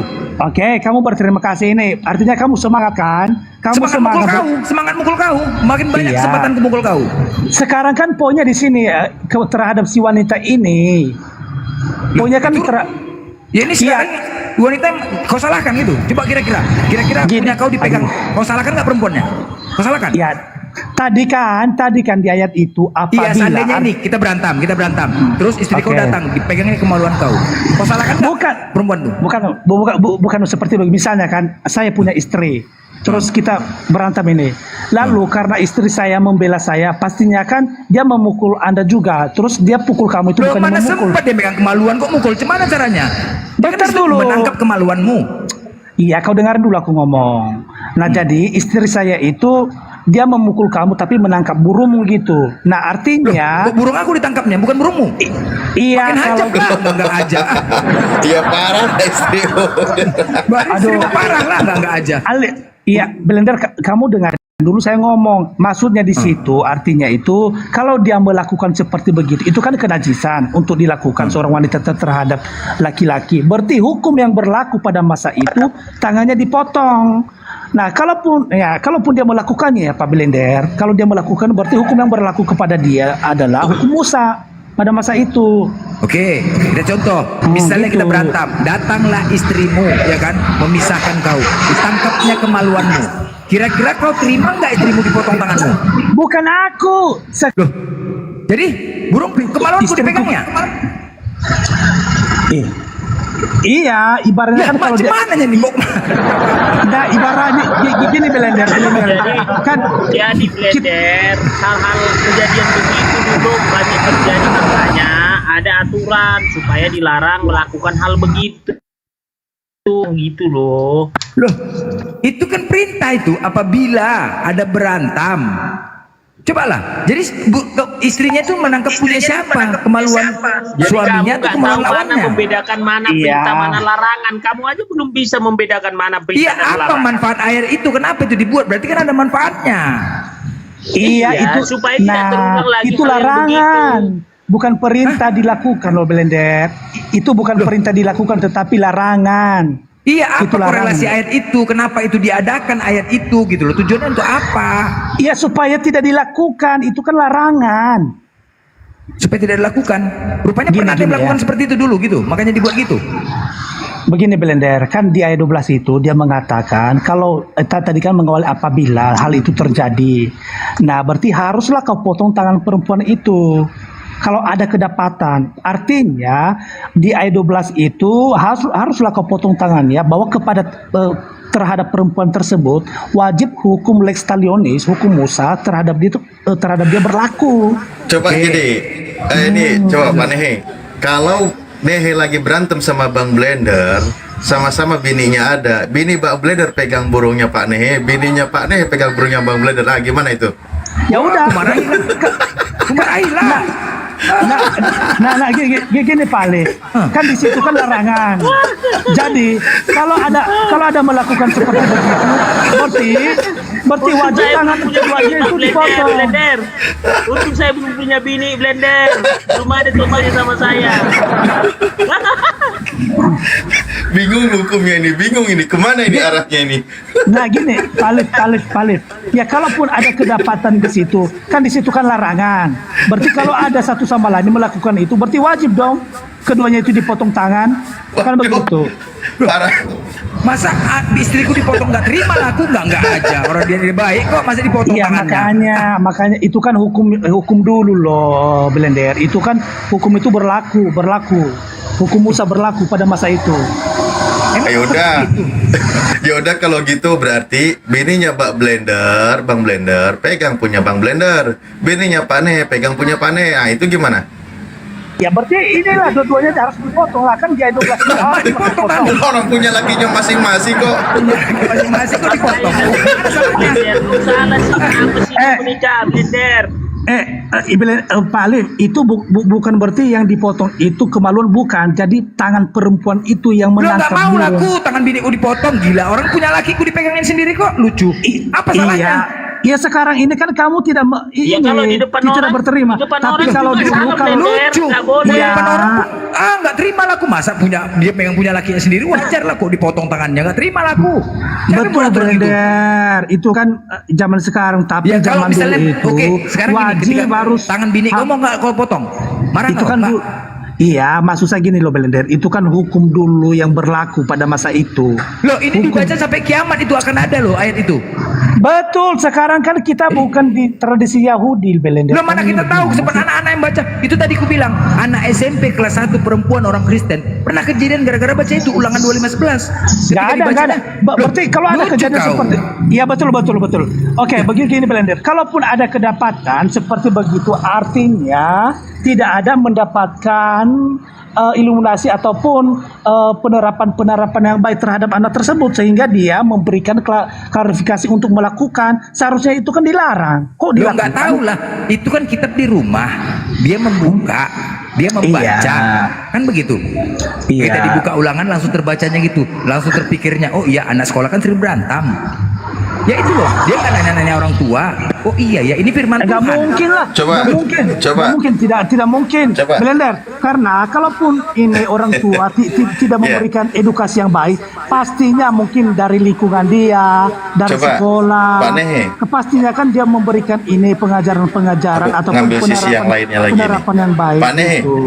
Bang Nehe. Nah, itu kan kau bilang hukum dulu. Kalau sekarang berarti nggak ada hukuman, boleh? Ada, makanya tadi kemarin tuh kita bahas sama. Tadi kau bilang itu hukum dulu, hukum Taurat, hukumnya Nabi Musa, nggak berlaku sekarang.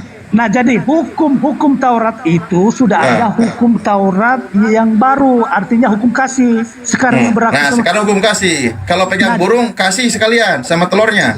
Nah, bukan seperti begitu. Jadi kalau Palif, saya tahu. Pak Alif, saya cuma menghargai Pak Alif di sini, seorang Ustadz Pak Alif.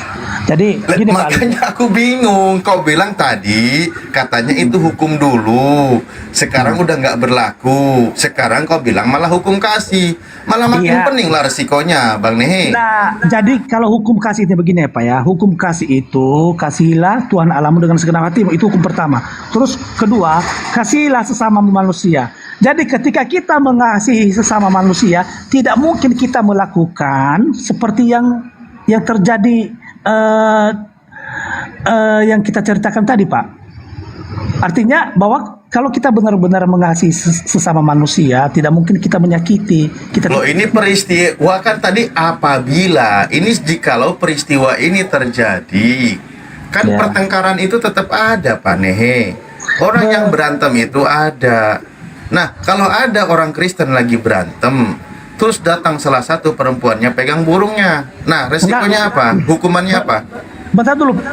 Oke. Sebelum saya ini menjelaskan itu, Pak, apakah pertengkaran itu adalah hukum kasih? Tidak kan?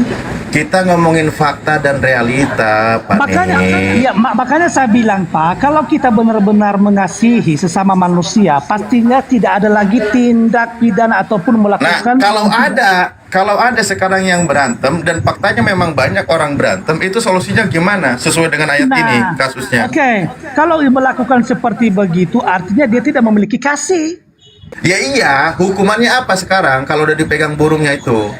Dipotong tangannya lah. Nah, jadi kalau masalah itu yang kamu perdebatkan Pak Alif, kalau kita baca di ini Alkitab saya itu di Injil Sinoptik saya ambil ya. Injil Sinoptik itu perjanjian baru itu wujudan hukum Taurat yang kedua, perjanjian baru, bahwa ketika ada seseorang melakukan kejahatan menjahatin kita, artinya kita tidak boleh dendam lagi. Artinya kita memaafkan dia gitu. Makanya dikatakan enggak Pak, salah itu. Dibiarin berarti. Dibiarin. Bukan gimana dong? Ya, makanya kamu dengarin saya. Makin parah itu. Aduh, malas aku ngomong kayak gini. Jadi ini loh, izin saya dari tadi monitor. Jadi menurut data yang dibaca, kalau ada orang berantem seperti itu, kalau ada nih, harus dilaksanakan sebagaimana item-item yang ditulis. Pertama, harus ada yang megang burungnya satu. Sesudah dipegang burungnya, baru dipotong tangannya. Apabila ada orang yang berantem, contoh, Kepas atau Nehe berantem sama bininya atau sama orang lain. Jadi ya harus dipegang burungnya dulu. Dikutuk burung dulu. Ah, baru dipotong tangannya gitu. Lanjut. Enggak, Bang. Anda ini kan situ istrinya, istri yang datang menangkap kemaluan. Nah, seandainya istri yang menangkap sendiri, cemana? Dipotong tangan istri kita. Sedangkan dia megang punya kita. Coba ini aja Pak Blender, kita dulu coba. Bentar dulu Blender, kutanya dulu. Apakah pertengkaran itu merupakan hukum kasih? Halo? Oh, putar jawab aja itu pertanyaan. Nah, makanya saya bilang, kalau ada kedapatan pertengkaran antara saudara satu sama lainnya, artinya tidak ada hukum kasih di antara mereka. Hukum kasih ini itu adalah kan kasih. Tertulis nih di situ apabila. Apabila kan anda lolos dari ini karena anda tidak melakukan. Ini kan data solusi. Dengerin dulu, ini kan data solusi hukum. Jadi kalau ada orang ribut seperti itu, ya, jadi perempuan ini memegang burungnya dulu. Tuk. Setelah dipegang burungnya, baru dipotong tangannya. Itu solusi loh kalau apabila ada orang yang ribut kayak gitu loh. Pak Pandi, itu kutanya dulu dirimu. Ini kan kitab saya. Nggak usah tanya diriku, dijawab aja itu. Diriku nggak terlibat. Nggak mungkin kamu lebih paham. Kalau saya nggak terlibat kok. Tidak mungkin kamu lebih paham daripada aku, gitu. Maksud saya itu apakah larangan atau perintah? Itu solusi nanti kalau ada yang berantem. Nah, itulah. Nah, tadi Bapak mengatakan solusi, bukan solusi. Itu di situ larangan, Pak, bukan solusi dan bukan perintah. Terus apa maksudnya itu pegang burung? Nah, itu larangan, tidak diperbolehkan. Kalaupun dia baca baik dulu, coba baca lagi. Kok kalian itu Pak Blender suruh baca ulang dulu. Kayaknya salah baca dia. Suruh baca lagi. Jadi begitu. Ini sudah dibacakan Nehe. Dengar dulu Blender. Tadi dia dibacakan Nehe. Jadi berulang-ulang juga kan jadi ini yang kita bahas. Artinya itu adalah larangan. Jangan lakukan karena mungkin pada waktu itu di sana banyak melakukan hal begitu kalau bertengkar.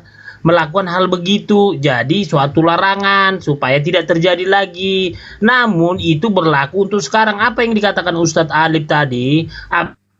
Baca ulang di mana sih? Saya bacain di mana tertulis itu? Berbuat dosa karena Bang Blender tertulis di mana? 11 ulangan 2511. 25 nomor 11 ya? Ya. Saya baca dulu. Susah amat sih suruh baca ulang ah.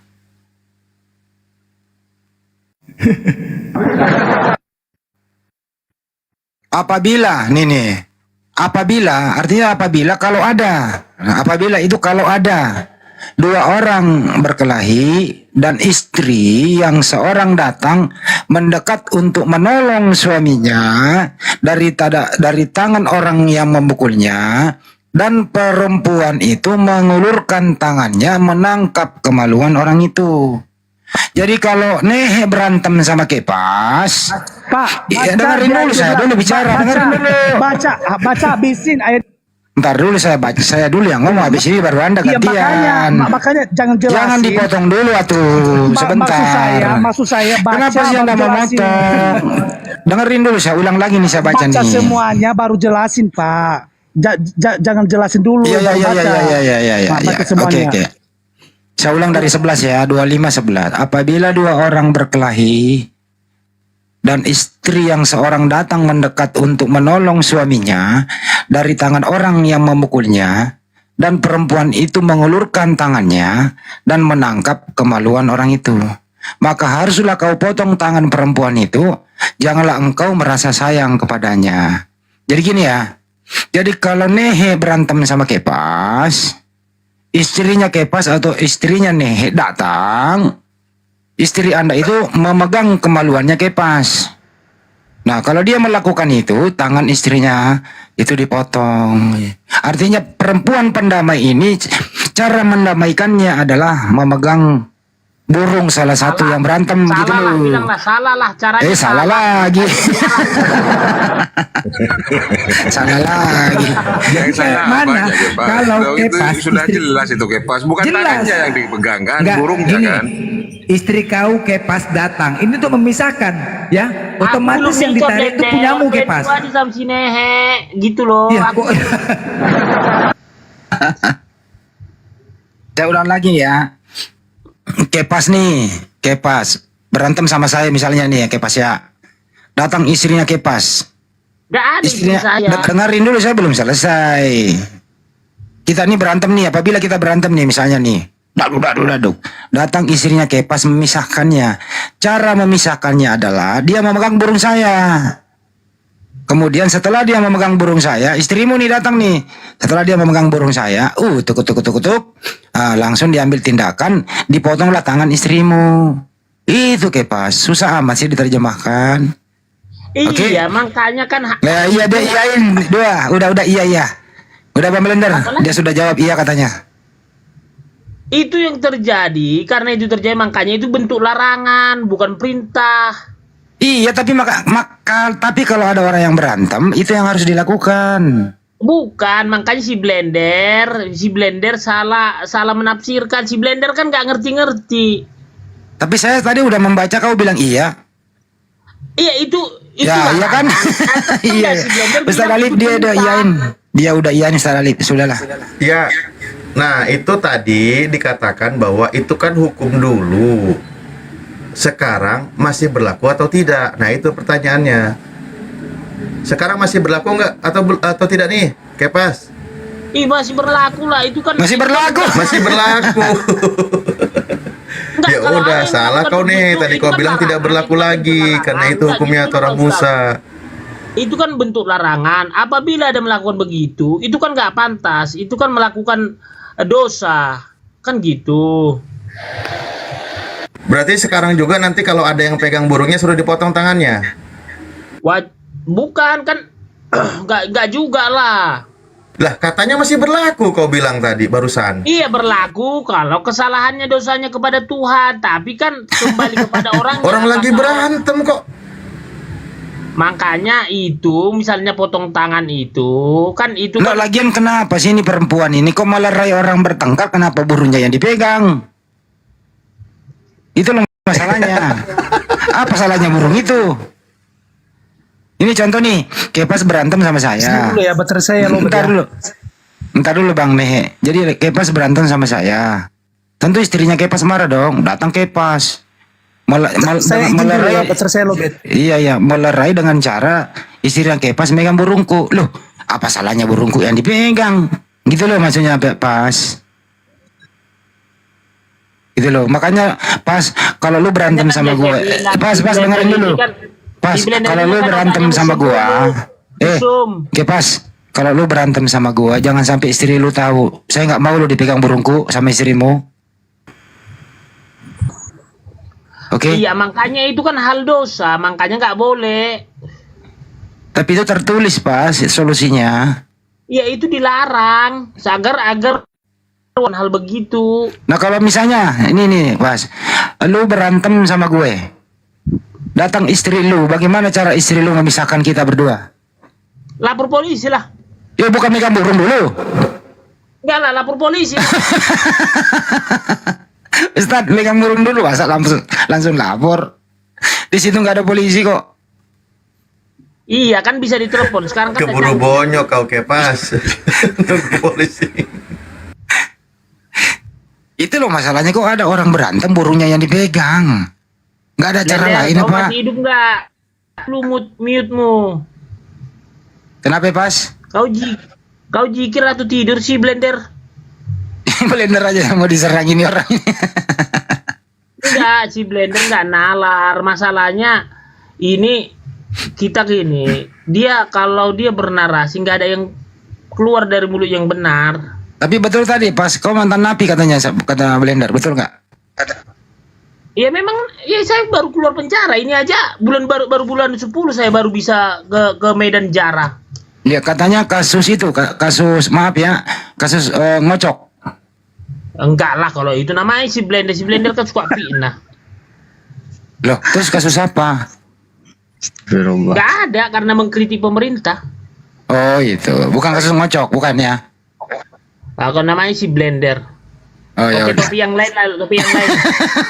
Masalahnya ada keluar si Nehe masalah tadi itu udah keluar si Nehe. Pasal apa dulu pas? Pasal apa? Lo didakwa pasal apa? Karena dibilang saya mengancam apa perwira polisi, jadi saya kan mau melapor sama presiden bersurat, tapi langsung ditangkap saya kan ada 11 surat yang saya ketua DPR Oh ya, Kapolri, masalah politik lah udahlah. Oke, masalah politik udah. PH kamu aja kali nggak bisa membela kamu. Bukan, memang disengaja karena kan waktu saya ditangkap kan ditelepon sekretariat negara apa KSP, sekretariat apa staf apa presiden. Pak Sodi Silalahi, bukan? Bukan Pak Muldoko. Oh, Pak. Oh, baru-baru ini. 2021. Oh, baru loh. Oh, tapi kamu nggak lama dong. Paling 6 bulan. Iya, sebentar saya di dalam hanya istilahnya supaya nggak suka berteriak aja di luar. Makanya saya nggak mau berteriak. Ya udah, kembali ke topik. Silakan Ustaz Bro Jiman, silakan Bro Jiman. Kepas ini apalah temanya ini Kepas ini. Jadi gini Pak Ustaz, tema kita sekarang Waalaikumsalam warahmatullahi. Assalamualaikum warahmatullahi wabarakatuh. Waalaikumsalam warahmatullahi wabarakatuh. Jadi gini temanya Pak Ustadz, kenapa konsep Trinitas Allah Bapa Putra dan Roh Kudus tidak diterima oleh Islam? Konsep Trinitas, kita bicara Trinitas. Ya, karena itu bukan ajaran Yesus. Kalau bukan ajaran Yesus, Yesus sendiri pun bakal menolak. Yesus tidak mengajarkan Trinitas. Yesus tidak mengajarkan ada 3 Tuhan. Yesus tidak mengajarkan itu. Yesus mengajarkan menyembah satu Tuhan. Yesus mengajarkan menyembah Tuhan yang Esa. Yesus mengajarkan menyembah Tuhan yang tidak nampak oleh mata. Itu ajaran Yesus. Sementara kau buat ajaran ada Trinitas, ada Bapa, Putra, Roh Kudus. Itu dari siapa itu? Bukan ajaran Yesus itu. Wajarlah ditolak. Jangankan kami umat Islam, Yesus sendiri pun pasti nanti akan menolak. Karena itu bukan ajaran Yesus. Coba, di mana Yesus mengajarkan itu? Coba, kau cari dalilnya. Jadi kita kembali yang dimana Yesus itu sudah menyatakan dirinya Tuhan, ya konsep makanya Allah Bapa Putra dan Roh Kudus, Roh Kudus, ya.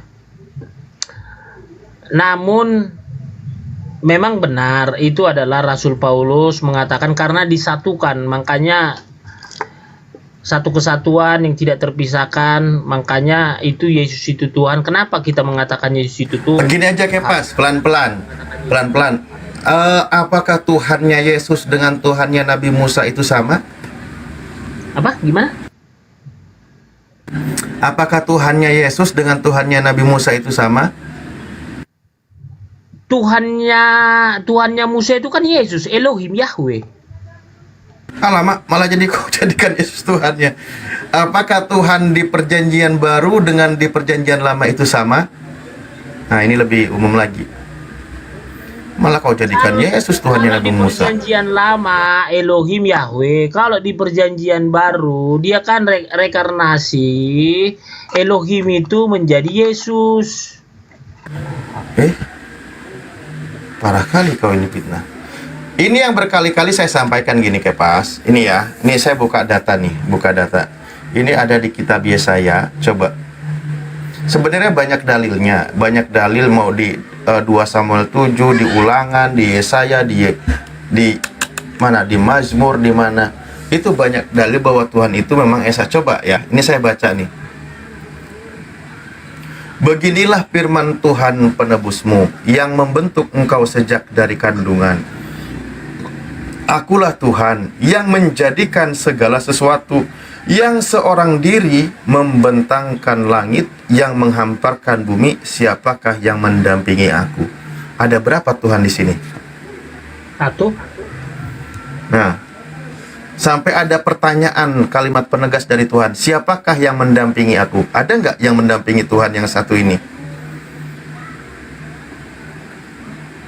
Ada nggak? Nggak ada mendampingi, hanya satu Tuhan. Nah, hanya satu kan? Seorang diri membentangkan langit, menghamparkan bumi. Tidak ada yang menyertai dia, tidak ada yang mendampingi dia. Siapakah yang satu ini? Yang mau mendampingi nih? Nah, iya, di sini seorang diri, yang seorang diri di sini siapa? Tuhannya Nabi Musa, betul?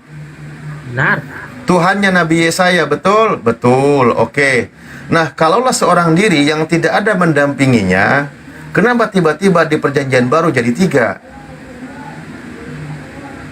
Kenapa?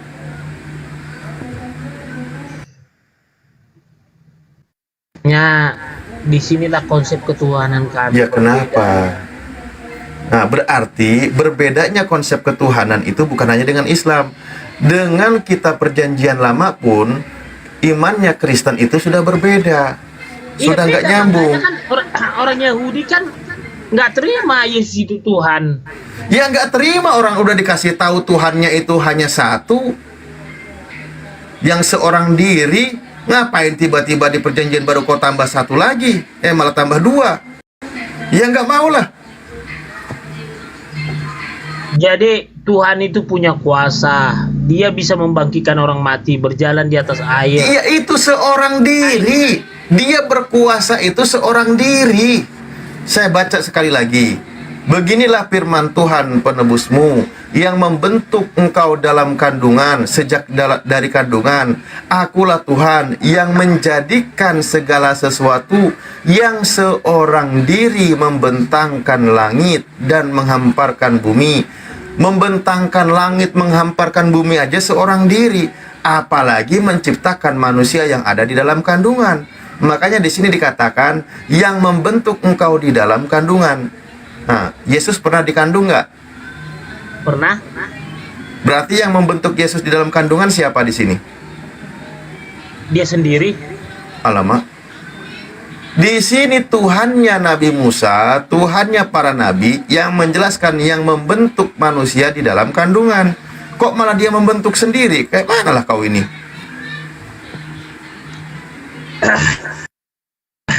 Pak Ustadz, kan udah saya bilang sama Pak Ustadz. Disinilah konsep ketuhanan kami Yahudi dengan Islam berbeda. Ya udah, terima kasih. Memang Kristen konsep ketuhanannya berjalan sendiri kan? Tidak sama, jangankan dengan Islam, dengan Yahudi pun berbeda. Kalaulah berbeda, inilah Kristen memang lahirnya. Ketuhanan Kristen itu bukan dari Yahudi, tetapi dari di luar Yahudi atau di luar Bani Israel. Beda dengan konsep ketuhanan yang diajarkan oleh Yesus. Karena Yesus mengajar itu kepada bangsa Yahudi, Yesus mengajar kepada Bani Israel. Makanya Tuhannya Yesus dengan Tuhannya Bani Israel itu sama. Yang beda itu Tuhannya Kristen, karena konsep Tuhannya bukan dari Yahudi. Terima kasih sudah mengakui, Kepas. Makanya nanti banyak ya kita bilang ya banyak juga yang tidak masuk surga orang Yahudi karena nggak mengakui Yesus sebagai Tuhan, ya karena itu sampai sekarang kan masih banyak. Loh, kalau orang Yahudi bisa protes, udah punya kitabnya sendiri kok. Orang Tuhan itu cuma satu yang bukan manusia, ngapain menuhankan manusia? Yahudi kan punya Tuhan sendiri, Kristen punya Tuhan sendiri jadinya kan. Tuhannya Yahudi bukan manusia dan bukan anak manusia. Tuhannya Kepas manusia dan anak manusia. Beda lah. Beda Kepas. Tapi sudah banyak Pak Ustadz mengakui Yesus itu Tuhan. Buktinya lebih banyak pengikut Yesus sebagai Tuhan daripada yang tidak mengakui. Di mana di tanah Israel berapa banyak orang yang menuhankan anak manusia yang bernama Yesus? Iya di Israel, tapi kan di dunia sudah tersebar. Itu dia Tuhannya Kristen itu lahirnya bukan konsepnya berbeda dengan kalangan Bani Israel. Makanya ketika ditawarkan kepada bangsa yang tidak bersunat, laku keras. Ketika ditawarkan kepada bangsa Romawi, laku keras. Kepada bangsa Yunani, laku keras. Karena apa? Karena konsep penawarnya ditawarkan ada kemiripan dengan mitologi dewa-dewa Yunani. Kalau di kalangan Bani Israel nggak laku, karena Tuhannya Bani Israel itu bukan manusia dan bukan anak manusia. Makanya nggak laku di sana, cuma di bawah 2%. Tapi kalau di luar Bani Israel, laku keras itu dijual. Itu pun cara menjualnya itu ada triknya, membantai suku dalam.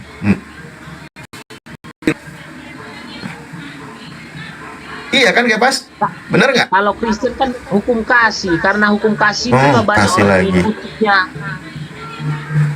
Iya itu dikemas dengan hukum kasih biar laku keras. Makanya nggak laku ditawarkan kepada bangsa Yahudi. Orang Yesus sendiri itu orang Yahudi kan, dia mengajar kepada bangsa Yahudi, masuk ke bait Allah. Tertulis orang Dia yang mengajar.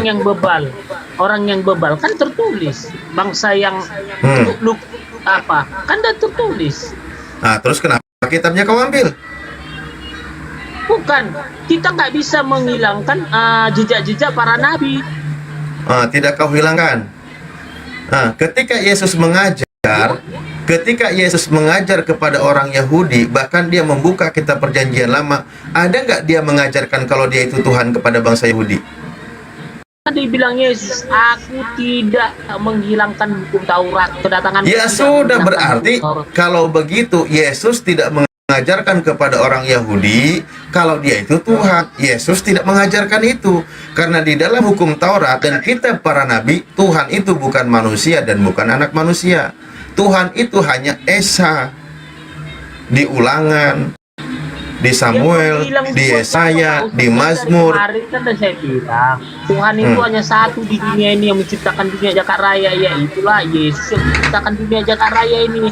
Ini masih di Yesaya nih. Nih, coba kita geser ke sini nih. Yesaya. Nah, ini kita lihat ya. Di sini saya pengen tahu dulu. Saya baca ya. Nih.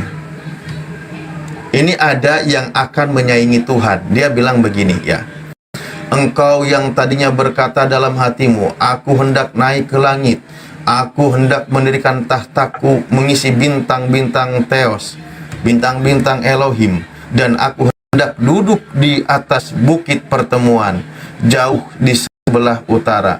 Aku hendak naik mengatasi ketinggian awan-awan, hendak menyamai yang maha tinggi. Sebaliknya, ke dalam dunia orang mati engkau diturunkan, ke tempat yang paling dalam di liang kubur. Pertanyaan saya, siapa yang masuk ke dunia orang mati? Menurut keyakinanmu? Ya, yang masuk ya itulah tadi yang nggak mengakui Yesus sebagai Tuhan. Dalam konsep Kristen, siapa yang masuk ke dunia orang mati?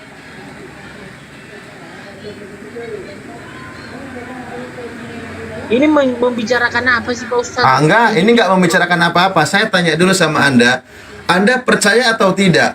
Yesusmu itu setelah dia disalib, dia turun ke alam maut, betul? Iya. Nah, menurut Anda, Yesus turun masuk ke alam maut. Di sini sudah ada nubuatan bahwa di sini dikatakan sebaliknya, ke dalam dunia orang mati engkau diturunkan, ke tempat yang paling dalam di liang kubur. Siapa di sini yang masuk ke dunia orang mati, masuk ke liang kubur? Siapa di sini? Yesus. Oh, berarti ini Yesus. Ya udah benar. Dar, saya bukain ya. Ini Yesus ya. Kata dia ini Yesus. Kita lihat di sini siapa ini. Ternyata buat dia benar Yesus itu adalah Lucifer yang masuk ke dalam orang mati. Terima kasih Kepas. Benarlah yang hendak menyaingi Tuhan. Yesus kan masuk ke dunia orang mati, betul? Ternyata di dalam kitab Yesaya 14, bintang timur itu sudah jatuh dan dia akan masuk ke dunia orang mati. Iya toh? Nah, ini kita buka kan? Nah, ini kita lihat penjelasannya nih. Lihat penjelasannya. Nah, nyesel nggak kau Kepas? Bilang Yesus. Bahkan di sini dikatakan, ya, nih. Yang namanya Lucifer itu mengacu kepada Raja Babel, tetapi juga berisi acuan yang terselubung kepada iblis. Yesus sudah menubuatkan, Yesus bilang sudah melihat. Nih, lalu kata Yesus kepada mereka, ini waktu Yesus belum disalib ya. Yesus belum disalib, dia bilang begini. Kata Yesus kepada mereka, aku melihat iblis jatuh seperti kilat dari langit. Yesus sudah melihat iblis sudah jatuh seperti kilat dari langit. Makanya setelah Yesus terangkat, Lucifer ini turun, datang, dan dia masuk ke dunia orang mati, seperti yang dinubuatkan di kitab Yesaya. Makanya Kristen meyakini ketika Yesus masuk ke liang kubur selama 3 hari, Kristen selalu menjelaskan kalau Yesus masuk ke dunia orang mati. Ternyata yang masuk ke dunia orang mati menurut Yesaya 14 adalah Lucifer atau si bintang timur. Pantaslah ketika apa? Sadar Kepas, sadar. Kepas, sudah sadar? Terserah Pak Ustadz lah mau bilang apa, mau bilang Yesus Lucifer. Kalau saya menganggap itu Tuhan. Ya ini kan, yang kau tuhankan itu ini kan. Makanya saya bilang gini loh. Saya bilang baik-baik ya Pas ya. Maksudnya Tuhan, gini. bukan iblis. Yesus itu Tuhan, bukan iblis. Yesus tidak pernah mengaku dirinya Tuhan. Yesus mengaku dirinya anak manusia. Berkali-kali Yesus katakan, Yesus itu adalah anak manusia. Sementara di sini hendak menyaingi Tuhan. Ingat. Makanya berkali-kali Yesus berpesan kepada pengikutnya, jangan pernah percaya ketika ada orang yang mengaku bertemu dengan Yesus. Itu berkali-kali, banyak sekali ayatnya Yesus berpesan jangan percaya. Makanya ketika ada orang yang mengaku bertemu dengan Yesus, sebaiknya jangan dipercaya. Pernyataan Yesus ini ternyata memang harus dibuktikan. Begitu dibuktikan, di kitab Anda ada yang mengaku bertemu dengan Yesus. Nah, isi ayatnya itu, pertemuan itu, maka jangan dipercaya kalau itu Yesus. Mana contohnya setelah Yesus terangkat dan ada yang mengaku bertemu dengan Yesus? Kitab Wahyu, yaitu Yohanes bertemu dengan Yesus di Pulau Patmos. Paulus, surat-surat Paulus, karena Paulus mengaku bertemu dengan Yesus. Dan keanehan narasi di dalam kitab Wahyu, di mana posisi Yesus sudah terangkat, di situ mulai sangat mengerikan dan menyeramkan. Karena itu tidak menunjukkan karakter Yesus. Coba, setelah Yesus terangkat ke langit, ada yang mengaku bertemu dengan Yesus di Pulau Patmos. Lalu di situ Yesus seperti mengerikan kali tampilannya.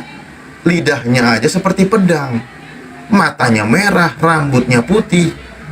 Nggak kayak gitu Yesus, enggak. Ini siapa ini?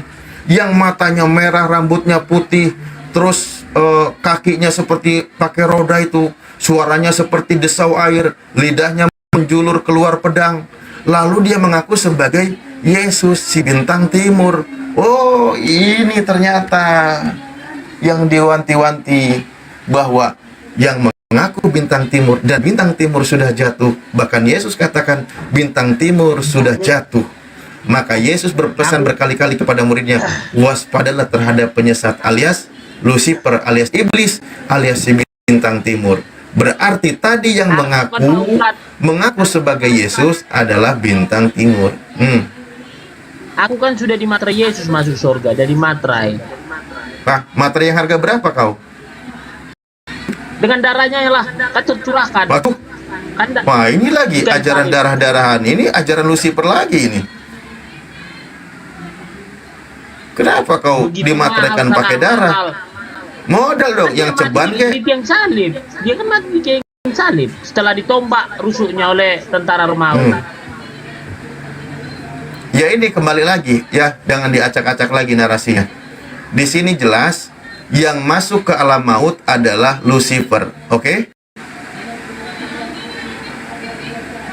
Jelas? Menganggap Yesus itu Tuhan, Pak Ustadz. Yang masuk ke alam maut adalah Lucifer menurut ayat ini, betul? Menurut Yesaya 14, yang masuk ke alam maut adalah si Lucifer, betul? Nih. Sebaliknya ke dalam dunia orang mati engkau diturunkan ke tempat yang paling dalam di liang kubur. Siapa yang meyakini kalau Yesus yang bukan anak Maria itu masuk ke alam kubur, atau dia itu menginjili di alam kubur? Coba, siapa yang menarasikan itu ketika Yesus mati?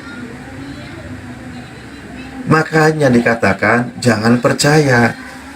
Yesus sendiri yang bilang kalau ada yang mengaku melihat bulan 12 Yesus ulang tahun tanggal 25 Desember.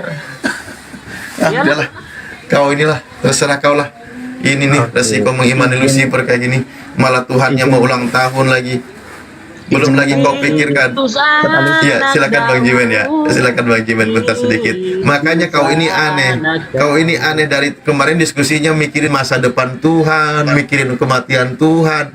Ini kopla kali ya. Udahlah, bener. Lanjut Bang Jimen. Kacaunya. Pak Kepas. Pak Kepas. Ya, silakan Jimen. Aduh, baru masuk Islam mengguruin saya lagi. Oh ya, enggak, saya tidak menggurui, saya hanya mau menanyakan gitu. Jadi kan Pak Kepas, Pak Kepas percaya Yesus itu Tuhan, Nabi atau Mesias? Tuhan lah. Oh, dasar Pak Kepas dalam firman Tuhan di mana? Yohanes 13 ayat 13. Oh, betul kau menyebut aku guru dan Tuhan, ya kan? Ya. Iya, tapi dalam original teksnya sebenarnya dalam bahasa Ibraninya itu adalah Rabi, bahasa Inggrisnya itu adalah Tuhan. Ya, call me Lord and Teacher, bukan Tuhan. Kenapa nggak digugat? Kenapa nggak digugat LAI lembaga? Oh, itu bukan kewenangan saya. Harusnya Bapak yang sekarang Kristen gugat loh. Enggak ya, lah, kan, orang tertulis kok, tertulis di Alkitab yang saya bacakan. Iya, itu kan harusnya Tuhan. Pak Kepas gitu yang menggugat, karena kan Pak Kepas Kristen gitu. Masa orang Islam yang gugat? Enggak lah, kalau saya menyangkal Yesus Tuhan nanti saya masuk neraka lah. Gak mau saya. Oh, oke. Tapi Pak Kepas lebih baik saya dibenci dunia daripada dibenci Tuhan Yesus. Oke, Pak Kepas.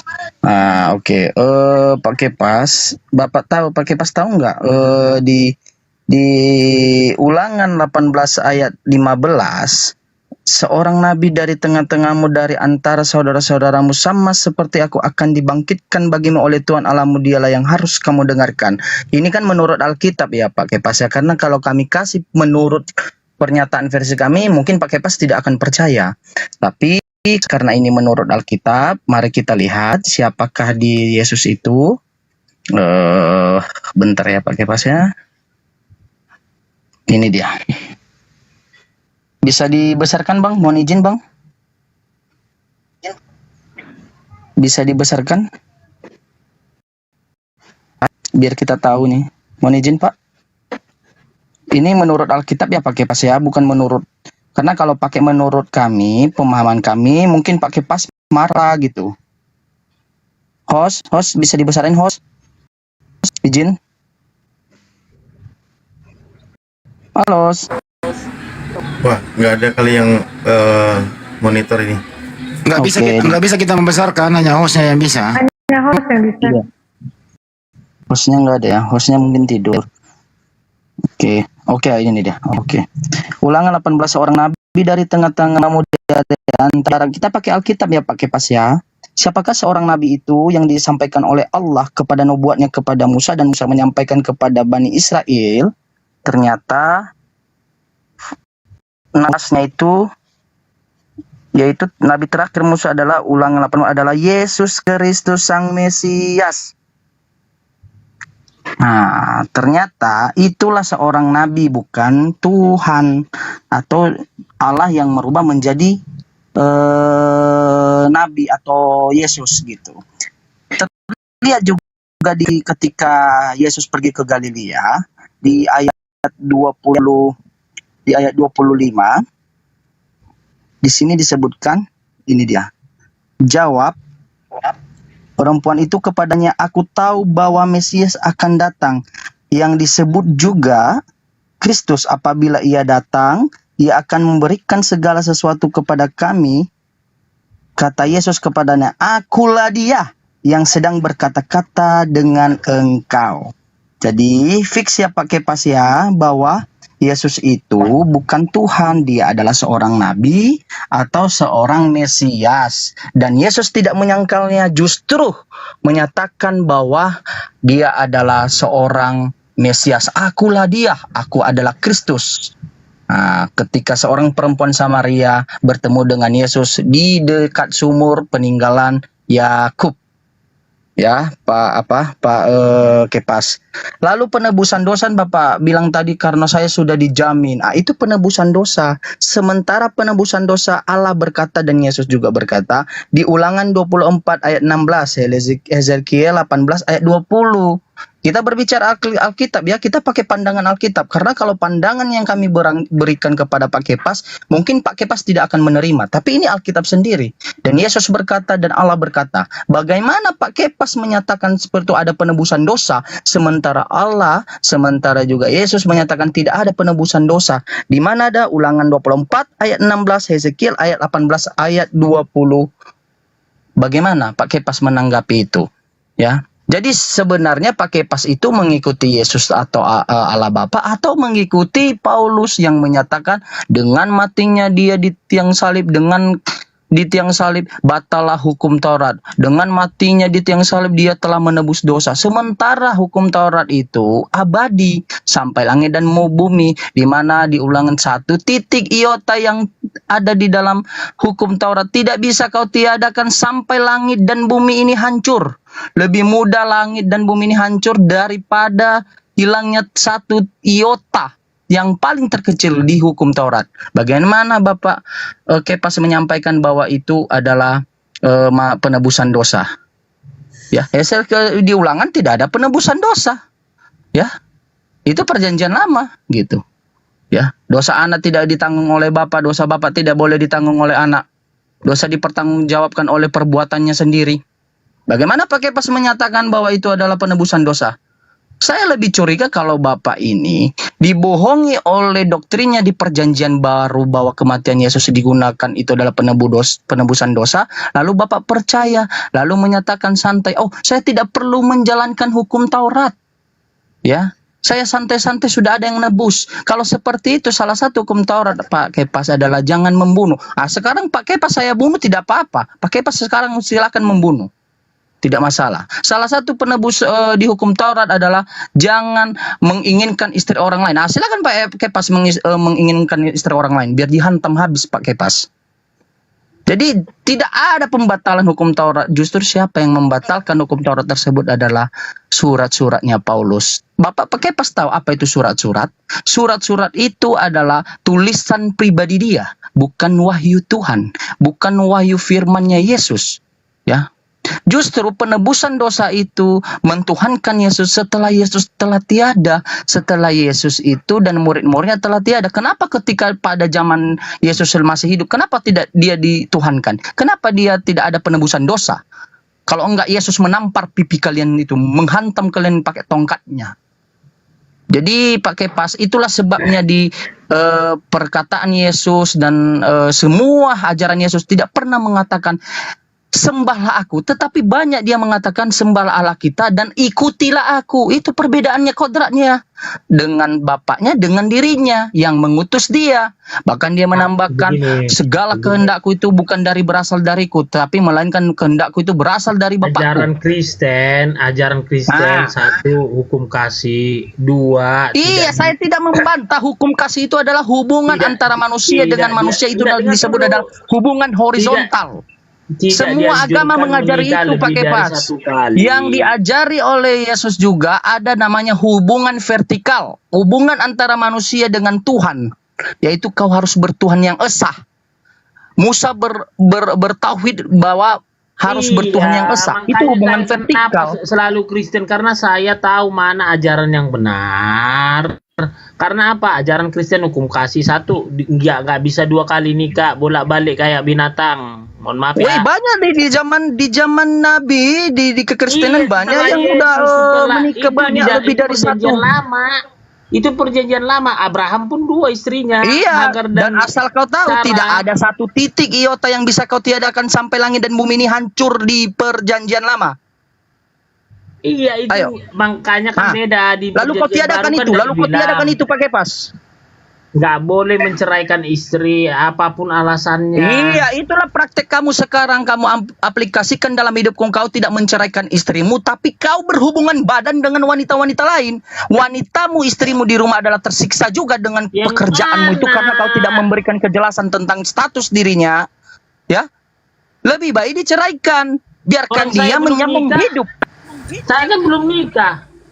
Dan saya nggak ada hubungan jangan bahas poligami kalau bapak belum nikah. Alah, Blender, kau baru bangun atau baru jikir Blender? Tiba-tiba kau mencampur-campur aja kau Blender. Hajar aja nih, bantu aja nih. Hajar. Enggak, kau membahas poligami, kau belum nikah. Kau tahu nggak poligami? Nggak mau kok. Nih ya, dengar ya. Adikku Jimen. Kalau aku masuk Islam, nanti 2 kali aku nikah kayak adikku. Masuk Islam dia 2 kali bolak-balik. Woi, pernikahan poligami itu dalam Islam itu adalah option. Adik Jimen, ya, bukan kewajiban kau, wajib hukumnya. Makanya kau pelajari tentang Islam. Enggak gini, adikku kan 3 masuk Islam bolak-balik nikah. Kau pantasan kau mau masuk Islam. Tetapi mentuhankan Tuhan yang esa pakai pas itu adalah wajib, bukan option. Paham? Bukan sunnah kalau dalam Islam. Tapi wajib kau mentuhankan yang esa, bukan ada anak Bapa, Putra dan Roh Kudus. Karena dalam keluarga aku nggak ada yang 2 kali nikah. Kami, bapak kami. Iya, Pak Kepas, jangan bahas pernikahan. Karena Pak Kepas barusan menjawab bahwa saya belum nikah. Berarti Bapak Kepas tidak berhak membahas poligami yang ada dalam Islam. Sebab kalau saya terangkan poligami itu, mengarahnya ke situ. Kalau saya masuk Islam kan jadi ada peluang. Tidak mengarah, itu option Bapak. Pak Kepas, tahu nggak satu-satunya ajaran agama menyuruh engkau menikah satu saja itu adalah Islam. Coba di mana ayat Bible mengatakan nikahlah satu wanita saja? Coba di mana? Woi. Pak Gudung, udah di mana? Jelas, udah. Aduh, kenapa gitu menutup kebenaran? Woi, di mana? Ayat Alkitab, woi. Udah berapa istri Blender? Jangan fokus sama Pak Blender, sama saya dulu. Di mana? Aduh, udahlah, malas aku gini. Kenapa malas kau? Menutup kebenaran malas. Iya, memang kau malas menuju kebenaran. Kau itu masuk ke tempat ruang yang sesat. Hah? Coba. Di mana ayat Alkitab kutanya dulu. Kau nikahilah wanita satu saja. Coba di mana? Ini gini Jimen Leo. Tiba-tiba lari. Allahu Akbar, meledak buar. Allahu Akbar. Itu bukan Islam. Itu bukan Islam, saudaraku. Bagaimana dengan penjajahan yang dilakukan oleh 350 tahun di Indonesia? Justru yang memerdekakan Pak Kepas saat ini adalah takbir. Itu negara, jangan mengatasnamakan. Apa negara? Mereka Pak Kepas, Bapak Kepas, Pak Kepas, Bapak belajar agama, Bapak belajar sejarah. Pak Kepas asal Bapak tahu. Kamu jangan ngajarin saya. Indonesia itu menganut. Kamu nggak tahu perangnya. Pak Kepas. Sebelum datangnya Belanda, Indonesia itu belum punya agama. Capek. Ya, agama Kristen belum ada. Sebelum masuk, kamu nggak tahu banyak itu tentara-tentara Arab Pak Saudi Kepas, membantai Yaman. Pak Kepas, saya lebih punya legal standing daripada Anda. Saya itu belajar S3, Anda bukan siapa-siapa bagi saya. Kau mau adu sejarah sama saya, ayo. Ya. Biar saya sampaikan kepada Pak Kepas, sebelum datangnya Belanda tidak ada namanya Kristen. Kayak gini lah. Di mana kamu kuliah? Ajar. Saya tanya. Ajar Kepas. Ajar Kepas. Kamu di mana kuliah itu loh? Kamu jangan ngaku-ngaku S2, kuliah pun keras. Woi, kamu Pak Kepas, Pak Kepas, saya bilangkan sama Bapak, sebelum datangnya Belanda, jangan Bapak bilang itu adalah negara. Sebelum datangnya Belanda, agama Kristen itu belum ada di Nusantara ini, belum ada di Indonesia ini.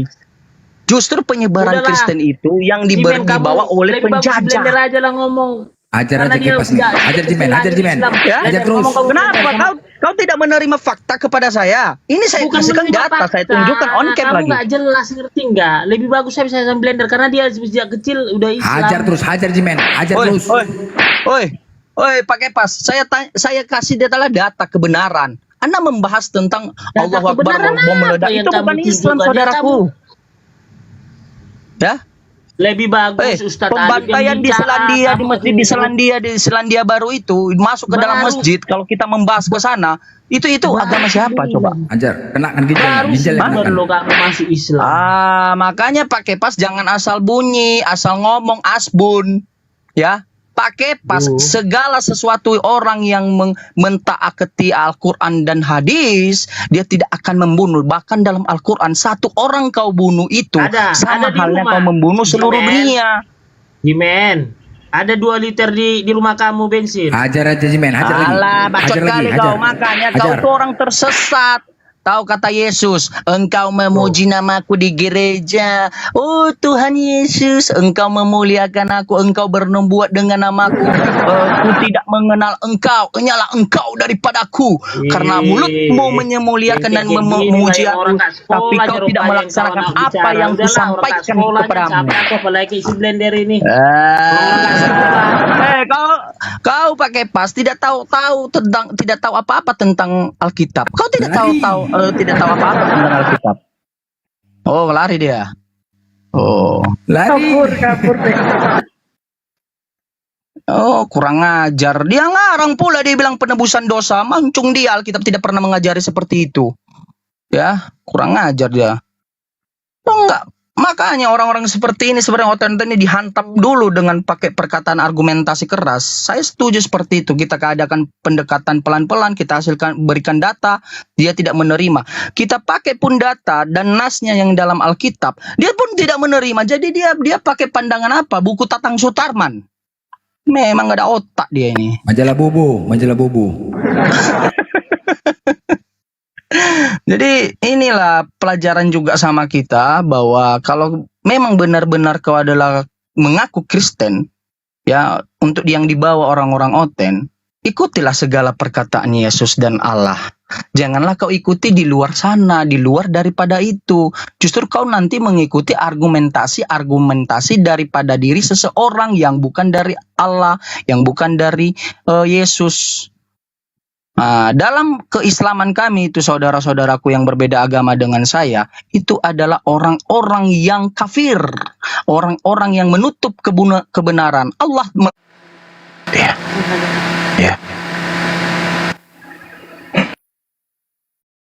apinya menyala-nyala tapi gelap gulita.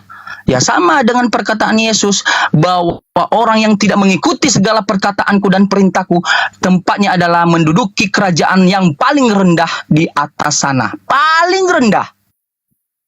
Bayangkan coba. Kalau dalam Al-Quran itu adalah neraka jahanam yang paling dalam. Jadi saudaraku, jika